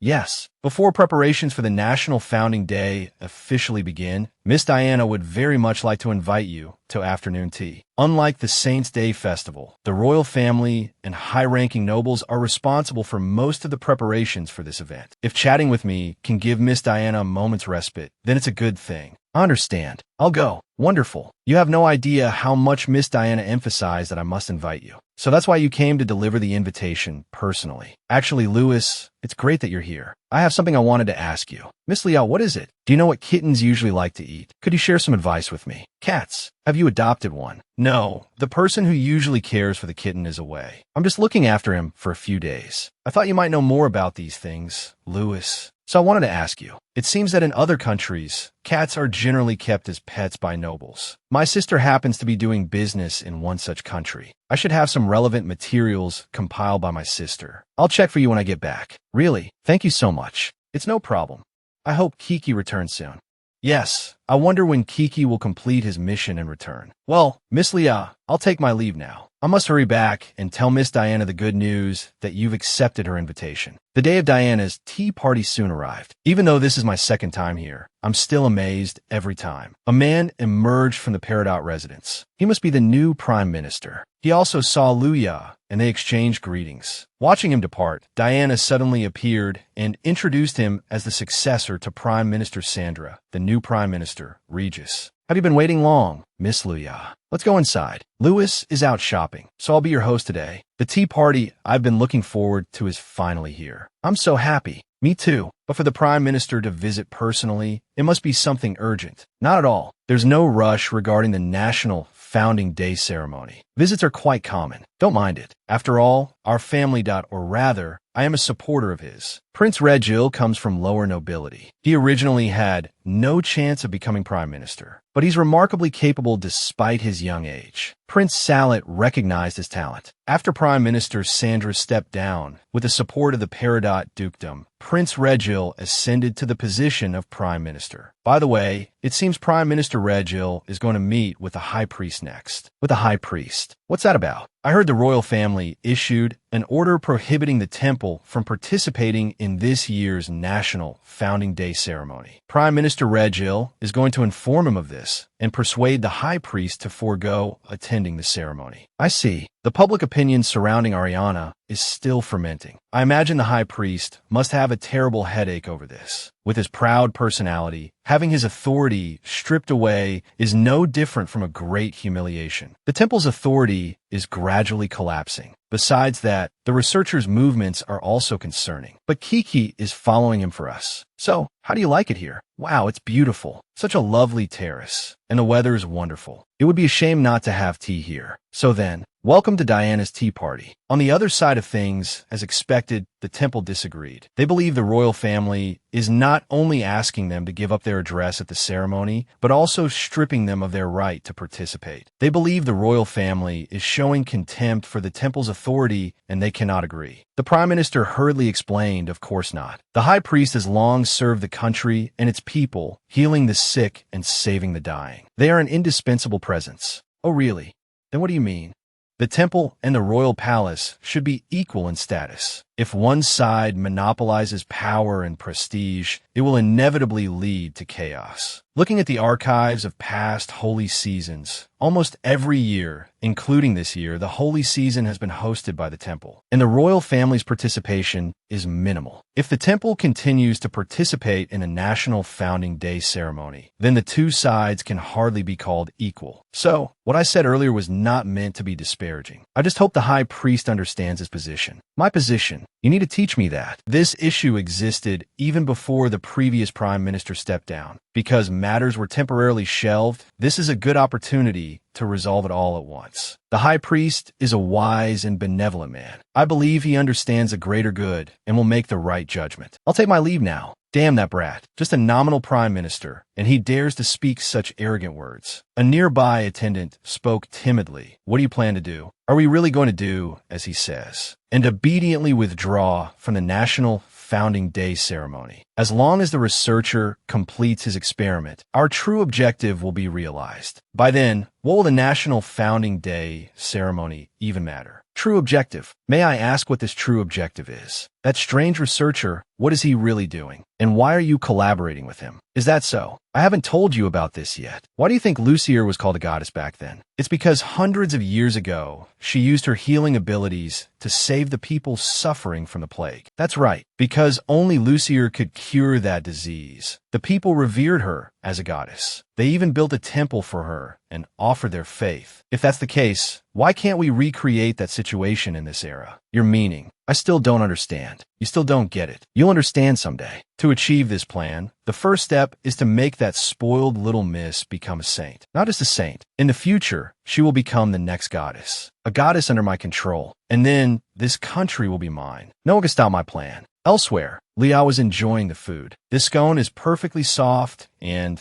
just the right amount of sweet. It's so delicious. Did Louis make this too? Haha, the other pastries are Louis's work, but this scone is a specialty of the royal chef. Prince Salet is particularly fond of them as well. Is that so? But did Prince Salet not object to my meeting with Miss Diana? The last time I saw him, he still seemed quite wary of me. Miss Leah is our family's great benefactor. I don't care what he says. It's not that Prince Salet intends to doubt Miss Leah. It's just that as the next candidate for king, the responsibilities he bears compel him to be suspicious of everything. I understand, and Swain and I have indeed done many things without his knowledge. In addition, because of what happened in the past, he's always been overly cautious with those who approach me. What happened in the past? It happened during our childhood. If it's all right with Miss Leah, I can tell you. And I'll also share a little story about Prince Swain from when he was young. A story about Prince Swain from his childhood. Around the age he was in that photo I received before. It's been almost 10 years since that incident. My first meeting with Prince Salet was on a beautiful afternoon. I accompanied my father to the courtyard of the royal palace. My father introduced me. Diana, this is Prince Salet, your fiancé. It's a pleasure to meet you, Miss Peridot. Handsome and refined, but somewhat aloof, like a hedgehog. That was my first impression of Prince Salet. So, I took the initiative to greet him, hoping he would let down his guard. It's nice to meet you, Prince Salet. Please call me Diana. Since we will be husband and wife in the future, serving our country together, I hope we can treat each other with respect and be honest with each other. All right, Diana. At that time, Prince Salet underwent rigorous court education day and night, and as his younger brother, Prince Swain seemed to be ostracized by those around him due to his birth. Back then, I always saw Prince Swain sitting alone in that kind of place. So, I went up to greet him. Prince Swain, what are you looking at so intently? It's nothing. I just found a small trinket. Are you here to see my brother, Miss Diana? Yes, but Prince Salet has odd-numbered classes today. May I sit next to you? Of course. Please have a seat. It must be nice to have a brother who worries about his fiancée. Is that so? Sometimes I wonder if Prince Salet finds me bothersome because I'm so nosy, and I always feel like he hasn't opened up to me. That's not true at all. From my perspective, my brother likes Miss Diana very much, because a few days ago, I also found my goddess. So, I understand how my brother feels. By goddess, do you mean Lucier? Yes, pretty much. I need to work harder to find her. From then on, Prince Swain gradually demonstrated his talents, and no one in the palace called him the cursed child anymore. Although there was still distance between the brothers at that time, my relationship with Prince Salet didn't progress either, but was a peaceful time. After Prince Swain began to show his abilities, opinions supporting the second prince's succession to the throne emerged within the palace. Did such a thing really happen? It's the first time I've heard about Prince Swain being ostracized and excluded. The nobles were divided into the first prince faction and the second prince faction, although it really was just a temporary trend. Prince Salet's inheritance of the throne was a certainty. His Majesty hadn't changed his decree. Even Prince Swain had no intention of competing for the position of heir. However, at the time, the nobles who supported the second prince's succession believed the position behind Prince Salet that was already occupied by House Peridot. Thus, they switched to supporting the second prince. If Prince Swain became king, they would receive a better reward. The power struggle within the palace. Swain actually went through so much. Hardships I can't imagine. They started pestering Prince Swain, desperately trying to persuade him to fight for the throne. Some even proposed marrying their daughters to him. However, all requests were brushed aside by Prince Swain with a smile. Those people had previously said that Prince Swain was a cursed child. They changed their tune faster than flipping a page. It serves them right to be rejected. Then, because they couldn't persuade Prince Swain, someone came up with a desperate plan. If they could just eliminate the current king and then Prince Salet, Prince Swain would have no choice but to inherit the throne. What? Did they intend to assassinate Prince Salet? It wasn't Prince Salet who was targeted. Our Peridot family hadn't publicly declared our support for either side. But in the eyes of those with ulterior motives, our family was the leader of Prince Salet's faction. So they planned to eliminate me first as Prince Salet's fiancée. Eliminate you, Miss Diana.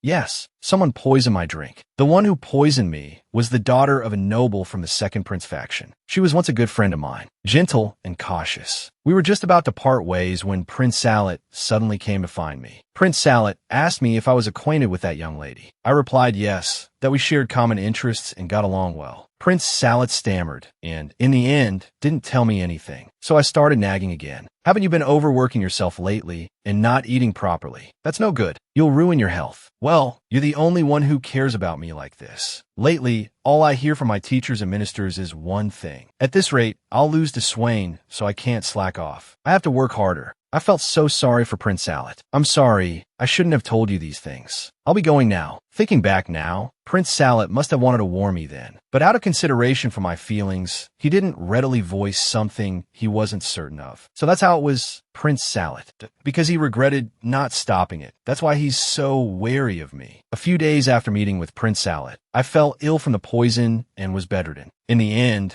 the woman who poisoned me confessed her crime, unable to bear the guilt. Her family had lost everything due to business failures. Her father had devised this plan and ordered her to poison me. So how was your health afterward? Were there any lingering effects? Please rest assured, I'm fine. Fortunately, their goal was only to warn me, hoping I would leave Prince Salet's side. Therefore, they didn't use a potent poison. Because the poison was mild, there was no need to rely on the saint's power. I recovered after taking the antidote. However, it said that after taking the antidote, I had a high fever and was unconscious in bed for 3 days. When I woke up, the first thing I saw was Prince Salet's worried and grief-stricken face. Prince Salet, why are you here? Diana, you're awake. I'm so sorry, it's my fault. Why would Prince Salet apologize to me? It was my negligence that I overlooked the danger. If only I had paid more attention to the culprit's movements at the time, Swain wouldn't have made this kind of mistake. I'm so useless. This isn't Prince Salet's fault, and there's no need for you to compare yourself to Prince Swain. No, it was my negligence. It's all because of me. If you hadn't woken up, now what would I do?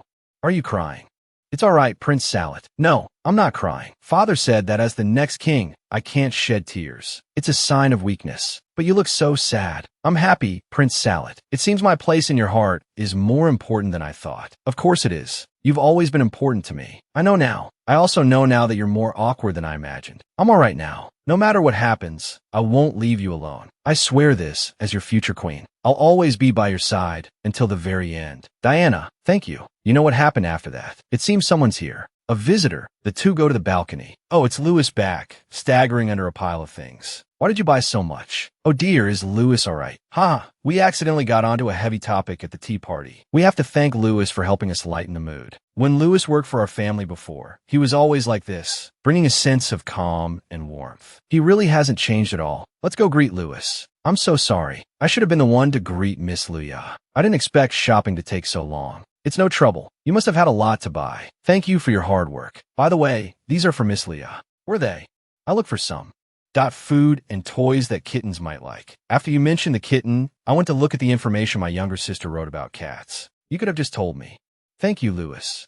You're welcome. I'm glad I could help. Well then, I'll get back to the kitchen. The tea and snacks will be ready shortly. Louis is always in such a hurry. He's the same as before in that regard. All right, let's continue. Where were we? We were talking about you finally waking up after being poisoned. Yes, after I woke up, the incident wasn't made public. Prince Salet executed the culprit's family. Then he began a purge of the nobles supporting the second prince. Soon, with Prince Swain's assistance, the factional strife disappeared. So, Prince Salet and Prince Swain joined forces. That's right. Prince Swain also seemed troubled by the conflict between the nobles. Although their relationship was complicated, as long as they had a common goal, no one could stand against them when they worked together. No one could stand against them. If only Prince Salet would help us. Afterward, Prince Salet's abilities were recognized. However, it seems he was never able to let go of his reservations and became even more cautious, especially regarding Prince Swain. Once he knows I'm involved, he becomes like a hedgehog. I see. It seems I'm also one of those people he's wary of. But with those he trusts, Prince Salet lets down his guard and treats them with sincerity. Prime Minister Regil is one of them. That man, grateful for Prince Salet's recognition, swore his loyalty to the prince. Although I often nag him about trivial matters, his direct subordinates are very devoted to him.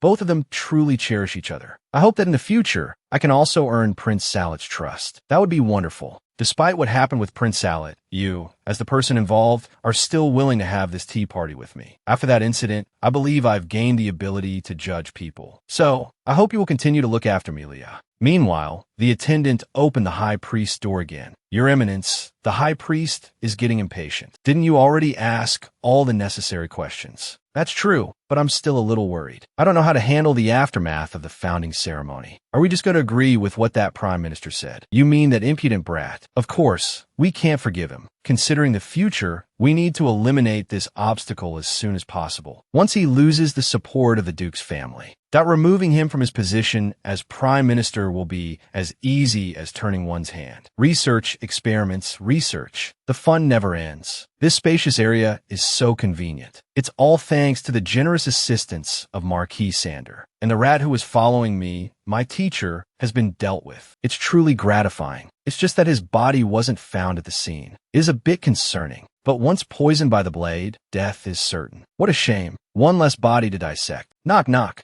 Coming. State the password. Offer a black rose to the goddess. Sigh, only the high priest could come up with such an obvious password. You have the nerve to say that. Look at yourself. Haha, true. So what's the matter? Honestly, the high priest has a favor to ask. I see. You want my unfinished experimental product to administer to that target. I've been working on a concoction using Lady Ariana's blood recently. It's just one step away from completion. Cut the chatter and give me the potion. Don't be so hasty. During the experiment, several different types of potions were produced. For example, one that causes immediate death upon consumption, one that causes gradual poisoning, and one that induces a coma. They have various effects. So which one do you want?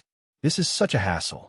The same one used on Marquis Sander's son will do. All right then, this is the one. So slow. Give it to me. Oh, don't be so rough. Handle it with care. Otherwise, the one lying in bed might become you. You bastard. You freak. A freak. That's good. A normal world is so boring. I wonder what interesting things will happen next. At this time, Leah was looking at the gifts Lewis had given her. Leah thought Lewis was truly stellar for preparing so much. We talked about so many things at the tea party today. Despite the danger Diana experienced, she has grown into such a bright person. It's truly fortunate to have such an irreplaceable princess. And Prince Salet overcame so many obstacles, and he has cherished Diana since long ago. It seems his relationship with Swain isn't simply one of animosity. And Swain, I didn't expect him to have such a lonely past. If only I could have been by his side back then. If only I could have offered him some comfort. Knock, knock. A knock came at the door. Leah thought it must be the kitten. You've come at the perfect time. I received so many gifts for you today. Opening the door, she was surprised to see Swain. I'm sorry, I shouldn't come to a lady's room in the middle of the night. It's just that something came up. What's that behind you? It's nothing. More importantly, why are you here so suddenly? There's been an emergency. I wanted to tell you as soon as possible. Kiki, she's gone missing. We can't find her anywhere. How could that be? Could our surveillance have been exposed? I'm afraid so. That researcher is very adept at avoiding detection. He might have noticed Kiki's movements. Although I don't think Kiki's skills are inferior to theirs, she might have been ambushed, meaning Kiki could be seriously injured or captured by the enemy. Or worse, I've already had my men track his whereabouts. The last place he was seen seems to be the outskirts of the capital. I plan to go there myself tomorrow. I'll go too. I want to help. No, what if you're also put in danger? I won't be. Don't forget, I have healing and offensive abilities. Although I can't use them freely, they will certainly be useful in a critical moment. I want to help save Kiki. I understand. Tomorrow morning, we'll go together and bring Kiki back safely. This time, we really need to give her a proper break. I need to find an outfit that's easy to move in. We might encounter that researcher tomorrow. We must be extremely careful. As soon as the door closed, they heard the kittens meow. Oh, it's you. We'll go find your master tomorrow. Bless us, so we can bring her back safely. The next day, the two set out in disguise. Swain suggested asking the residents if they knew anything. Good idea. If Kiki disappeared here, someone must have seen her. Although I, who always assigns her dangerous tasks, have no right to say this. Kiki's only flaw is that she doesn't prioritize her own safety. Before, it was also Kiki who fought against the intruders. Your Highness, I sincerely apologize for troubling you to come to such a place. Don't apologize. How is your injury? Earlier, spies from another country infiltrated the royal courtyard. Although we immediately subdued them, due to my lack of strength, I was injured. I am ashamed to face you, having failed to protect the white roses your highness cherishes so much. How could roses be more important than you? Besides, I was planning to move those roses to the greenhouse anyway. You are my most trusted subordinate. You are my right-hand man. Remember, your injury pains me far more than the roses. Yes, your highness. I understand. Sometimes, too much loyalty is also worrying. I think it will be difficult to find a more trustworthy subordinate than Kiki in the future. Remember that, and you say that right in front of me. She'll be very happy to hear that. And so, the two began to inquire separately for clues about Kiki, hoping someone had seen her. It's dusk. Leah hasn't found out anything. I'm sorry. Swain hasn't been able to gather any useful information. What about you? Same here. Looks like we'll have to come back tomorrow, or we'll try a different place. At that moment, someone came rushing over and asked, "Excuse me, were you two looking for someone just now? Are you looking for the owner of this glove?" The moment the glove was produced, Leah recognized it. That's great. It seems my guess was right. Due to certain circumstances, I asked him to hide at my place for the time being. We shouldn't delay. If you're willing to trust me, please follow me. Wait, who are you exactly? We're complete strangers. Why should we believe what you're saying? Exactly. While the clues we've gathered were hard won, if this is a trap set by that researcher, we can't be too careful. We must be cautious. My name is Lynn Patties. I'm currently the owner of a pharmacy. I was once a student of Rosenskilder. Rosen is the real name of that mad researcher. As expected, it's related to that man. But if it's a trap, why reveal his identity? Let me explain. Before my teacher was exiled, I assisted his research as a student. I even accompanied him for a while after he was expelled from the country. We later parted ways. You're trying to say that you're no longer associated with him? Yes, and precisely because I was his only student, I understand his dangerous nature better than anyone. Up until now, I've been fighting against my teacher in various ways. Please, I implore you both to believe what I'm saying. Swain, what do you think? Is he trustworthy? It doesn't sound like he's lying. It shouldn't be a trap. I agree. In that case, let's go and see. As long as we can confirm Gigi's condition, I'm willing to take this chance. Then it's decided. Let's go have a look. Excellent. Thank you both for trusting me. This way, please follow me. When I found Mr. Gigi, he had collapsed here. At that time, Mr. Gigi was still barely conscious, so I brought him back to my house from here. But there's a dead end up ahead.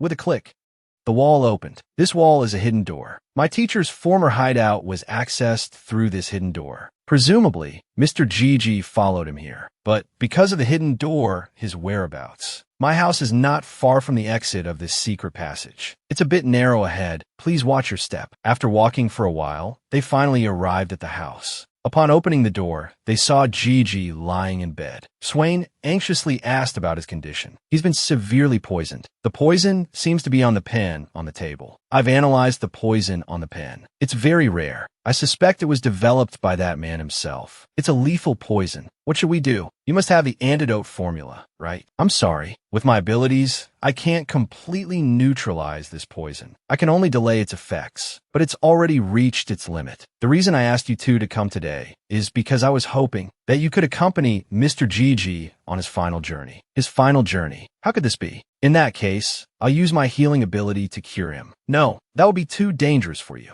Miss Leah, are you a saint candidate? There's something I find difficult to say, but the poison in Mr. Gigi's body cannot be cured with healing abilities. It can't be cured with a saint's power. Why? Before my teacher was exiled, he dedicated himself to researching the saint's healing abilities. At the time, he claimed to be harnessing the saint's power for the benefit of the nation. He gained the support of some nobles. But before long, his research direction began to deviate from its original goal. He started synthesizing viruses that couldn't be cured by healing abilities. Is there really no other way? Are we just supposed to watch him die? There's one way, but it's a bit risky. It doesn't matter. Tell us anything. The poison developed by my teacher is a mixture of potions and toxins extracted from various magical beasts. If I'm not mistaken, the only way to counteract the poison is to use the toxin of one particular magical beast, fighting poison with poison. A magical beast's poison. But the toxin of this magical beast cannot be obtained quickly, although I don't know how that man got his hands on it. While our country has suffered attacks from magical beasts, it's not a place where large numbers of them reside. Obtaining it through other means is probably not going to be easy. Wait, a magical beast poison. Mr. Lind, please tell me the specific characteristics of the magical beast. If it's a magical beast poison during the worst of the magical beast disaster, including Ariana's share, I treated almost all of the injured, including many who were poisoned by magical beasts. If there's a corresponding magical beast, I might be able to find it. It should be this. This is the compiled data I have on magical beasts, including their species, characteristics, and the times and places they appear. The magical beast whose toxin can neutralize the poison is this one. If it's this one, can you use your punishment ability to cure him? As long as it's like when I treated Lewis, it's possible. I will definitely save Gigi. Are you sure this punishment ability will work? Don't speak. Leave the rest to Luya. I command you, as your master, to wake up. Gigi, please. I beg you, please wake up. Where? Where am I? Gigi finally opened his eyes. Thank goodness. It seems it worked. Thank goodness. It's all thanks to you. My saintess, Prince Swain, Miss Luya, what are you all doing here?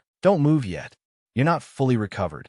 Yes, Gigi. The poison in your body has just been neutralized. Just lie still for now. I'm so sorry. I've caused you both so much trouble. I've failed in my duty. I don't know how to apologize. Don't apologize. You're my most trusted subordinate. Now and always. There won't be another. Welcome back. And thank you, Gigi. Please don't say that. I'm back, Prince Swain. With that, Swain continued to rest. Luya explained her punishment ability. I see. Punishment is such a peculiar ability. It's like nothing. However, if that man were to learn about this ability, he would definitely take Miss Luya away for research. Please be extremely careful. He's too dangerous. He's willing to sacrifice anything for his research. Mr. Lind, you said earlier that you've been looking for ways to oppose your teacher. Is that right? Yes. I also know that he seems to have recently colluded with the head of the temple. It seems they're plotting something. You were his student. You must have a lot of relevant information. How about it? Would you be willing to join forces with us? And together, stop their plan? I never thought there would be a day I'd join forces with the prince. I will give it my all.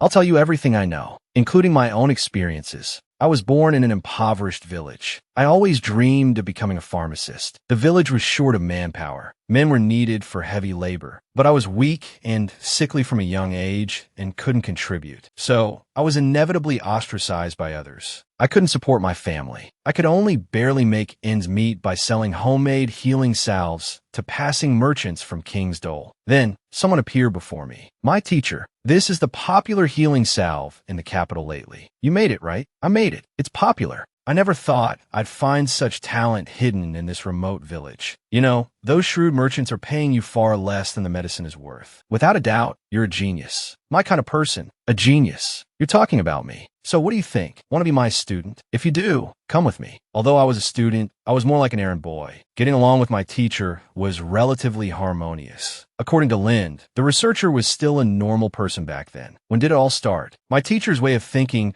was always a bit detached from ordinary people. But after meeting the high priest, this subtle madness was amplified and accelerated, spiraling out of control. After he discussed his mysterious plan with my teacher began to immerse himself in virus research. Later, my teacher started being called a madman. My interactions with him became less and less frequent. Then, they attacked a family behind my back. The family you mentioned. Could it be? Leah became somewhat agitated. She remembered the scene of her family's tragic death. Leah, those painful past events. If you don't want to remember, don't force yourself. Swain, I understand. Are you all right? Did something happen? I'm Euphina. Please continue. Swain, with you by my side, I'll be fine. That incident, that was also the reason I decided to part ways with my teacher. Teacher, are you going out? Yes, to sell some flowers in town. But do we have that many flowers? Yes. Someone has prepared the best test subjects for me. Is it that high priest again? Back here after being expelled from the country. What are you and the high priest planning to do? You don't need to know. Just do your own thing. Wait, teacher. At night, the high priest came to talk to my teacher again. No wonder he specifically told me to sleep in the dormitory today. Good thing I stayed. The high priest said to my teacher, I've taken care of all the eyewitnesses. Couldn't be helped. They saw us together. Yes, I also obtained valuable experimental data. No evidence will be left behind. The infectivity is also sufficient. It's just at the time until death is one night. If we follow our plan, we must make the onset of toxicity slower. Make people gradually weaken and die. Otherwise, that willful saintess won't come. Don't worry, it still needs improvement. It seems it will take some time to complete the Black Rose disease. What about the surviving daughter? She seems to be able to use the Sanus's power too. If she were mine, she could be my test subject. No, her healing ability is still useful. Let's keep her at the temple for now. After all, we still need her to please that willful Saintess. Consider her a toy for the Saintess. What are they talking about? Did my teacher really kill someone? Did he finally cross that line?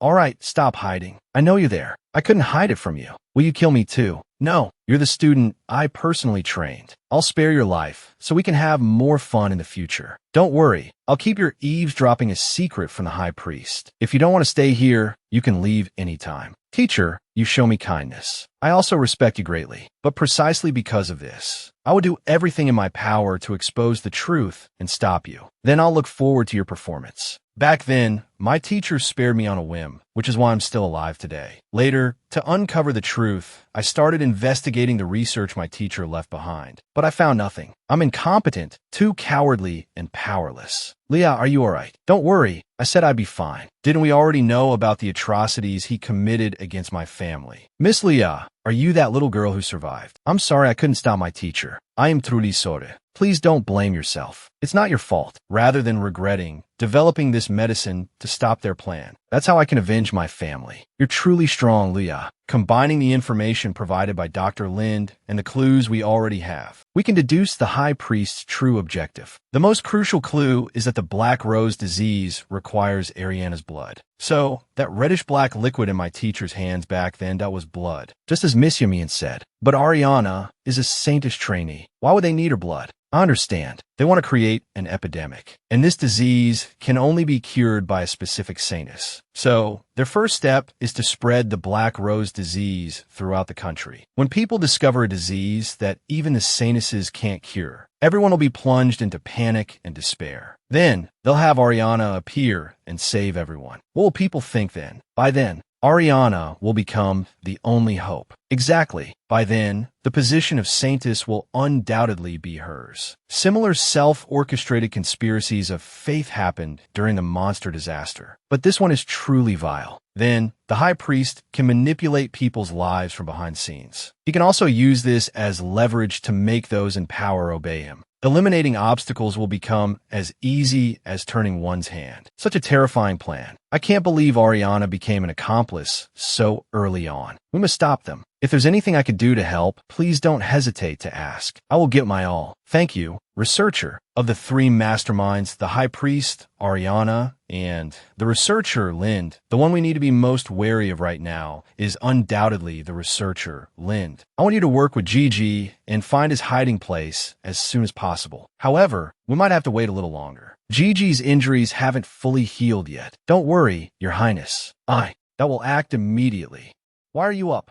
My mission isn't complete yet. I can't rest easy lying in bed. Don't push yourself too hard. That's an order. But why? Why did the High Priest choose Ariana among so many saintesses? I thought it was because the Reese family's generous contributions made them easier to sway. But if there's another reason, like, what if only Ariana's blood can create the Black Rose disease? Even though Ariana's healing abilities aren't that strong, could there be something special about her saintly powers? All right, that's all for today. I'll leave the rest to you. Understood. I'll find teacher's residence as soon as possible. Gigi, why do you look so serious? I just don't know how to apologize to you both. The gloves His Highness gave me were torn. It's all my fault for being so careless. That's what it was about. Lind said he can repair the gloves. Just take them to the shop and they'll be as good as new. Really, they can really be restored. Of course. So don't blame yourself. That's great. A close call. It wasn't that dramatic. You should relax. But it's true that my carelessness damaged the gloves. I swear I won't make you worry about me again. By the way, Dr. Lind, there's something I've been wondering about. What you said about the power of punishment. That was just my personal speculation. I think that ability is somewhat similar to the Goddess Lucier's. Similar to Goddess Lucier's abilities. Yes, it was recorded in an ancient document in our village. I only discovered it while browsing through the literature. It seems Goddess Lucier was born in our village. Really? I've never heard of that before. After all, she lived hundreds of years ago. That document seems to have been written by someone close to her before she was known as a goddess. The villagers didn't know how valuable the information was, so the document was just carelessly left in the archives. According to the document, Goddess Lucier knocked over a bear with just a light light touch. I never imagined Goddess Lucier was such a powerful woman. Luya, didn't you also defeat a monster barehanded?